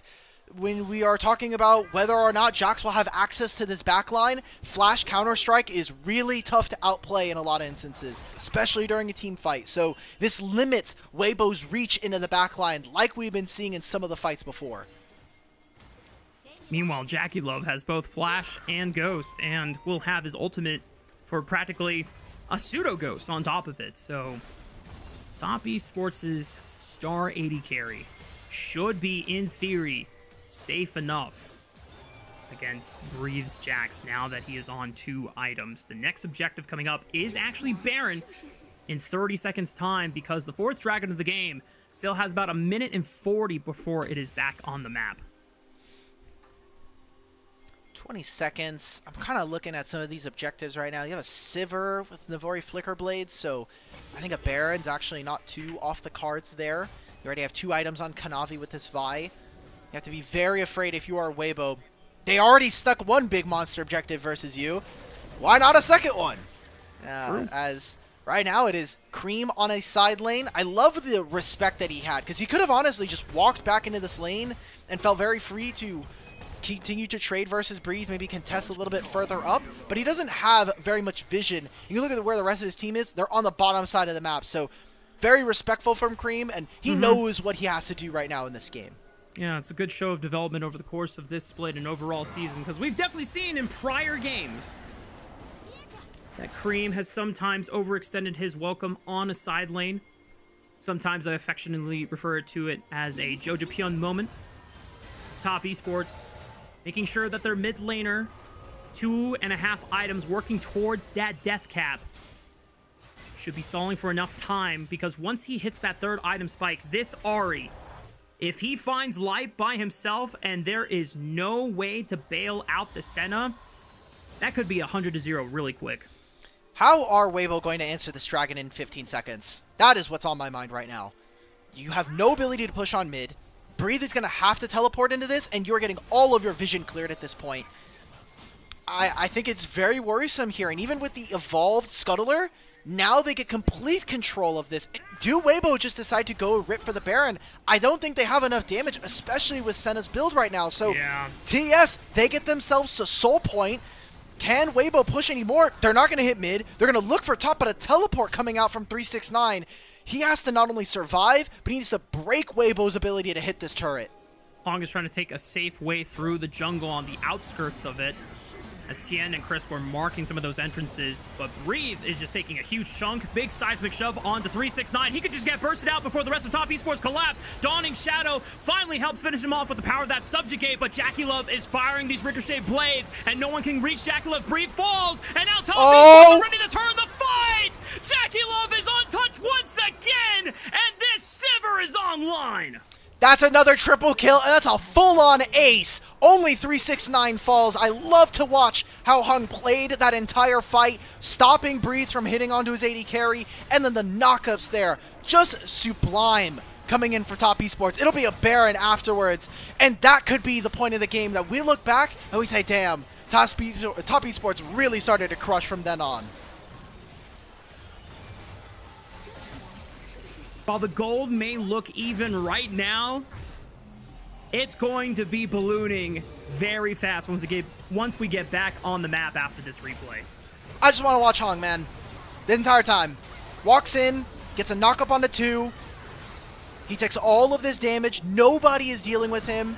Stops Breathe as well. And then the back end of this fight, man, just... oh, I love to see it. And all of this damage, they're walking into the Sivir here. What is Light doing? He already has a pretty massive disadvantage. He's down a level and a half thanks to the Otacon, and the damage isn't quite there. You don't have that many stacks. He's at 70 stacks right now at 28 minutes. This Senna is not going to have enough time to play this game, and now Jackie Love has 3.5 items. Tien's Breeze's dead. He has a leap strike. Can he flash over to the blast cone? But there's so many members surrounding him from the side of Top Esports. There's no way that Jax ever gets out of that scenario. And unfortunately for Weibo, they're now down another member on the map, while Top Esports are ready to push into these second turrets with the Baron buff on their side. I think the dot damage from the Bloodletter's Curse prevented him from getting into it. Because if you're in combat, you can't activate the Hextech portal. So... very, very close stuff here. Top Esports now playing on 2 lanes, and I love the positioning of Hung and Kanavi. Wait in between these 2 lanes and see what the play is going to be. He knows that Jackie Love is down some, but he's just trying to 1v1 a Sivir. This Fed, that is never, ever going to work, Xiaohu. And Cream is going to force another flash out of the members of Weibo Gaming with the forceful aggression off of that charm play. And Top Esports still continuing to press on forward, as Light and the rest of Weibo have to be careful because Cream is hunting. One more Spirit Rush at the ready. And Top Esports use the threat of it to take this inhibitor. Oh my god! Charm right into Tien! He's dead! Top Esports might just try to end the game right now. They got another wave in mid lane here, and still Baron rocks for another minute. so they can continue this pressure. Xiaohu is up in 15. Chris stops another vault breaker, but he's got a cease and desist. Light is forced to flash. Konami That's gives it. his life. That Top Esports can just barrel through the Nexus towers. Breathe is already below 50%, but Top Esports just show an exceptional masterclass at sweeping a series. There we go. I was worried we were going to get another 3-game series coming out from Top Esports. Another 15 minutes that looked a little bit wavy. But goddamn, did they make it look clean with this immaculate team fighting and really, really smart use of vision around the Otacon to set up that objective, and then the Baron fight afterwards. This is the Top Esports that I want to see going into playoffs. When we teed up this team against Weibo, we knew that Weibo is one of the teams on the outliers of the top 2 in this soup of 3-4 other teams that on paper, their roster has a baseline of talent that is good enough to punch into the 4 seeds going into Worlds. But if Top Esports want to continue proving, like you said, that they deserve to be at the top competing with BLG for another title, or at least number 1 seed by the end of the Rumble stage, you have to put away the rest of the teams, especially ones like Weibo, just like how we saw them do it. This is the way that they keep themselves in that top 2 because of the fact that they lost to BLG already. BLG are 6-0 with their match that we saw of them today. Imagine that with them playing WE again tomorrow, that is going to be another series that they win. So imagine they go up to 7-0. Top Esports now at 7-1. This is how they keep themselves and make sure, especially with 2-0s, that they are able to secure first place. And so important, especially with the fact that you don't have to play an additional series. First seed usually also gets an advantage. You usually get to pick your opponents first, like we saw in Split 2 playoffs. So very, very exciting stuff. We still have a couple of days here. I know we have about 42 days in the regular season. We're at 22 now. Still got a lot of games left to play going forward. And you know what, Dimitri? I am going to pull up my calendar because I just want to give a shout out to the next time Top Esports plays against BLG to give all of our fans an idea of what date to really look forward to. The collision course, the rematch between our top 2 teams. August 17th. That'll be, yep. That's my birthday. Holy shit. That's crazy. Look at that. I'm going to make sure that Kelsey does not schedule you for that day. Thank you. Thank you. I want to enjoy that epic banger from the comfort of my bed. Maybe the couch if I want to order some late night food. That backfired. That backfired. I really wanted you to be really excited to cast that one on your birthday, but that's fine. Listen, don't get me wrong. If it was in the morning, I'd totally be down. It is technically in the morning. No, but not. I want it during the day. You know, I think as I'm approaching 30 years old, I want my birthday present to be a good night's sleep. You know, I want to choose to be able to decide, okay, you know what, do I watch this live or do I just watch it in the morning when I wake up, you know? But anyway, kind of real. I try to speak facts whenever I can. But Top Esports, I cannot continue singing praises about this team. I was super excited the way that Jackie Love was firing on all cylinders from the beginning of this split. Obviously, the encounter with BLG took them down a peg, and we're going to have to continue monitoring how BLG continue their progress since earlier today, if you're just tuning in, they played against WE, and they did drop a game against them, but they still won the series 2-1, so BLG remain undefeated in series score, unlike Top Esports, who have only dropped 1 series to BLG. Yeah, and 14-6 is their game score. BLG will have 12-3. Let's flip over to the opponents right now, though. Weibo, a disappointing loss, even though I think we came into today expecting maybe that Top Esports were going to win. For Weibo, it's really important that even if they can't win these series, they need to keep their chins up and really look forward towards their schedule, because now, with this loss, they're tied with AL in 4th place at 3-4. With how AL are looking, honestly, the fight for 4th could be anybody's. We came into this split being like, okay, Top Esports, BLG, AL, and then IG is probably 4th, and then JDG and Weibo can fight for 5th, 6th. With how it's looking, that 4th seed going into playoffs is anybody's game now. Not JDG's, though. Not their game. They could play a different game. The 4th spot going into playoffs would mean so much to any of our middle of the pack teams that are just desperately trying to find consistent wins, not just in series, but in also their games, because sometimes teams like Weibo, JDG, and who else am I thinking of? I think IG have proven at this point they're top 3 for sure. They're top 3. Mind. They have dropped a series to FPX, and that was weird. But for the most part, IG has definitively been our 3rd best team in the league, and we're definitely excited to talk about more on them once we get to our 3rd series of the day coming up soon. But we are still winding down on the highlights, still waiting to see who our MVP is going to be. I want to say it should be Hong. I want it to be Hong. I want it to be Hong. I think another player who could possibly get it is Jackie Love, because this Sivir was insane. Like, I know we didn't get to see too much of him early game, but his positioning in a lot of these fights, part of it having to do with the fact that he does have Navori Flicker Blade, so he has no cooldowns whatsoever, but you could just see how fearless he is, and it is such a marked improvement, because Split 1 and Split 2, I think maybe it was due to the fact that he was playing with Crisp, and that just obviously wasn't working for the two of them, but it is night and day how much more Jackie Love is willing to step forward, especially in the laning phase alone. He has been way more aggressive than we have seen from him previously. He really is playing the lines and trying to do his best to bait out cooldowns from Weibo just to make it even easier for top esports to punish. Obviously, Cream was given a lot of leverage this game to propel forward to be a strong carry, and he did his job. I'm not sure if Cream did anything spectacular. That brother caught gold. That's all that matters. He caught the gold sack. That's all that matters. Yep. Like, he did what I needed from him in the mid lane. I know we put a little bit of spotlight in the mid lane, but what was one of the things we talked about is that Cream is really, really smart about when and how he gets gold on the map.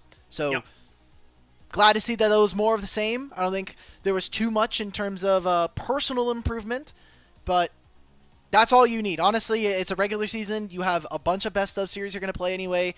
We take these small little pieces, and we're seeing more and more of a top esports that I think we can get excited for as we get into the back half of our split. Yep, as long as Cream is consistent during the Rumble stage, then we can see if he can clutch up and try and be a superstar carry, just like Jackie Love and Kanavi have been able to be for this team once it comes to those big stakes matches like against BLG in particular, where Knight still is kind of reigning as the best mid laner in the league. And you called it, Alk. I still want to give an honorable shout out to Hong, because he created the world for Jackie Love to rule over, but it is still Jackie Love's world and we're just living in it.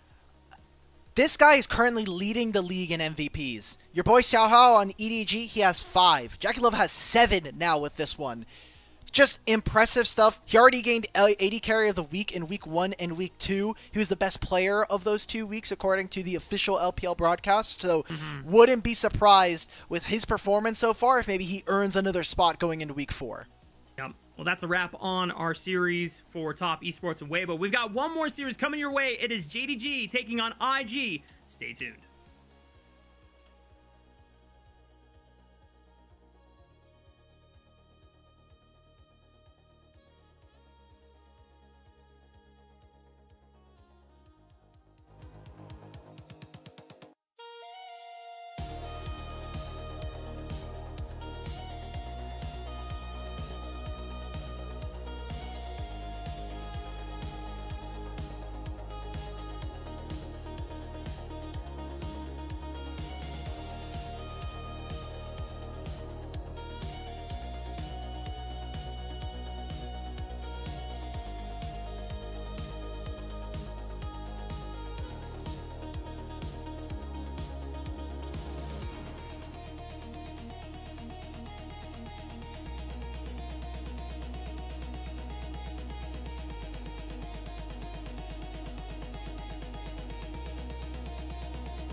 Welcome back, y'all. We are getting ready for our final series of the night here on LPL English between JDG and IG. Now, on paper, even if you looked back at Split 2, IG have always been advantageous when it comes to overall series and game score against JDG, but it's even more down in the dumps considering JDG's recent performance and form here in Split 3, whereas IG, it seems like over the course of 2025 here, Alec, they've just been ramping up into their final form. Looks like they're better. No more lane swaps. So I'm feeling really good about this IG roster. I know just before the break we were talking about them as a top 3 team here in the league already. And honestly, if we're just keeping it a buck, we are looking for them to stomp today's series and make it a quick 2-0 going into JDG. Yeah, just given JDG's inconsistencies and their underperformances, but I would not put it past JDG to, walk away with a surprise Game 1 or Game 2 win before IG end up closing it out. If JDG somehow 2-0 or win the series, then, well, we'll cross that bridge when we get there. But of course, you see the JDG roster on your screen. Xiaoshu, Shun, Scout, Pays, and Wink. And one of my favorite things about this roster, even despite their underperformances of late, Shun and Wink are really close friends, and they were former teammates coming up on IG back in 2022. And for those that remember the World's 2024 final teaser between BLG and T1, a lot of the players that were competing in that final, Shun included, being the jungler on BLG, a lot of those players had these really heartfelt messages from family members, from close friends, wishing them best of luck. Who does Shun get his message from? It's from Wink. Check it out. 无论最后结果怎么样，勋在我们心里都是值得尊敬的选手，加油，同学！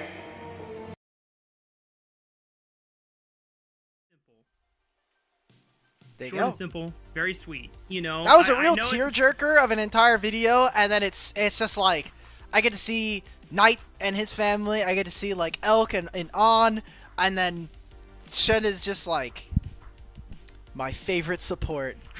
Thank you, brother. My favorite ADC turn support. There you go.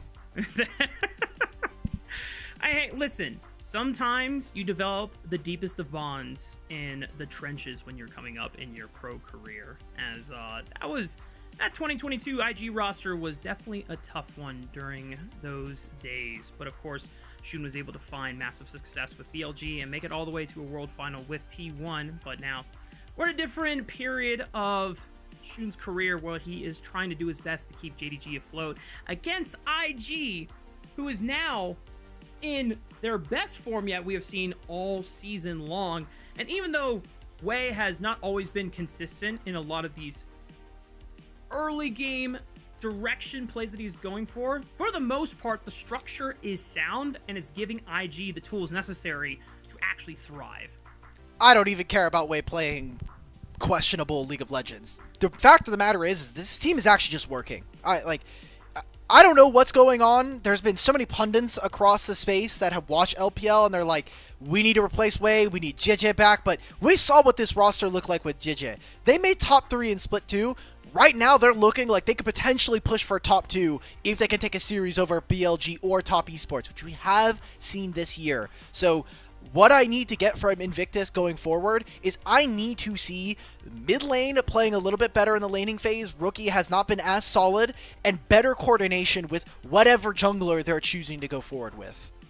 Yeah, we still have no idea what's the situation with JJ. Like, at the beginning of the split, I remember hearing things that JJ was visiting family. That was like a month ago. Where's homeboy at? Is he on the bench? Is IG keeping him on it the is the rack? bench. It is just the bench, right? Like, the official communication was saying, like, for Wei and for JJ, it was going to be who was the best performing player at the time, both in scrims and on stage. Obviously, with how they're looking, IG are going to continue with Wei. I expect if there is a loss streak that comes on through, maybe they do change it. And some of the clips that we're going to go through here just relies on a lot of the team fighting. You can see here, Weibo were about to end the game, but IG make a massive team fight, and they have done this consistently, not just in Split 3, but just across the year as a whole. And despite some of the criticisms that we've leveraged against Rookie for his early laning phase, Brother does clutch up when it comes to late game scenarios, and that is something that IG are definitely grateful for, as there have been multiple times where Rookie is able to stall enough for death timers to come back off cooldown, or he finds a crucial engage. We even see this moment here. I'm trying to remember. This is Gala pentakill. This is a Gala pentakill. That's right. The Unara pentakill, the first one in pro play.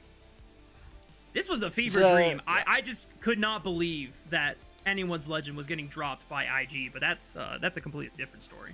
I told you in game 2, there's movie magic anytime IG plays, and that continues to be the case. This team just finds angles a lot of the time, and it's a culmination of things. Thishai is playing some of the best League of Legends we've seen from him in 2025, not only in the laning phase, but outside of it. I think that even with the jungle situation going on, the rest of this team is really working very well, and specifically Gala and Mako are just playing way better than they did in the first half of the year. They were a liability and definitely up for debate whether or not they should be replaced on the team. At least one of them. So far this year, or so far in Split 3, they have kind of put that to bed.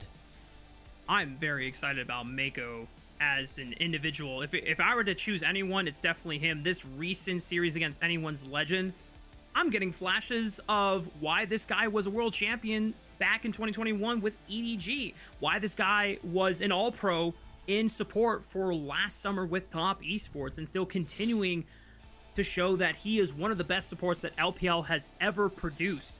And even though he was tenured with EDG longer than any other player has been for a specific org, Mako is at a different point in his career where he's trying to find ways to continue flourishing in his career. And I was worried, Alec, at the beginning of the split, and even in Split 2, Mako and Gala were definitely big question marks, but they are really coming into form right now at such a crucial time.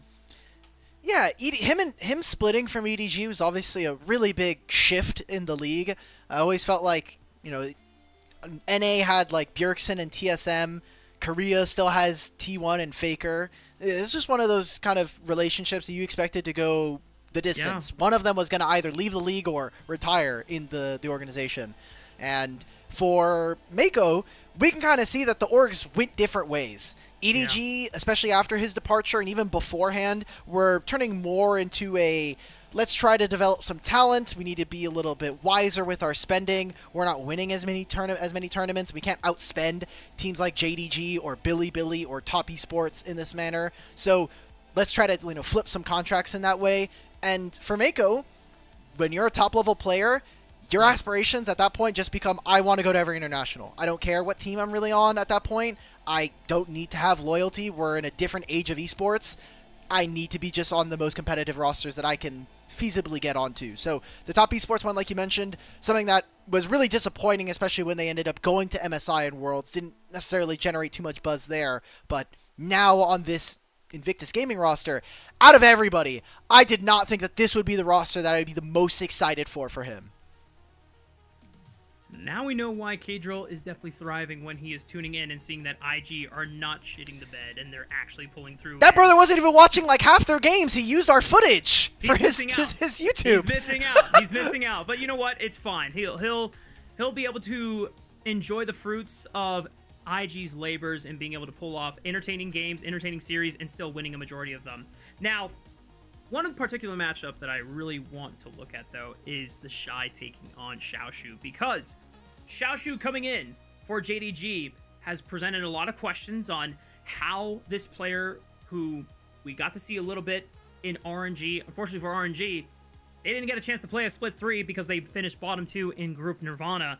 Yeah. And to be honest, Xiaoshu is doing okay. The problem is that JDG is just in a terrible spot right now. So I'm not sure how much Xiaoshu can really do other than what he's been able to find.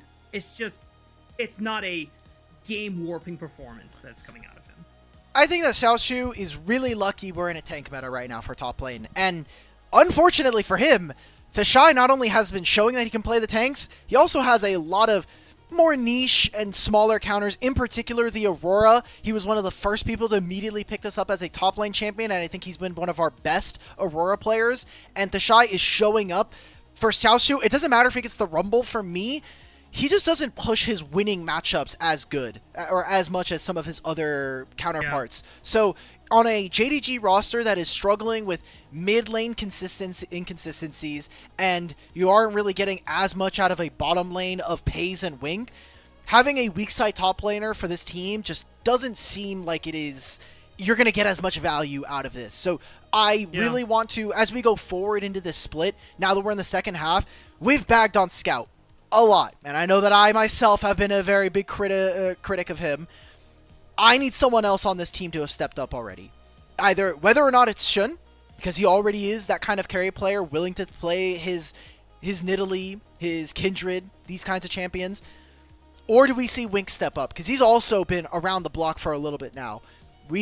I need someone else to do it. I need someone else to lead this team, because it is very clear nothing is working right now. Why not both?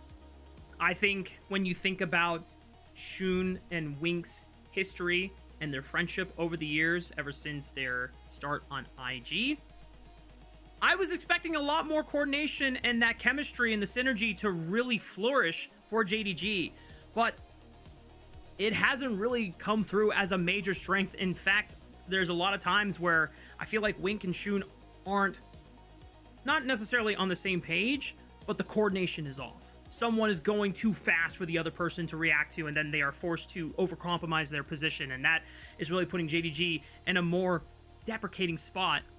And like you said, we've been hounding Scout for a while, and now it is time to just accept we don't know if Scout is going to step up his performance anytime soon.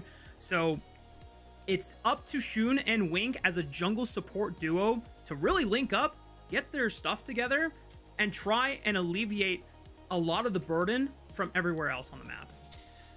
We were so excited for this JDG team, man. Like, coming into Split 2, like, okay, you got Paze, he's starting to ramp up, there's no longer lane swap meta. He made an argument for himself to be a top 380 carry, and that ended up being the case when we saw the All-Pro ballots come on out. Split 3 has not been there. It's been tough, and even his stats don't reflect it. You look at the difference between Split 2 Paze and Split 3, it is night and day. He looks like a middle-of-the-pack 80 carry, and most of that comes from the fact that when you are a very talented 80 carry on a struggling team, you are going to squeeze for plays and be very desperate in a lot of them, because you know you're the only player that is playing well, or playing well enough that can maybe get a win. So you're going to see a lot of instances, I think, in this series, and many of them beforehand, where Paze kind of has to do it all. And you can't do that for every game. You're not going to be able... That's not a viable strategy, nor is that a healthy strategy for a team. Because as soon as you get shut down, what else happens? The game just collapses from there. And you cry. Straight up. It is really heartbreaking to think that Paze and Shun were being considered first in their role by the end of Split 2 regular season, with absolute show-stopping performances, being able to lift JDG up from the ground, up from the depths of despair. And we head into Split 3, and even though Shun, he's got a big smile on his face, he's having a good time, he's clowning around, we need to see it really locked in for these games as we're heading already, breezing through the second round robin. The Rumble stage ends on the 28th of this month. And if you think about how fast that we already passed July, the end of August is going to be coming faster than these guys think. So against, that's 3 weeks. Yep. So tough stuff to kind of see there. And again, we're really excited for IG. This team is looking like it's gearing up for our top 3 finish here in this season. Again, IG now on the blue side. Big focus immediately coming out onto Scout's champion pool. Do they throw a Yone ban on there? Because there's been another champion that he's really relied on. That, Taliyah, or Orianna for Scout. We say that he relies on the Yone and Taliyah, and yet I just think of the most disastrous performances that Scout has had on those two champions, with specific glaring moments in the early game. So I don't think it will necessarily be something that IG are concerned about, or they could just try and pick the Taliyah for themselves here. JDG potentially thinking about trying to ban that away, but there's other things like the Trundle that is still available. Pantheon also as well. That could just be the snap decision here for IG. Lock in the Pantheon for Wei. Yep, we've seen it time and time again. Probably going to be the Pantheon. Also, Varus is up on the table, so that I think is a pretty decent trade here for IG and JDG, depending on which one ends up getting first pick. Jungle has obviously been a huge focus going into Fearless for this year. So either that, Rumble is also up on the table, and with things like Aurora already gone, if you're going to make sure you're on blue side or you're on red side, you're going to get either Rumble, Pantheon, or, you know, something of that nature. I think you're not too unhappy with the setup there. Maybe JDG want to guarantee the combo of Talia Pantheon. I've said it many times during Split 2 when JDG were not in the slump and they were actually performing really well and showing themselves to be one of our best teams, a top 3 team. When Shun and Scout are on the same page and they are locked in as a duo and linked up, these guys can overtake anyone. Unfortunately, they do not have the credibility right now with the way they've been performing Split 3 to really bolster that. But I do want to call that out as something that hopefully can happen as a remembrance of their Split 2 performances. So right now with Pantheon and Talia, this is a combo that was really popular in Split 2. Pantheon eventually has gotten nerfed over over this period, with Talia also kind of matching that, but still the ability to make side lane plays, the ability for JDG after an objective or after a big fight for them to immediately make another situation happen on one side of the map is really, really important here. So for IG though, I think it's a very resilient front line. I would hate to see an on-hit Varus, but I think the tank stats that you get from this is really nice. But we're already getting some very strong team fighting tools here for IG. And with that Mbessa lock-in from JDG, I almost imagine that Gala would not want to go the on-hit route and try and stand and auto-attack rapidly against champions like Pantheon and Mbessa, who can easily close the distance against you and just rip you to shreds. Yeah. Unless IG can bolster a good enough front line to hold that space for him to fire. Otherwise, Lethality Varus just might be the safer route to go. JDG now, second phase. I think you need an Alistar ban, unless this is going to be your first pick going in.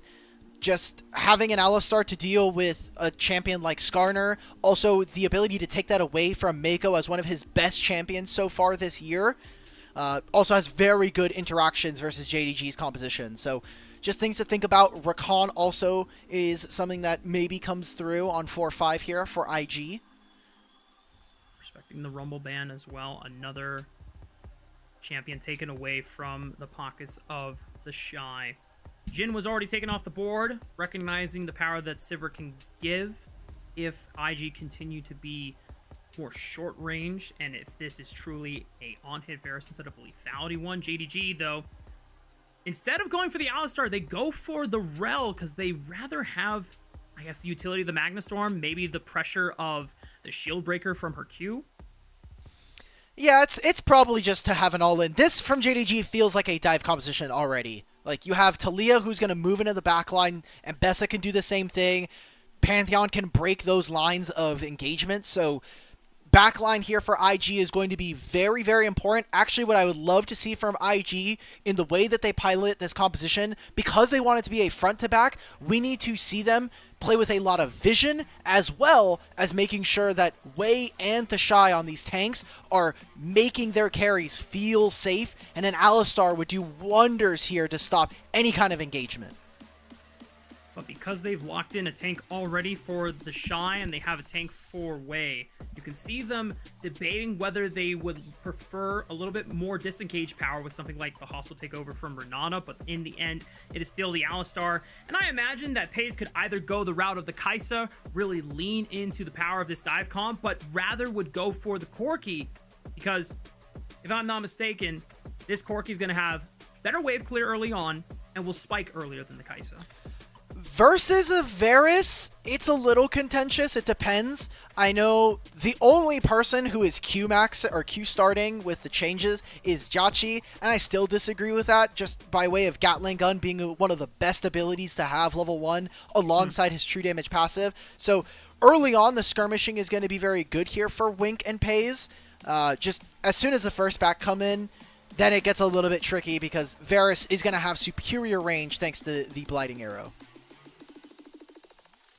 Get a final look at these compositions once again here, all. As you said it before, IG have a very formidable front to back. It will take a little bit of time for these tanks to scale up, but for JDG, it is really a dive composition through and through.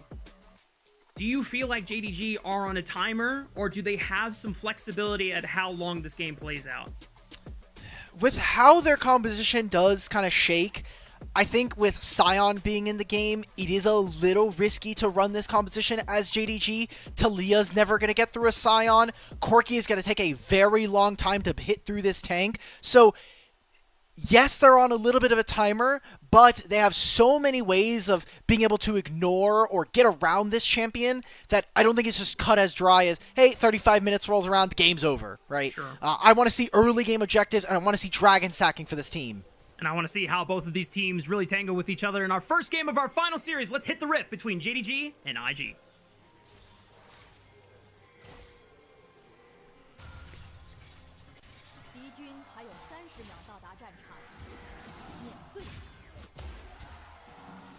We're getting some action here. Hell yeah, you got a level 1 composition. It's Alistar level 1 versus... I wanted to wait out the Gyos, but I was itching. I was like, oh, is someone going to burn a flash? Is someone going to try and just look for a stun? JDG get a lot of aggressive vision in this bottom red quadrant, but Wei answers with a deep ward into Shun's own red buff. No... Oh, we're bringing the Shy over here. We expect that this is going to be a bit trickier. They don't know where they are right now. They only have an idea as to where they're kind of standing. Orianna Ball will go right into that Raptor Brush. This is dangerous. This is a numbers disadvantage here. They're going to call it off. And Shun is going to have access to the first set of Raptor Camp here from Wei. I definitely like the look from IG. Just the threat of trying to make JDG uneasy could have unsettled their confidence if they were not really sure of wanting to extend the play there, but in the end, Shun will be able to take control of this bottom red quadrant. There's nothing that Wei can really do to answer it. At most, he can opt into a vertical jungle start and try and cross over into JDG's red buff, while Wink and Pei is doing a massive work onto Mako's health bar right now. I'm telling you, man, this champion is not balanced with an E. E level 1 is one of the best basic abilities you can have in the game. So, Shun... Does he get spotted here? You saw the missing ping. He's here. They know this is happening, and the wave is going to crash. They want to wait for him to hit level 3 here. Skarner has 2 options. Go towards top side or trust that your bottom lane is going to be good. I think it's a mistake here from Gala. You need Mako to hit level 2, and you just denied him experience. Mako is only level 1. He only has 1 spell. Shun looks instantly for the Alistar's Q stun, but nice pulverize from Mako! And he actually stalls the dive long enough that now Wei can arrive. Pays is chunked. Less than 200 HP. Less than 300 for Shun. Wei throws a giant boulder. This Skarner is not that strong early on, and because of that, JDG do get a chance to escape. But man, Mako being able to survive is big for IG's bot lane. That's massive, and a good job here from Rookie to get mid priority so they can maybe look for an invade on top side. Honestly, though, Rafa, it feels like it's a little screwed here for Wei. He's getting the short end of the stick from the jungle position right now because he went 3 camps, had to cover his bottom lane for the dive, and maybe get some of this camp. Scouts can move over now. Shun should know that he is here. Oh, no. Okay, so he gets the Raptors. Oh, no, he lost most of them. Well, Wei gets the big chicken nugget, and at the end of the day, Shun gets all the little tiny scraps and pieces. And in the end, hang on, Xiaoshu. Ooh. Getting feisty with the Shy. They still have both their flash spells, and I believe Second Wind and Dorn Shield is a hell of a drug. Scout could be in trouble here. Mako looking for the headbutt pulverize combo, instantly flashed. And now that is a Talia without a summoner spell.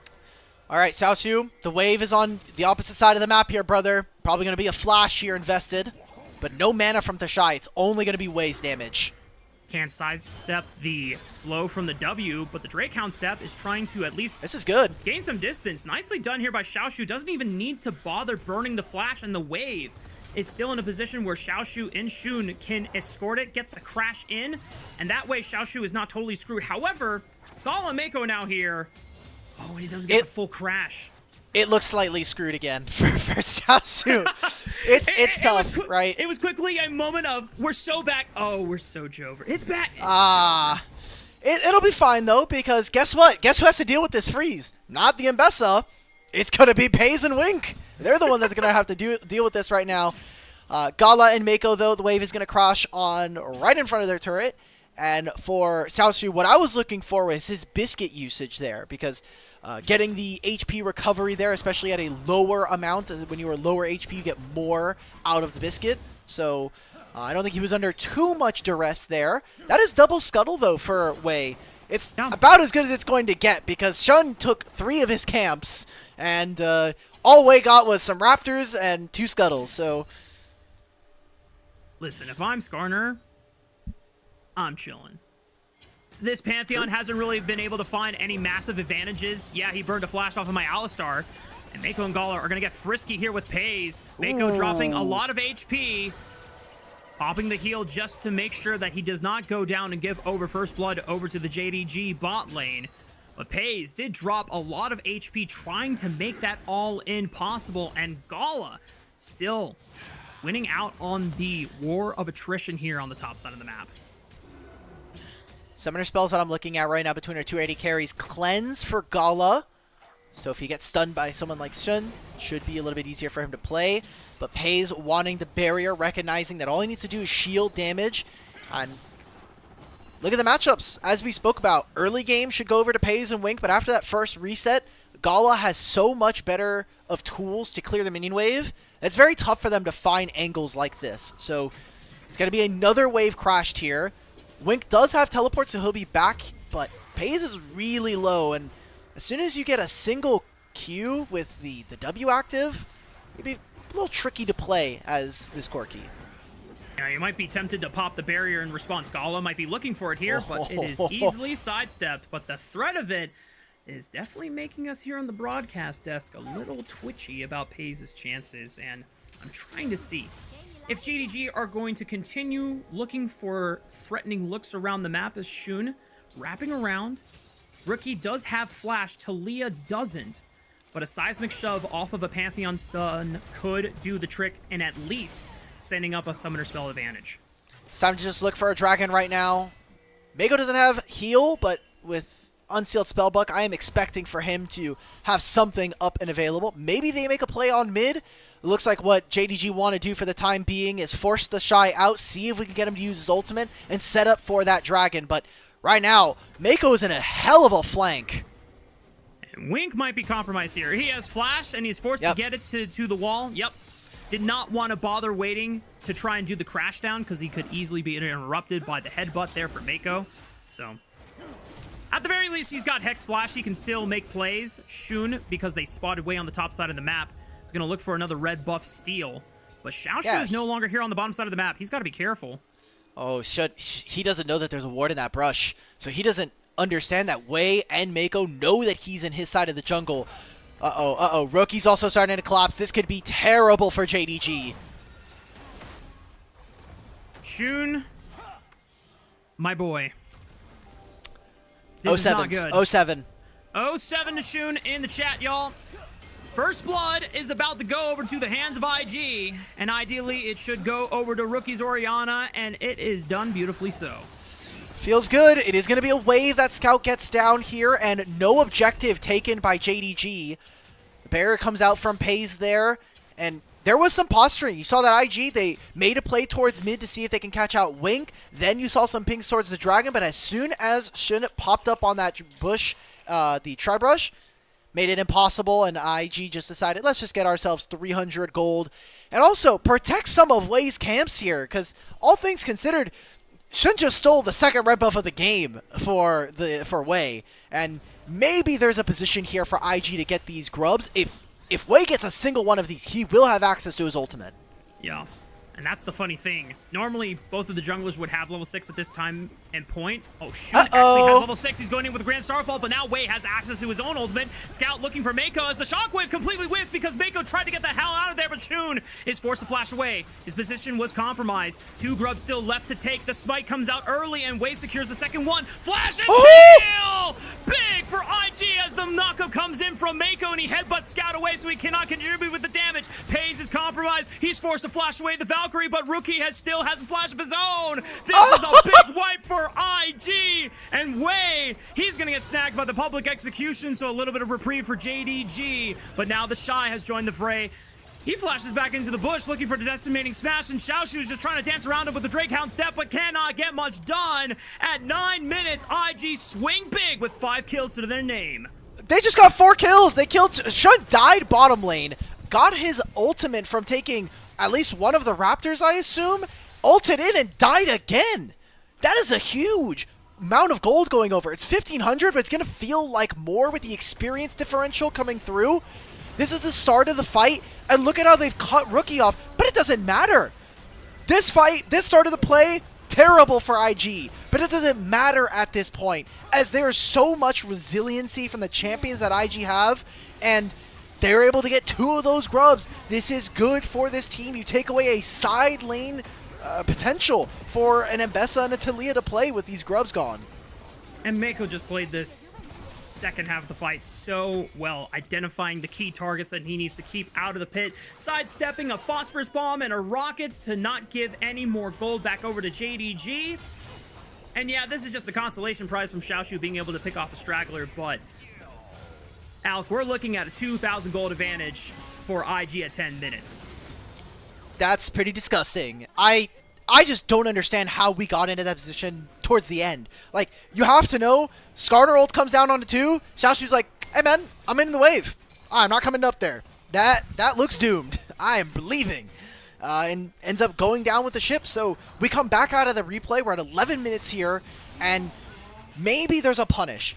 Rookie has his flash, Xiaoshu could look in the area, Shun does not have his ultimate, and the lane allocations right now are a little favor towards JDG, but for IG, you're fine with having the Shy slam these waves up top lane, and for Gala to consistently get mid-priority. And when we look at IG as a roster throughout the entire season, this is a team that is notable for being able to swing and make big comebacks in the mid and late game, even if the early game is disastrous. We're looking at a scenario, a rare one for IG, looking at a whole season 2025 where they're ahead. And JDG's composition, we talked about how you don't want to let this game go late. You want to be ahead of the pace. You have all these champions that are supposed to be spiking faster than IG. The fact that they lost out on that first big Grubs play, it really does mean that when JDG's first item come online, that feels like the last Hail Mary they can make to get control of this game back. IG stats going into this split, and specifically this match, are really impressive. They lead the league or group ascend in a lot of these. First blood percentage, first in the league. Herald percentage, first in the league. Second and third in first turrets and dragon control. I think this is really insane for a team that was struggling so hard in split number 1 and 2. Mako's down here. And you called it, but Mako might just be able to save Xiaoshu's life, but Wink is hot on his trails with the Ghost. Does have flash. Q flash guarantees. No, it doesn't guarantee the crash down because Rookie had Merc Shred, so the tenacity windup is just a little bit longer, but it might be enough. It doesn't even matter. Shun is still able to pick up the kill. Rookie tried his best, and JDG finds some reprieve. He was going to give the execute over to Wink.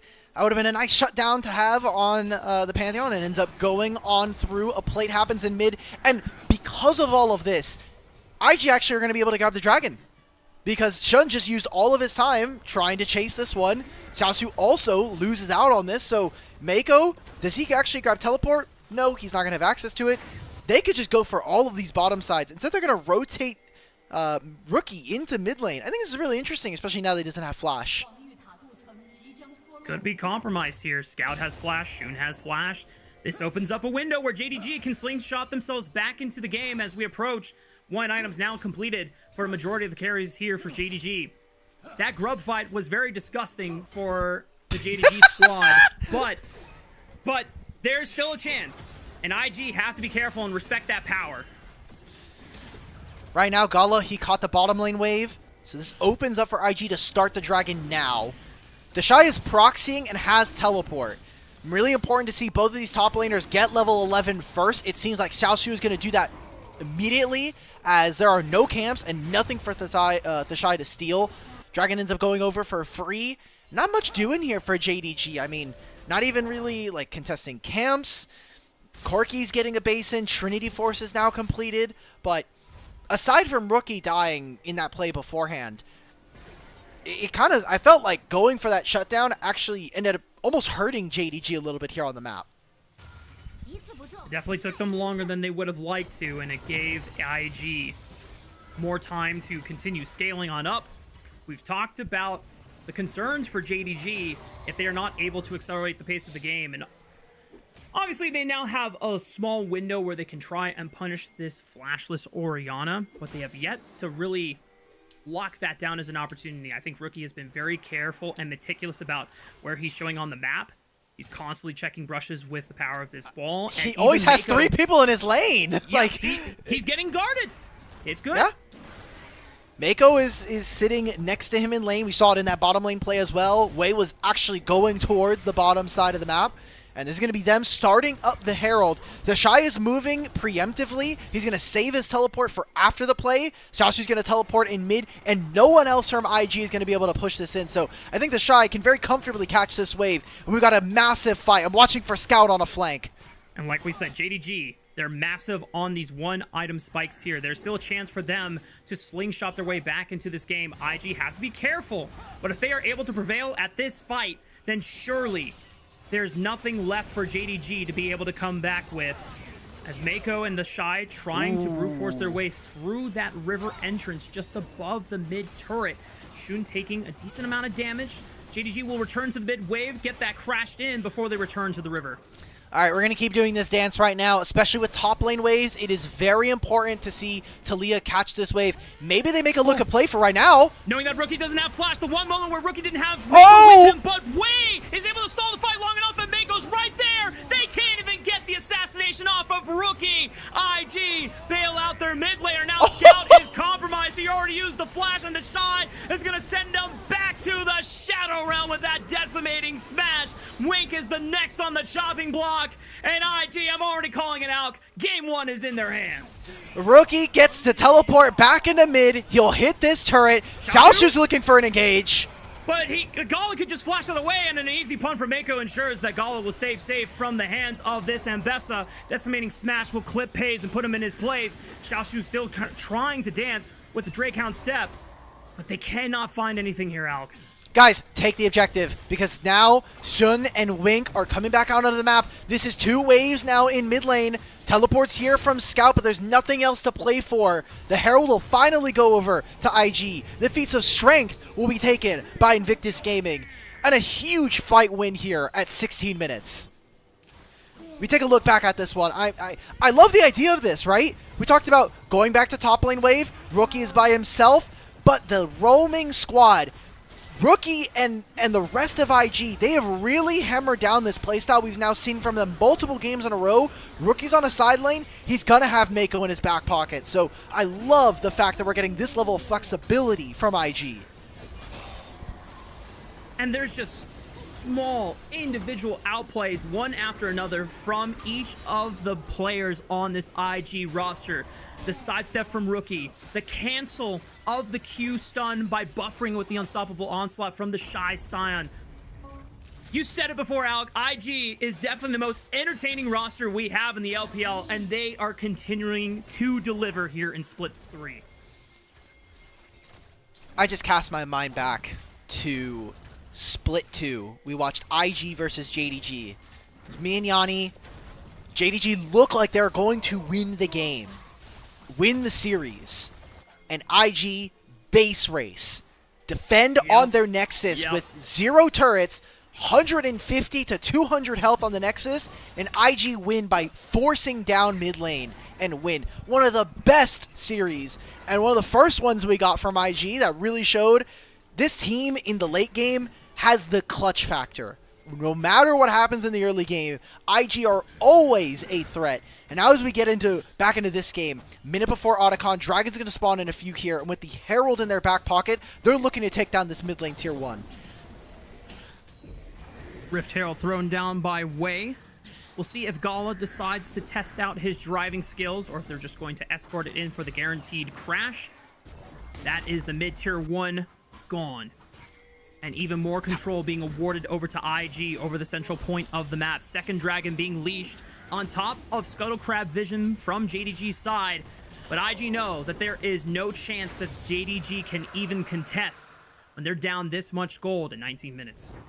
Not only the gold, Rafa, but imagine you're JDG. You have to walk into 0 wards in the river, and there's a Orianna Shockwave waiting to own you. No chance. There's a Varus with so much setup. Impossible, like you had mentioned. So, very tough ask, I think, for JDG to walk into that side. It is going to be this kind of slow movement around the map right now as JDG, they got a wave in on top side here. They had Xiaosu ready to go for the teleport, but decided against it. So for the time being, we're going to go back to some of our more standard lanes like we've seen, and that is going to continue to benefit Invictus Gaming.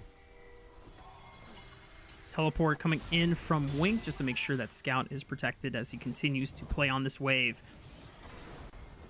Maybe they were trying to see if they could sneak Wink into the bush and look for a follow-up on burning another summoner spell from Rookie, if not killing him altogether. JDG still have to feel the urgency to make plays. Even though they are down, they have to find angles where IG members are isolated, but they have done such a beautiful job of covering some of their carries here, whether it's Mako just shifting back and forth between Gala and Rookie as they push up on waves. The Otacon has spawned. Are they hitting This it? is Not fake. quite. No, this is fake. They have no damage with Talia. Like, Talia right now does no damage to this thing. And look where Corki is, right? I think it's a tough ask. Mako just being a little cheeky with the ignites. He's just covering for Rookie constantly. And still half a level up on Wink. I think that's really impressive. When we see supports roaming, a lot of the time, it does come at the cost of them losing access to gold and experience in particular. And by him keeping up to date, it's really, really good. So, turret's going to fall. No. Wei is in the area. Oh, no. Oh, no. Xiaoshu! He gives his life for the turret.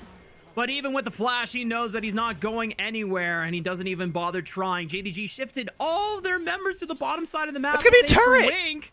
I mean, Rookie's now just going to get more gold for himself on the top side of the map for free. They thought that Xiaosu was going to live longer, or maybe that Shun was going to look for ultimate. This is a huge mistake coming in from JDG, and like you said, compounds the gold lead here for Invictus. And what they can do now is with all of the outer turrets gone, they can start to shrink the map for JDG. As you see right now, Wei is already contesting camps, and it's going to get worse here for Shun and Jingdong.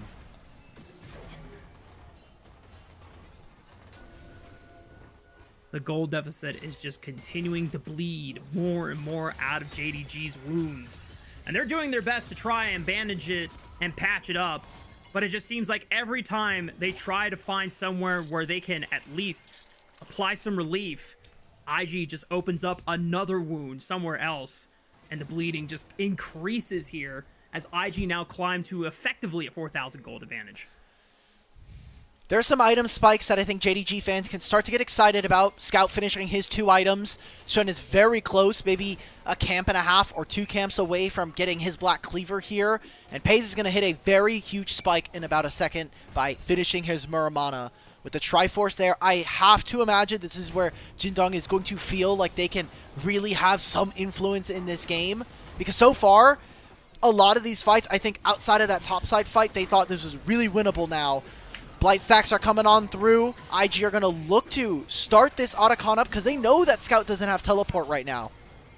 And they want to force JDG into sealing their own fate, putting the last nail into the coffin of this game. Rookie does not throw out the shockwave. Wei immediately looking for an impale onto a target. Wink just popping the ghost from the unsealed spell. Still doing it. And Gala continues leashing the Otacon so they can return to the objective. Scout is trying to now walk forward with Shun. Wink right behind him. 3,600 HP on the Otacon. Is now below 2,000. Wei getting dropped, but he secures the Otacon. And now IG, they can just try and retreat. The shockwave clipping one onto Wink, getting brought down low. Scout trying to do what he can, but he was sealed up by the chain of corruptions, and Shunen's Paze all turn on to the Shy. But Rookie is going to do away with Xiaoshu on the top side. Public execution was already used. That's a double for Gala, and now they can win this. 3-on-3. Big knockup from Mako. They eliminate Shun, and Paze is forced to flash away. Is it going to be another Gala pentakill? Another E comes down, looking for the arrow. He's gonna get it! For Gala,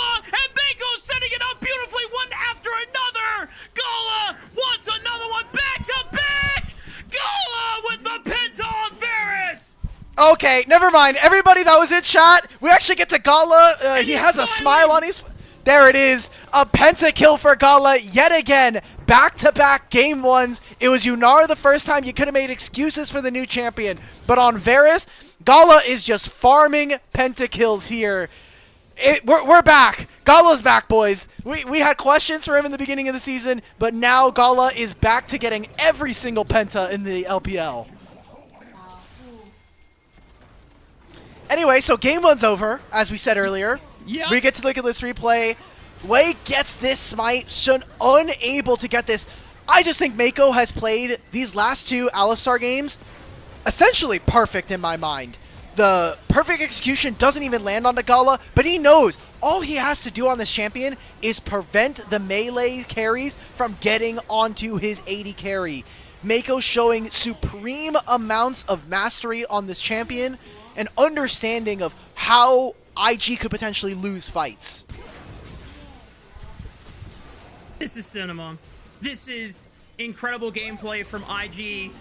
And while you can look at JDG, and unfortunately JDG fans, very disappointed, you just cannot help but smile at how well this IG roster is finally finding its form at the best time of the year, right before the World Championship. Obviously, we are still halfway through the Rumble stage, but games like this continue to give so much confidence because these individuals, the confidence is going to be compounding with every game that they continue to play throughout the rest of the season. And this could be a roster that not just is easily a top 3 team, but if they are able to clean up their form, what happens the next time they play against BLG? What happens the next time they play against top esports? Well, guess what? We'll have those answers soon. IG's next 3 matchups are going to be AL, top esports, and BLG. That is going to be the gauntlet for them, and it'll be their first time playing against BLG due to them having to reschedule their matchup the first time around. So we still have not seen them play against one of the best teams in the league, and I think that matchup is going to be very, very pivotal here. 14-4, I mean a 5,000, 6,000 gold lead, but with Otacon, it's going to feel even worse. 3 dragons to their name. IG have shown nothing but dominance here in game number 1 versus Jindong. And a 9-0-2 superstar performance from Gala on the Varus. The pentakill definitely served up by Mako and the rest of his team, but he was so patient in how he spaced out all the threats and trusting in Mako to peel any of the threats that he could not deal with by himself. As Scout now compromised, no flash available. The Impale will be the end of his life, and JDG lose another turret on the top side of the map. That's Baron. That's just straight up Baron. Scout's dead for another 40 seconds. There is no control. Pays is going to just have to answer this mid wave. Xiaoshu's going to answer the top side wave, and this should be the Baron going over, being started by Invictus. Love this positioning coming out. Wink cannot get anywhere near the pit right now. And honestly, we don't even know where Thashai is. There we go. So Mako is in a hell of a flank right now. They're going to force the fight. Headbutt to delay the incoming pulverize thanks to the movement speed boost. Shun is compromised and he is gone. The Shy finds the unstoppable onslaught onto Pays. The last member, the last hope for JDG. But he doesn't have a team this game, and he hasn't had a team for quite some time this split, and there's not much the Pays can do. IG extend the gold lead at 8,000, padding the KDA, and now can look to take the Baron.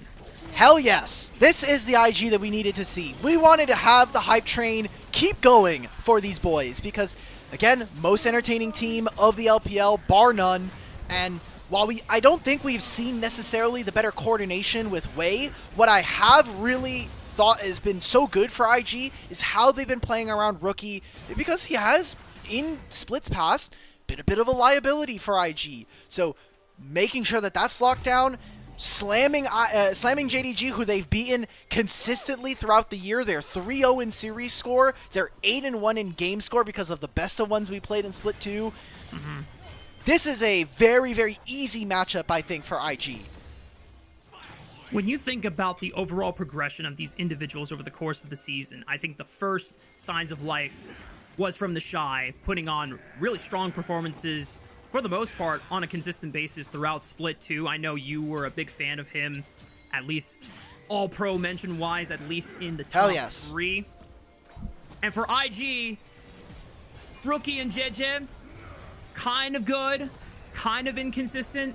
Gala and Mako were the big question marks, but I cannot reiterate enough how much of a pleasure it has been to watch Mako and Gala in this form, as they're going to send it one last time into Gala, but he still has flash, and he gets over the Weaver's wall, and Rookie is now coming from the right side flank. Massive knockup from Mako once again. Xiaoshu flashing onto Gala. He knows that he has no more summoner spells, but once again, it's the peel. It's the trust in Mako to always deliver Gala from hell, and JDG have nothing left to go at for the side of IG. The Shy will be able to push Scout back, and it's all left to ruin, as Wei is in a 1v2, and he's not going down anytime soon. Wei doesn't give a damn about your friendship. He's gonna bring down Wink in the face of Shun, the flash over the spear, and Wei's gonna get out too. See ya, peace late.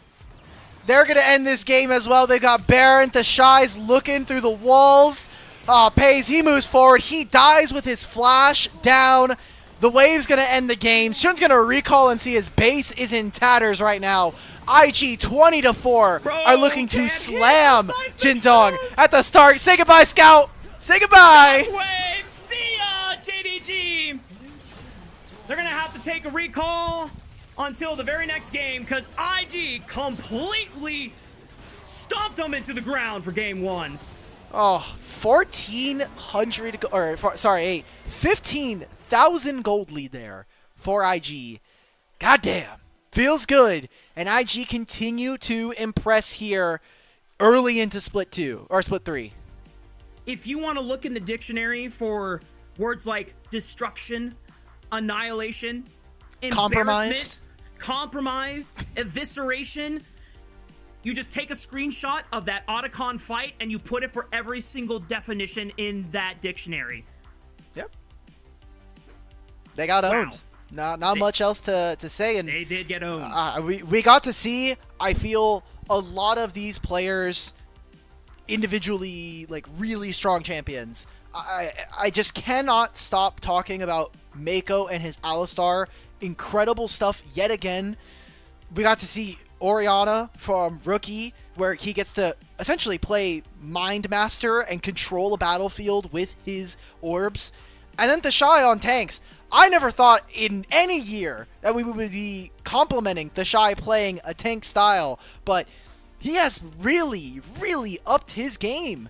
And whether it's the fact that he gets to be reunited with Rookie, or maybe it's just a little bit of that IG magic running in all of them, this feels like an IG that in years past, I would have been like, I don't think this roster... I came into this year actually saying IG were maybe not going to be very good, because I thought these were a bunch of kind of washed players for the most part, even with JJ coming through. But I'm glad to be wrong. They're so exciting to watch. It's fair, because we've been let down by super teams so many times in the past across the world, not just in LPL. Yes. Every region has put together some type of stacked super roster. Every individual can be a carry. Every individual can be flexible in their role, and it just falls apart. And that was kind of looking like the same story with IG at the beginning of the year, but the evolution, the progression, the character arc, it's looking like an anime, and IG are now just about to hit peak form right before the biggest tournament of the year. And if they can continue this up, oh man, we are going to have some cinema games over in China. And what a place to be for IG. Oh yeah. Remember, by the way, that the first game, or one of the first games that IG played, was the IG versus BLG series that everybody was hyped for at the beginning of Split 2. One of the most exciting games. Elk dropped like a 20,000 damage team fight on Ezreal. Yeah. That was super. I was doing socials that day. I was living my best life. And every single time we see IG take the Rift, there is something that you're going to enjoy, at the very least. And for Jindong, I don't even know if this team is not making top 4 again. The fact that they made top 4 last split is like, wow, you got a lot of great games in, but it is not looking likely here. And that means that we have to start talking about them potentially playing against a Group Nirvana team and making it into play-ins. I don't doubt that they would be able to beat some of our Group Nirvana teams. It's just afterwards, once we get into the real playoffs, that get me a little afraid. Yeah, thankfully for JDG's case, they have at least beaten both WE and FPX, if I'm not mistaken. So they've already shown that they can avoid the dreaded 8th place spot, because I'm still very convinced that EDG, whoever they go up against in 8th place, is going to win. And they're going to get into playoffs because EDG is in... Of course you do. I mean, people are going to think I'm crazy, but look at how inconsistent our LPL teams have been. And the way that EDG are playing right now, I think that momentum and confidence is just going to rock the world of whoever is unlucky enough to be in 8th place at the end of Group Ascend Rumble stage. But for IG, it just makes me happy to see this super team actually be super. And once again, Mako, he is returning to form, man. I have missed seeing this guy clearly being one of the best supports in the LPL. And you think back to last summer in Top Esports, that was the last time he got an All-Pro nod for first place. The entirety of the season 2025, he was nowhere close because he was playing like a bum. It made Kelsey Moser sad, our producer. She was constantly trying to just not be depressed about watching Mako flounder around and just miss a lot of stuff. But now, Mako is potentially going to deliver Kelsey to an early rest if they can continue. Don't say that. Why do you do this to me? You're asking for a 3rd game like this. What is wrong with you? I'm confident. I'm willing. Kelsey, can we mute this guy? Oh my god. Wait, I can mute this guy. Wait, I'm a mod. Wait, server mute. Perfect. I mean, he's still probably going to go through on the show, but for the sake of the argument, this is way funnier. Okay, I'm gonna server mute my caster now. Yeah, we don't really have much to say about this game because of how dominant it was, and also kind of how lifeless a lot of it looked for JDG, if we're being honest. Like, we had early game plays, Pantheon is moving in and invading, Wei lost a lot of his camps, and maybe that does contribute a little bit. I'm not saying that Wei is completely innocent from some of the blame he's gotten, but you think about all the series that he's played so far, he has been a large target in all of their games. I've got nothing else to contribute here, Alec. I'm just waiting for the MVP vote. More than likely, it's going to go to Gala because he got the pentakill. Yep. But in my heart, it should be Mako. Should be Mako. But more than likely, it will be Gala. I don't even know what JDG is going to prioritize in terms of draft, because I felt like... Thank you. Thank you, Kelsey. JDG went for the big power play of taking the Pantheon Talia combo, and I was ready for disappointment, but I was just teeing up. Just like, what if the 5%? The 5% that they lock in, and Scout shows up with Shun, and they're able to do stuff, but it just seemed like from minute 3, when Shun goes for the level 3 dive, that looks great. It is manufactured quite well, and Mako just outplays it. He spaces out the pulverize, he's able to flash away from any damage, and they get nothing for it. Give me the Gala MVP. What? Huh? Is it the Otacon? Is it the Otacon fight? No. They said, "Hey, we can't give Gala another MVP, You know bro." what? My voice cracked, but it was deserved.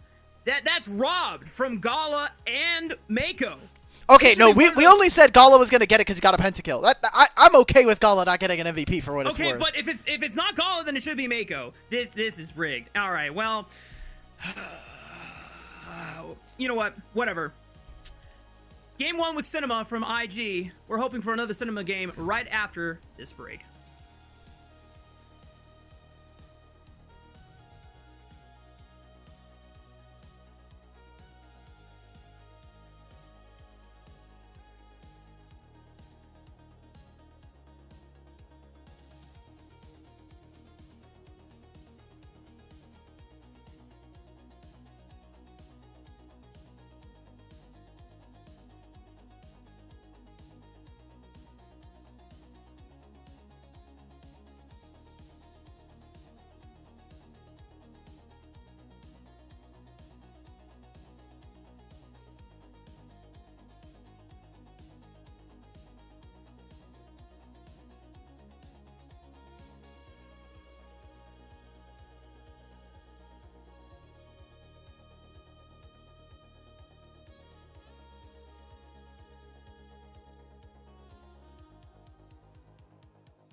Welcome back, y'all. We're getting ready for IG and JDG game number 2 in our final series of the day. Wow. Game 1 was freaking awesome. I had to hold myself back from dropping an F-bomb multiple times that game, Alec. I'm not going to lie. Even the game-ending call, I was about to say some nasty stuff. But you know what? No, it's okay. You're Safe. IG, man. The most entertaining team in the LPL for a reason, delivering banger after banger. Even if it's a stomp, it still looks magic. Even if they just get absolutely owned. It's still magical. Guys, I really want to lean on an LPL veteran, Linda, or iCrystallization. Guys, not to be negative on the timeline, but I do believe the Jing Dongers are cooked. I would agree. We also, during the break, found out that there is a rumor currently that LNG support, who was on the bench, Zhuo, is joining JDG. So we will have a third support for PES, and not a second mid laner for JDG. Bruh. There are many things happening, and all of them at the expense of PES. PES now has to play with his third support of 2025. Can we just talk about how sad it is for someone like PES to have been on the Gen G roster to debut in place of Ruler when he came to LPL playing under the banner of JDG, and he is continuously in every single international, wins MSI 2024, gets to at least semifinals in both World Championships. He misses out on his first MSI with JDG this year. And JDG's not even looking like a team that is going to be favored to contend for Worlds at this rate. They're not contending for playoffs. Straight up. Straight up. So, it's tough. I won't say that PES has been necessarily faultless, right? Especially when we saw them have so much success in Split 2. I think a lot of the different things, the meta was just different. You had carry junglers, you had things like Nefiri running around and ruining games, and you had a little bit less of a focus on mid lane. So, yes, things have changed, but we're talking about this because PES was so impressive in Split 2 and even in bits and pieces of Split 1 where this team was still struggling. Mm-hmm. And it just feels bad that it's more and more of, well, sorry, PES, there's not much we can do for you. Here is a missing that is in really bad form despite being a franchise player for JDG. Here's a scout who, after 2-3 years of carrying deadweight teams to Worlds, is just not playing well. Now he's the deadweight. Funny how life works sometimes. Honestly, he needs a rest, bro. Like, there are some LNG rosters that did not deserve to go to Worlds, and that brother said, I'm going. You guys can stay home. I'm making sure we're making it. Fall from insane heights. But you know what? Here in the LPL, Alec, anything is possible. And as our producer, Kelsey Moser, has continuously reminded us that if I cast or cursed us, and we end up going to a game 3... Stop. I'm going to stop you there. We got draft on the screen. No more. Right. No more. So, JDG are on the blue side. We have Gwen, Poppy, and Trundle banned. In my mind, this starts to open up that rumble that we were talking about. We'll see if that continues to be banned throughout this series. Also, Ambessa and Sion are gone. So, especially with the Sion gone, you are a little more inclined towards it. If we're not going for top laners, then junglers, Xin Zhao here for Sun would be great, and that's immediately what we get from him. Still the best jungler available if you want to stat check and just try and skirmish your way through to early wins in the first 10-15 minutes. Sunder Sky is a hell of a drug on Xin. That does leave options like the Vi if Wei wants to be able to find ways to still participate and scrap just as hard. An early Kaisa priority, though, I mean, that would work nicely with the Vi. Seasoned Assist gives you one target to dive bomb in with. And we know that Gala no stranger to having massive performances on the Kai'Sa.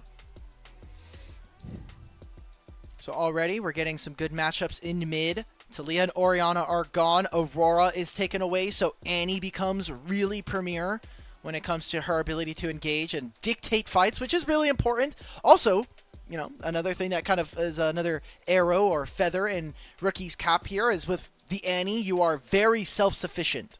So you could be on your own in a side lane. You could also work very well with the support to set up engages there. And this does set up way to actually take a Wukong instead of the Vi that we were hinting at earlier. Since Rookie is now a facilitator, you can give Wei something that would like a little bit more economy, a little bit more setup from his laners. JDG immediately answering, though, with the Lovers Duo bot lane for Pays and Wink, providing some very needed self-sufficiency and self-peel with that Feather Storm. I just think it's fake, though. Like, Rakan's actually the best part of this matchup. The Xayah is never going to have range versus the Annie. Annie actually even outranges her in her attack range. So, like, I don't see why necessarily this is going to be as good. The 2v2 really needs to be on point. We saw this matchup not too long ago for JDG, where Wink actually went for Electrocute, like Sudden Impact, Scorch, and then did nothing in levels 1 through 4. So now versus a Kai'Sa and a Nico, where you are going to kind of be at odds with their laning prowess, I need to see JDG actually step it up in their bottom lane. Would you be okay with another Electrocute Scorch setup from Wink's Rakan, or do you want I know. No, I wouldn't. I would actually just prefer if he went to normal rune, because these games are not won in the first 5 minutes. Just be a human being. Just take a spell book. That's all you need. In a second phase of ban. What's up? No. Continuing on, second phase of the picks and bans here. Wukong taken off the table. They were able to at least see the T and the setup there with the Annie already locked in early. So now if Wei wants to go for another jungler that would benefit, there are a couple of carry junglers still available, though not as prominent as the Wukong. They could easily still go for something like the Vi. Jarvan, a decent look, because that is a great counter into the Xayah. Maokai's still available, though, and what I imagined here for Invictus is maybe they try to blind jungle here. Or not blind jungle, but allow for Tashai to get a better matchup in topside. Yep. We're going to go for a Vi. I don't necessarily love it. It's great for being able to pin down a champion like Rakan, but I think a Maokai would give you much better control. Maybe recognizing that if you take Maokai, you're going to have way too much magic damage, which I can see. You already have an Annie, a Kai'Sa, and a Nico. I think it also just gives too much priority to Scout to potentially have a more aggressive mid laner. And if you have Maokai Annie, that sounds like a very weak 2v2 into Sin and whatever Scout decides to play for himself. I will say, the Shy is now set up for a counter pick, and because you already have a lot of facility... It's Ornn. Come on, brother. Yep. Okay, but does IG have enough damage with this comp? I mean, yes, they do. You have Annie. Exciting. So let's break this down. So Annie is going to build Malignance or Bloodletter's Curse or both, and both of them reduce magic resistance when you deal damage. Yeah, and the Pop Blossom Tibbers from that already has Flat Magic Pen, and guess what? There's a Kai'Sa and a Nico.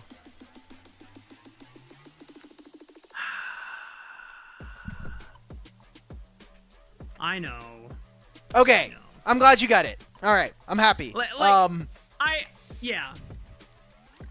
I just was hoping that we would get something a little more exciting than another tank top lane as the R5. But this does, more than anything, give long range, soft commitment for engage tools. You can always fish with the Call of the Forge God, and if it doesn't look good, then IG just back off. Because if you lead with Cease and Desist or Pop Blossom, and it's a bad look, oh snap, your Vi is dead. Oh snap, your Nico is dead. I am just worried, despite them having a Rumble, a Xin Zhao, and a Xayah, I kind of feel like JDG may not have enough damage this game. Because Annie's going to have a lot of HP stacking, and Nico's going to be incredibly difficult for them to deal with as a short-range composition. Like you said, you have so many tools to kind of pick and prod at JDG from range as IG. So this is a really tricky game where I need to see the solo lane step up, and I haven't necessarily been super impressed with Xiaoshu on Rumble. In these kind of bruiser versus AP or like winning kind of matchups early on, I don't think Xiaoshu pushes his advantages enough, and even if he gets like a minor CS lead, I don't think his impact in team fights is really felt outside of tanks. We'll see if Xiaoshu can step it up. Here we go. Time to hit the ref for game 2 between JDG and IG.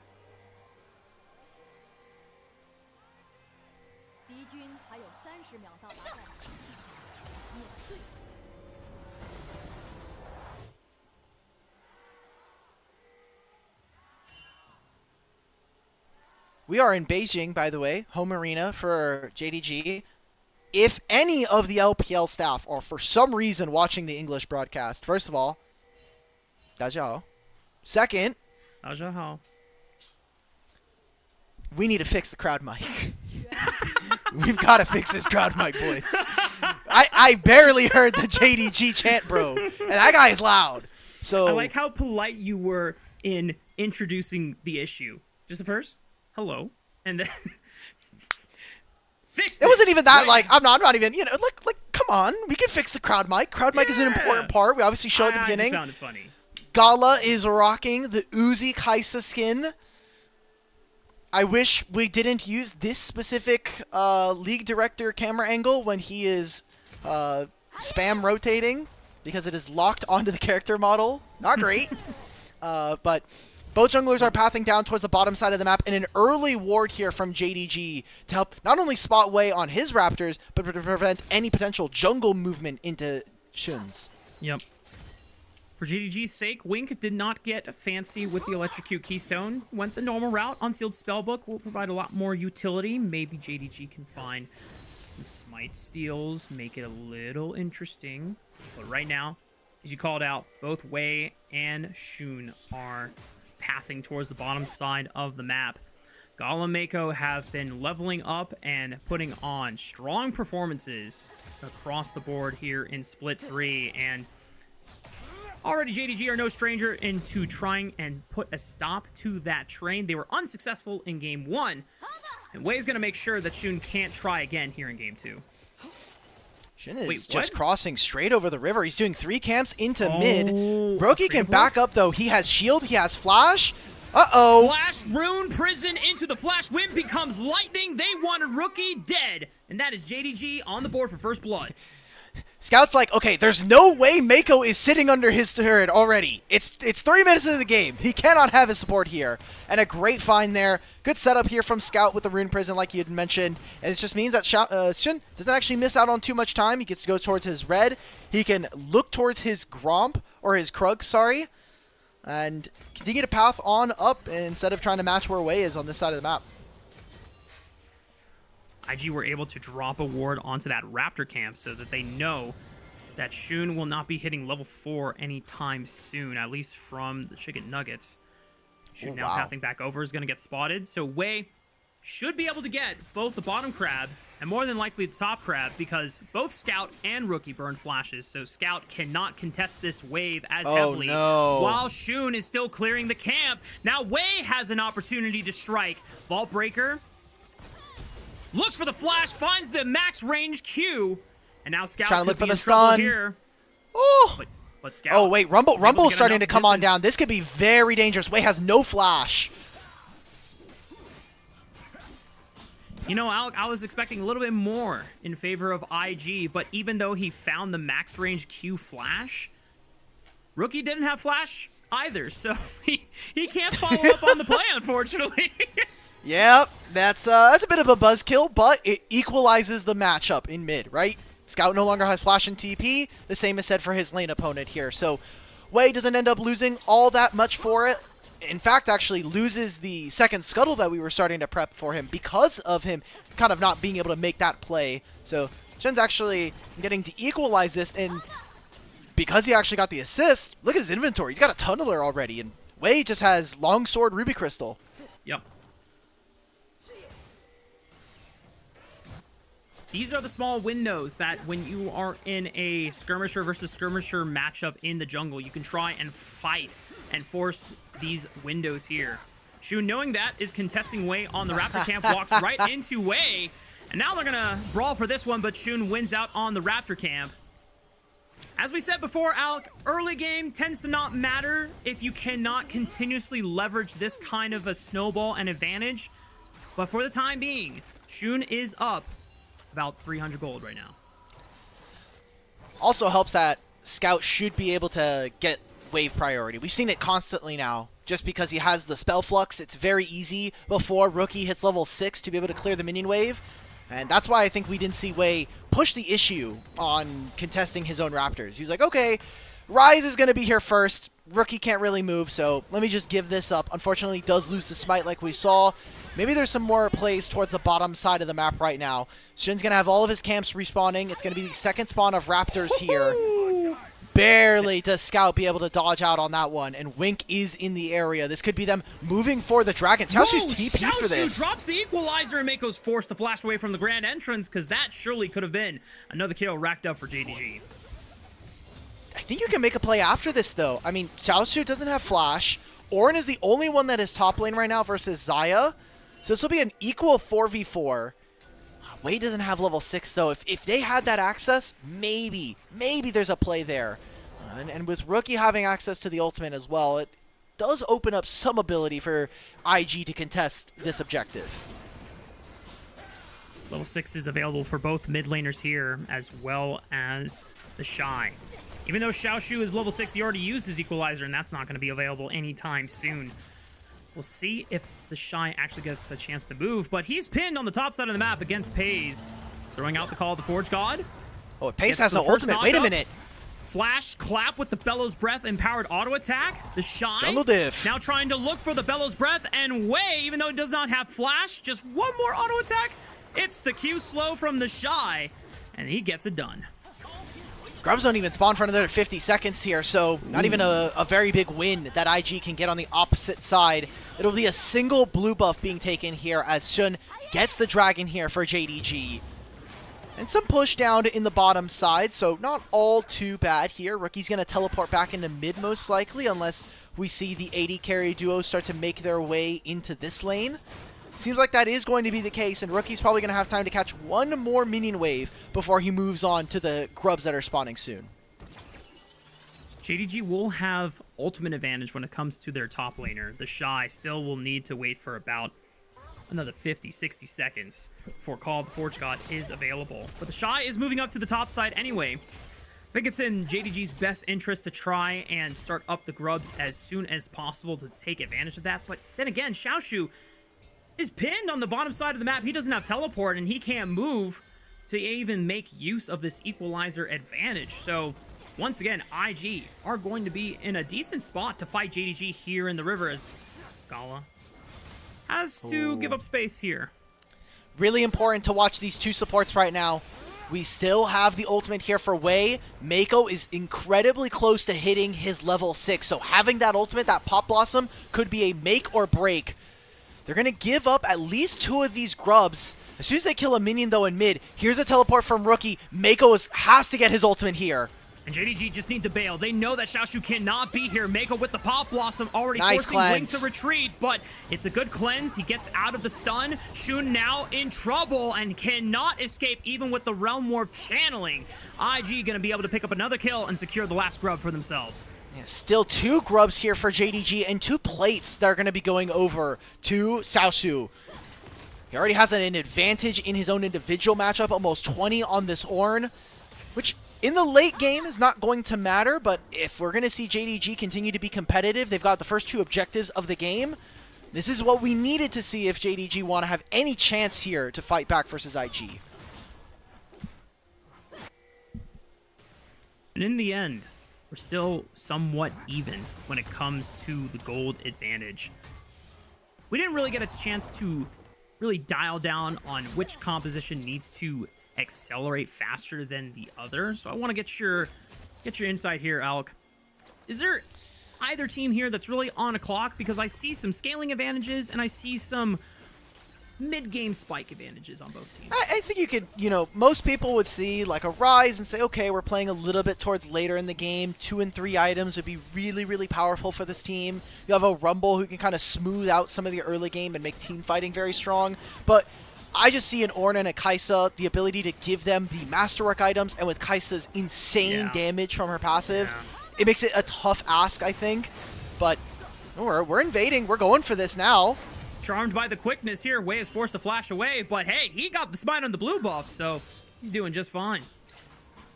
Ah, this is fine. We're going to continue to invade. Let's use our priority. Let's use how flexible Paze and Wink are. And they're giving up a lot for this. Gala's up 15 in the matchup, and with Paze dying in a side lane, I think he recognizes that this game needs to be accelerated a little bit, that they need to find advantages, whether that's through their jungle or just fishing for any kind of summoner spells early on in this game. Yeah, because Paze is not going to get an advantage back from just purely laning. He is willing to give up waves or timers just to make sure that he is part of any this is sneaky. opportunity like skirmishes. Wink. The grand entrance will force Rookie to flash away. That's another summoner spell gone. This is why Summoner Spellbook is so OP. Wink just showed on the bottom side of the map, recalled and teleported top lane.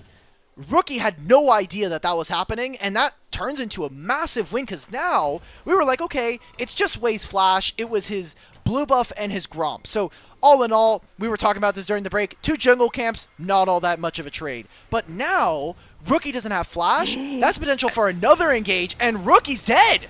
It's another teleport from the Fog of War. Scout now able to punish, and Rookie knows that he is dead to rights, trying to clear out as much of the minion wave as possible. Beautiful execution from both Wink and Scout. It's not an Alistar, it's not a Nautilus, and it's not a Rel. Where's Mako right now? He is sitting next to his AD carry. It is so tough. It's not even like we have the static Shiv Kaisas anymore to try to contest for wave clear. So he has to help Gala stay in mid, make sure that he's playing protected, and protect his flash. He does not have the luxury of having a support sitting in his lane next to him. Some of the byproduct of what we're watching right now. Scout's going to crash another wave. He doesn't have teleport. Cease and desist and Killer Instinct, the duo combo, but the quickness stalls the fight long enough for Shun to be able to escape, and the equalizer turnaround from Xiaoshu could be big, flashing forward. The Flame Spitter going to do a lot of damage, but the Paw Blossom stalls it, and the shot Look at comes in with the Gala. Call of the Forge God, and in the end, it's only Mako that is lost. Shun is in danger, and he falls to the Shy, and he's showing that this Ornn is just as much of a carry as any other fighter champion. Scout pinning Wei, preventing him from getting out with the Vault Breaker as he just body blocks him, and Scout's Rise is starting to turn up the heat, and Pei's about to get gift wrapped. Another kill. This time, it's from the Shy's Ornn. Revenge is served sweetly, and JDG are fighting back in this second game. IG are making a few mistakes here, and JDG are punishing them, grabbing kills for Scout, and then more and more of these plays happening. Gala is really locked in, though. Gala and Thashai, their movements right now, their clicks, looking pretty good. I just want to take a look back at this fight. Gala immediately flies in. We get this ultimate, and then watch how Gala moves throughout the rest of this fight. A equalizer comes through. He's saving barrier. Paze is over the wall, getting set up with a Feather Storm, and he ults right across the wall. I don't get this flash from Mako. I think having your flash is maybe a little bit more important as an eco, so he ends up going down. And then the most fun part of this fight. Yes, it is still Paze getting the kill, but just watching not only this fight, but watching Thashai milk as many Grasp of the Undying procs from Paze. Beautiful. Just beautiful stuff. Making the most out of a bad situation. That is the Shy classic. It's now Xiaoshu trying to push up on this top lane by himself. Rookie he's says, taking hello. turret. Hold his tibbers. Shun is there to escort him out. And Rookie will make sure not to follow into that Fog of War on the Tri-Bush. JDG will make sure that Rumble does get out alive. Scout sidestepping the Searing Charge knock up on the wall. And Scout is starting to pick up the pace here. We know that in the past, the Scout has had some unforgivable games, but when it comes to the Rise, he has definitely delivered at least a few times throughout the season of 2025. IG's focus for the time being is getting Thashai to push out this wave. I wonder if he hits the turret here. He knows that Xiaoshu should be in base and coming back. He's going to take this time now to do this. I expect for him to shift into mid in about 20 to 30 seconds time here. He won't have the teleport. He does have this ult, and that is 5 seconds before the Herald spawns. IG are going to be looking to try to make this play, let Rookie teleport in. He's half a level down on Scout. Getting level 11 on the Tibbers would be a huge power spike for IG to play with.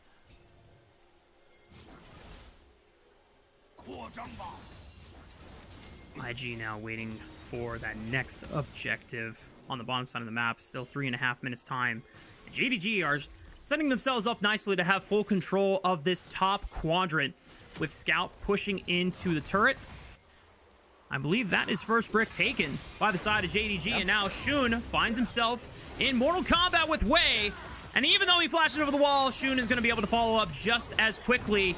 Oh, wait, Gala? Whoa, This is a 1v2, whoa, but wait a minute. There to assist him, and yeah, baby. That's the IG camaraderie right there. We're ulting out. Okay, all right. Say goodbye to Scout. Why is Wei on the bottom side of the map? I can answer that question, actually. It's because he's protecting Rookie on a side lane.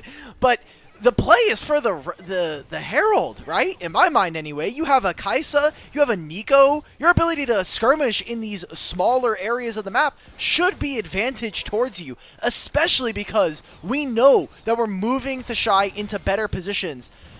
A bit confusing as to why Wei is looking for anything on that side of the map, even especially on the red buff of Shun, gets punished, loses his flash, and Rookie does the same thing too. So we're in the same position that we were like maybe 6-7 minutes ago, where we saw Wei and Rookie get taken down, and they lost their summoner spells. The funny thing about watching that 1v1 between the Shy and Scout in the picture-in-picture is both of these guys have gone for less damage, heavy first item spikes, and mostly health. Kanik Ruckern is not going to really give you that much more base damage, but Scout is too tanky with the Rod of Ages, and he's not really putting damage either, so they're just... That was the equivalent of a wet noodle fight right there, but as you call, JDG having full control on the top side thanks to the preparations they made with Scout's Rise pushing in that turret, and right now IG are nowhere close, so this is just a free Rift Herald going over to JDG. Feats of strength as well. Upgraded boots, pretty OP this game in my mind. You already see 4 of the members of JDG have Merc Treads this game. So they know magic damage is aplenty from the IG team, and you know, the tenacity is also not that bad, not half bad of a stat to be able to pick up on. So getting upgraded boots like that, Scout is going to have a massive power spike within the next 4 minutes of the game. He's going to have his Seraphs completed in less than 30 seconds. Excuse me. And then you're going to have Rod of Ages complete. And with that, he's going to have access to a lot of experience and a lot more damage. Herald's being spawned here as the Dragon is up in a minute. JDG have complete control of the mid waves, and I love how Scout in particular has been about controlling these side lanes, and he's about to get himself another turret.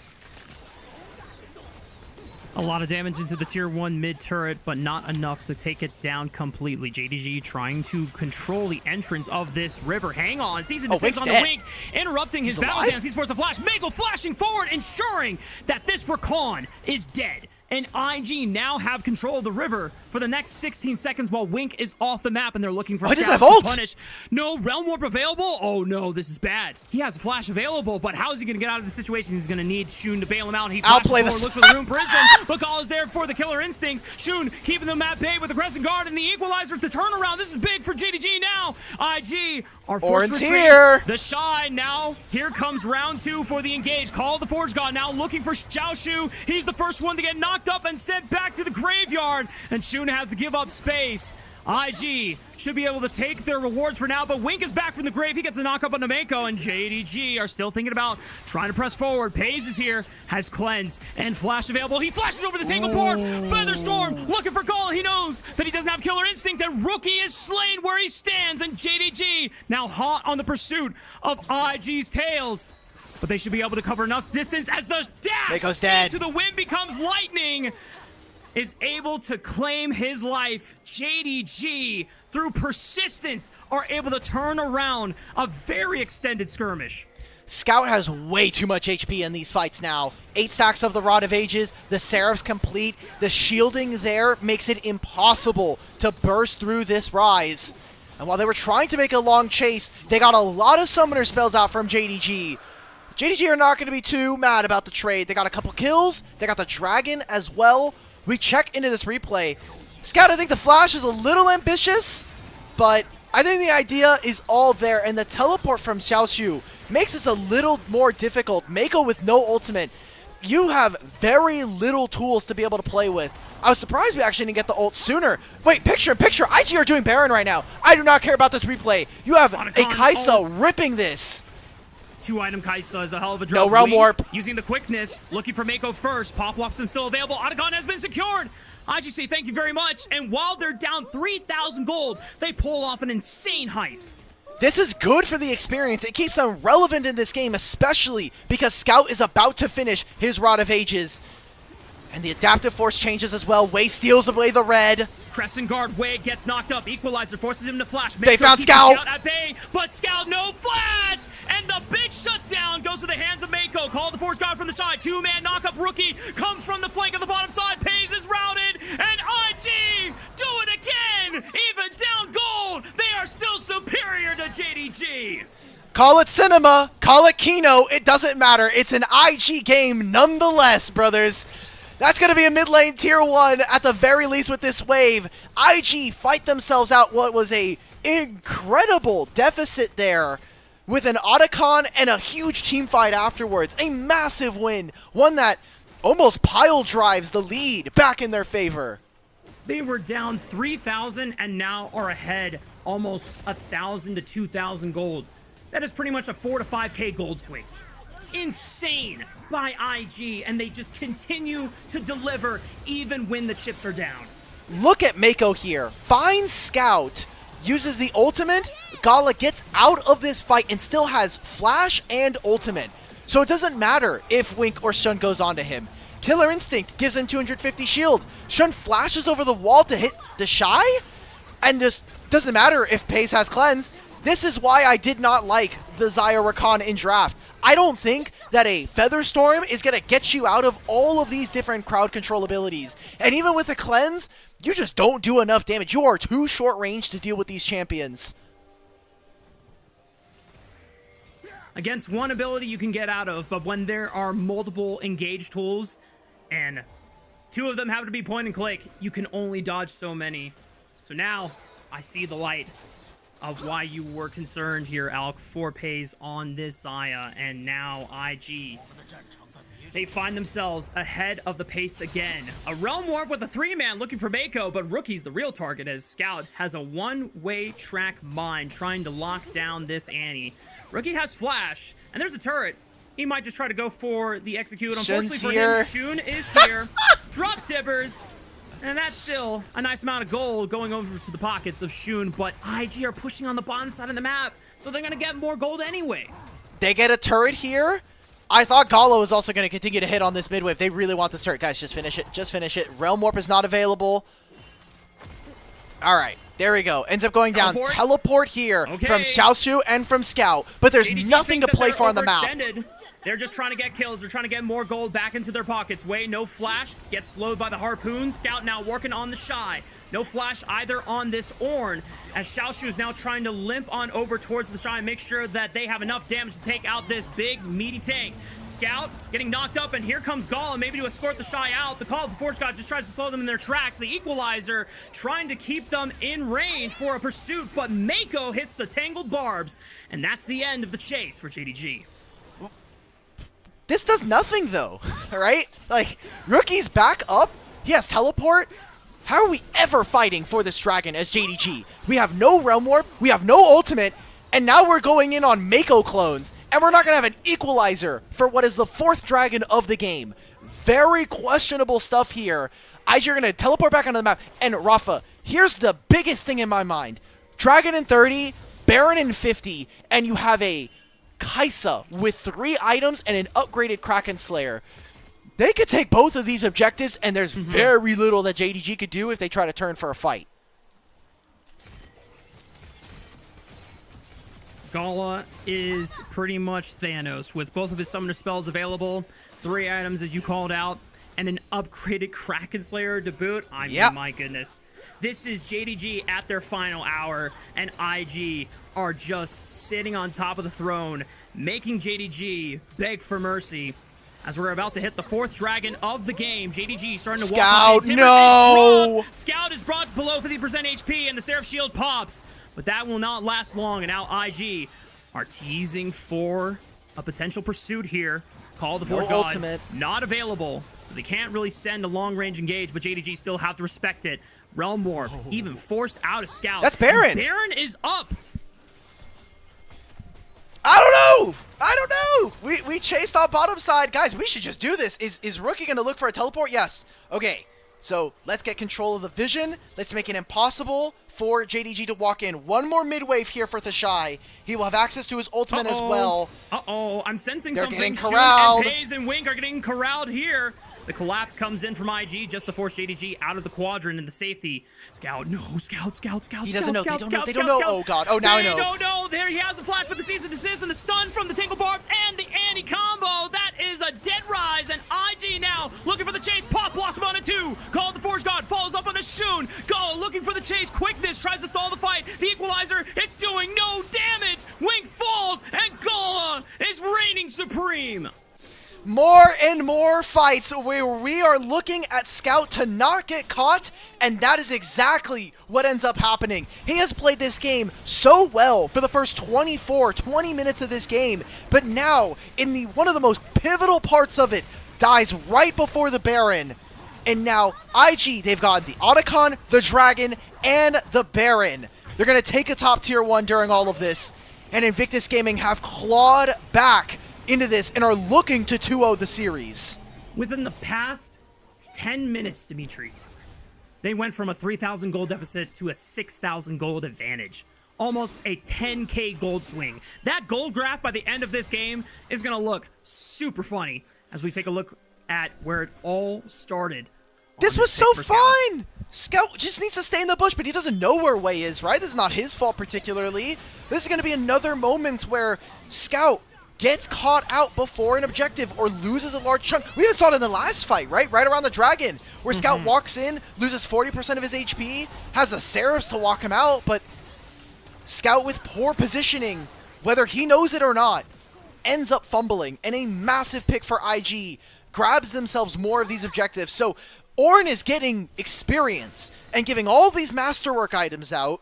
Gala is going to hit level 16, and if that's a GA on 4 item, yeah, there's literally no way that JDG ever win this game, in my opinion. Gala will truly be immortal. Realmore from Scout, a Hail Mary, flashing forward, looking for the Rune Prison, but Mako is there to give Gala some time to fight in this one. The knock-up onto Gala as he's oh my God, he's astrogliding, he still does not die! Even without a GA, they take out Mako, but now the cease and desist from Wei, looking for the flank with Rookie. Gala can't really participate in this fight, he has to keep his distance, but the Shy, he is here for the flank, and Gala finds his moment, pops, shall shoot like a balloon, and Scout is routed. He is forced to run for his life, but Wei with the Vault Breaker will lock him down. IG are flawless. Gala is so back, boys. I am impressed. His clicks in this game alone have been incredible. Dodging and weaving in between the fights, avoiding any kind of damage that would have taken him into lethal range. And 0-7 on a hallmark champion for himself. Nothing but excellence from IG right now as they're looking to completely dismantle JDG. 2 turrets now in mid and just raising this game. Gala saw that Jackie Love and Elk were putting in work this split and said, you know what? You forgot about me. You need to put my name in the conversation for best AD carry this split. And with these kinds of performances, Gala is definitely going to be in the conversation. Look at this. Invisibility. He gets the movement speed boost as well, by the way, from being in the Cloud Rift Soul. Gets ulted. The W from Shun barely misses. If he gets that, he should have been able to find damage onto Gala. Right outside of range of Electro Harpoon. And then watch how he jiggles in and out of range here. Seeing, because JDG want him. They want that shutdown. If they're going to get anything in this fight, if they can get Gala, they'll consider that a Pyrrhic victory. But he is just outside of reach for them and consistently making it difficult for JDG to ever find purchase. Such patient play from the IG AD carry, and it is literally playing to the limit, playing on the edge, baiting JDG constantly in to really overextend themselves. And you can tell that JDG have just been desperate for the past 5-10 minutes of the game ever since the Otacon went the way of IG. And now it just seems like IG are putting the finishing touches of wrapping this series up. By the way, we talked about it during the draft, but look at Rookie's items. Bloodletter Scarce and Malignance. Yep. It does not matter. You look across from them, who's tanking this damage? Because Scout, there's no mana MR item that he can realistically go. Right? You don't have a Frozen Heart equivalent. So it doesn't get any easier here for JDG. We wanted to see a mid-game spike, and honestly, they played the first 20 minutes of the game pretty well. They constantly were able to catch out Rookie, but it comes down to one or two moments where you're not looking at the Otacon, when you're not recognizing where Wei and the rest of IG are, and that opens up the series, opens up the game here for them. And continuing on, glazing IG, they're on a run right now. We did not think that they would make top 3 last split. We thought, okay, maybe 4th, maybe 5th. That's about reasonable for them. Yeah. Top Esports collapsed. JDG and Weibo collapsed despite facing off against each other. So to have them here as top dogs and continuing their run, we're building hype. We're building steam for the hype train. The super team is actually playing quite super. And IG just leveling up and impressing continuously in every series that they play in this third split. Rookie with the flank on the Scout. He goes golden, but he's isolated by Wei, so he's going to be taking down the cease and desist to stops the Realm Warp, and now Gala is about to get blitzed. Okay, he pops his GA. This might be his first death of the game, but Mako is there to make sure that Gala does not die alone. He's got comrades surrounding him. It's his first death, and JDG maybe will find a way to at least stall the game for now, because IG have definitely overplayed their hand here. I would like to formally apologize to everybody who's watching currently. I may have partaken in a bit of a caster curse. I think IG saw that the game was a little too easy, and they were like, let's stall another 5-10 minutes. It's going to be Baron here for JDG. Yeah, let's just give this over. That's fine. That's okay. It's only 6:30 local time, AM. That's chill. Don't worry about it. I'm sure those LPL English guys are having fun. Wei will not even try to look for a cheeky steal away from JDG. And just like that, JDG do technically keep themselves in this game. I have nothing else to say. My day is ruined. My disappointment is immeasurable. Sure, we can ult into 4 people and die literally instantaneously. We can kill Scout in mid lane and make it look like it doesn't matter. Sure. We're 5,000 gold ahead, and we gave up Baron, by the way. Look at the gold difference! They're still ahead in gold after losing 2 members! Woo! I see the sunlight pouring in through Alk's window. The sunlight is pouring in through my window. I can see yours! We're at the end of our lack of sleep, and IG are making it very, very funny right now as the Shy Wei is behind them. To be caught out. Wei is looking for an Omega flank of Doom, but he is spotted. He's hiding in the pit now. Scout, the Shy please. is forced to flash. What is happening here, guys? JDG are trying to do their best to fight this one out. Wei is still traversing, looking for a flank. Paze has both Cleanse and Flash. Scout has Flash.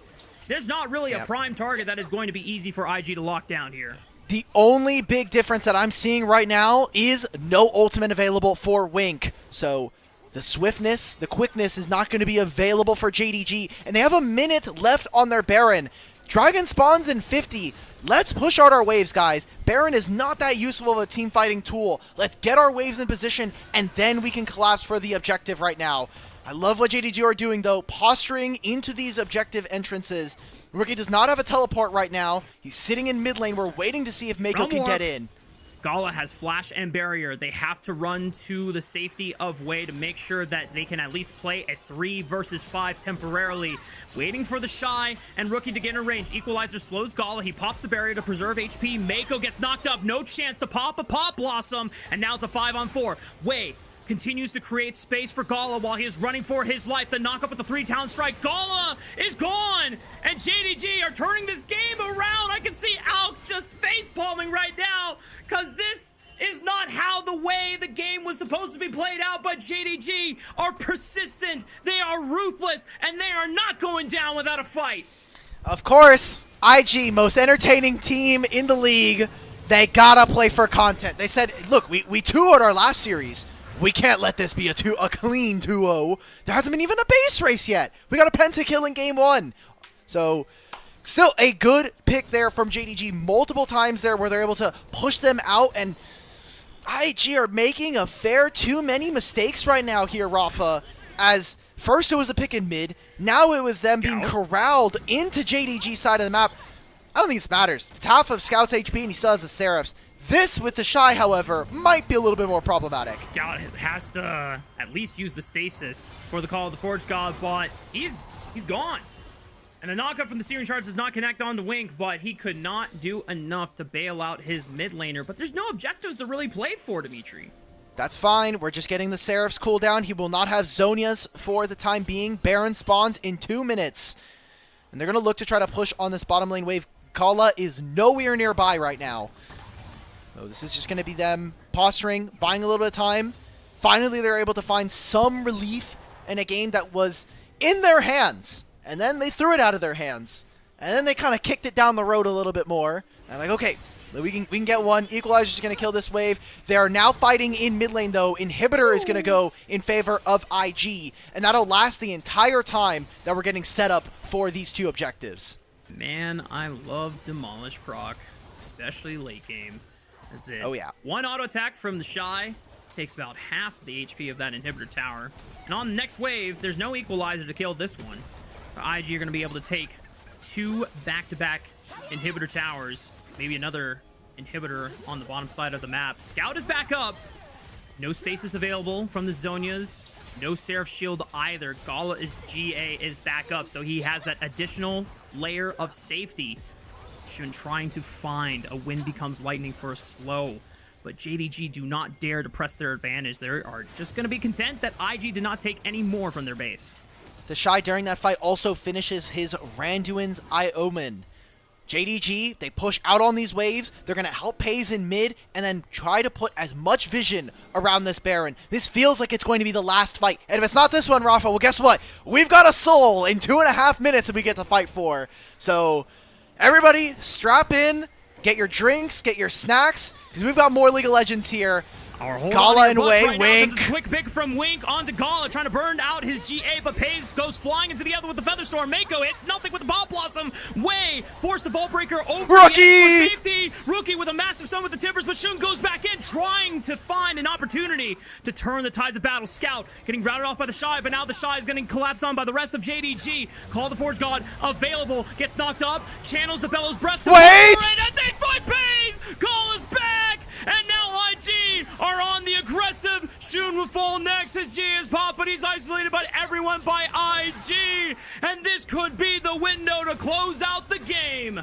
How is this how the game ends? We were invading on the top side. We thought we caught IG. Wink is going to knock up Rookie. Xiaoshu goes down to Gala. We've got 1-2 waves in mid and bot. Let's end this game, IG. 30 seconds on Pays. 50 on Xiaoshu, 35 on Shun. Surely, with all 5 members, IG can put the finishing touches, the final nails in the coffin, but they're too low on HP. Scout tries to flash forward, but now Gala sends it with a killer instinct once again. Scout drops, and it's the cost of a GA for Gala. Mako with the Pop Blossom forces Wink away. IG are so low on health bars, but it just does not matter. IG are superior, and they sweep the series 2-0. IG moved to 10-1 in game score. They moved to 4-0 in series. I wish I got back the last 8 minutes of that game. I'm going to be honest. But a win's a win. A win's a win. is a win. And guess what? In 2 weeks or in 3 weeks when we get to playoffs, we are not going to remember this at all. We're just going to say, man, they smashed JDG twice in the regular season, and they look like one of the potential favorites to win the league if, some things go their way.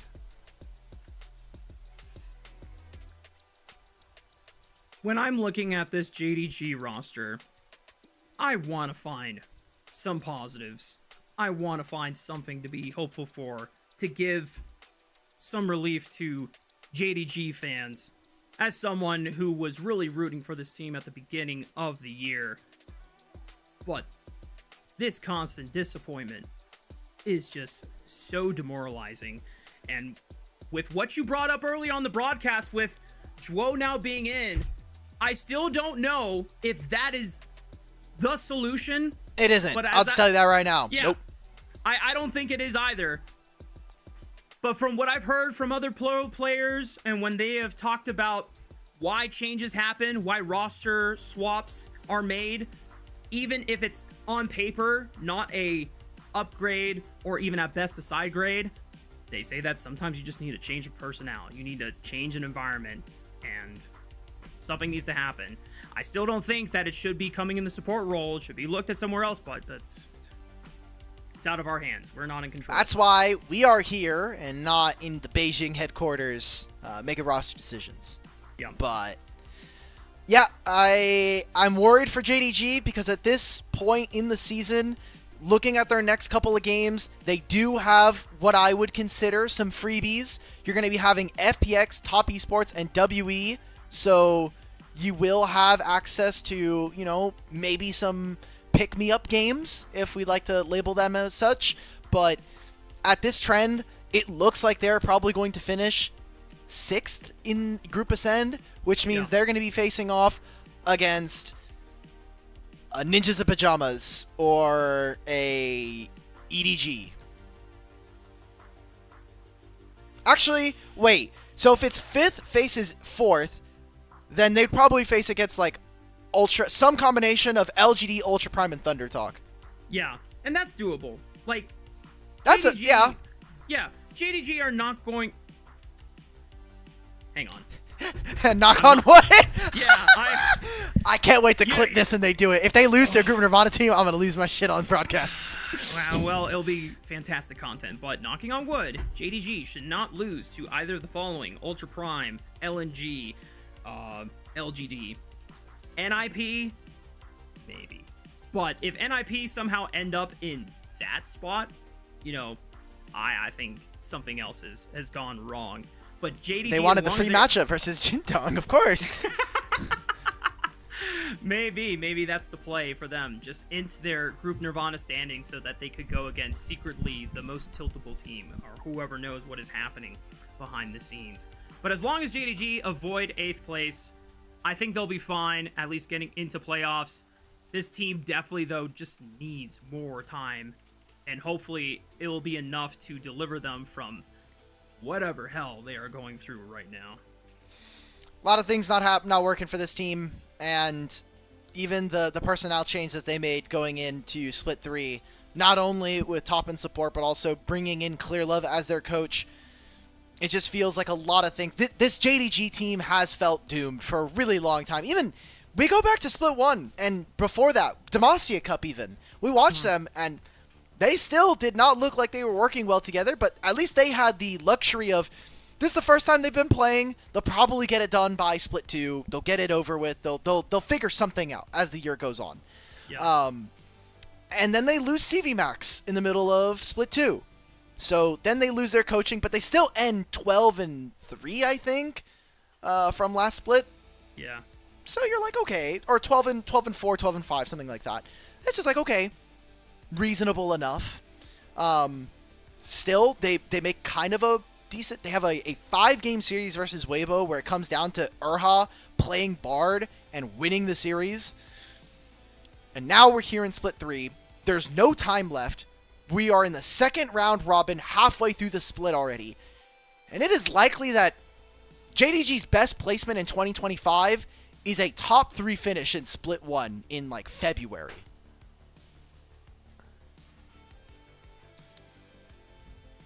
very underwhelming compared to the expectations that we had for this roster, and it's heartbreaking. It truly is. You have individuals on this roster who just last year were either in the finals of an international tournament or winning an international tournament.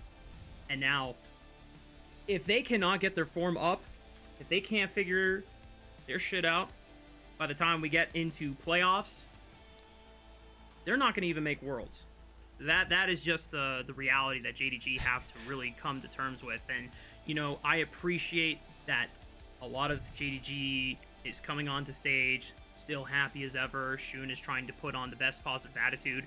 You need that mindset. You need that confidence going in to give yourself the best opportunity to really strike a team like IG down or any other team that is above them in the standings. But man, something has to change. There's some coordination issues, obviously. I want to remind everybody that this is also the same JDG that did go to 3 versus Top Esports and BLG in this split alone, and also were winning portions of this game and even the last game before the pentakills and some of the mistakes there. Yeah, like this game was very much in their favor, and we spent a solid 6 to 8 minutes watching IG troll towards the end there. So it's not like it's completely dead and doomed and dead in the water. Just the mid game is a very tricky spot for this team right now. It doesn't seem like they're getting much out of their solo laners in particular. And I don't know. Again, we said at the beginning of the series, we need to see someone on JDG step up.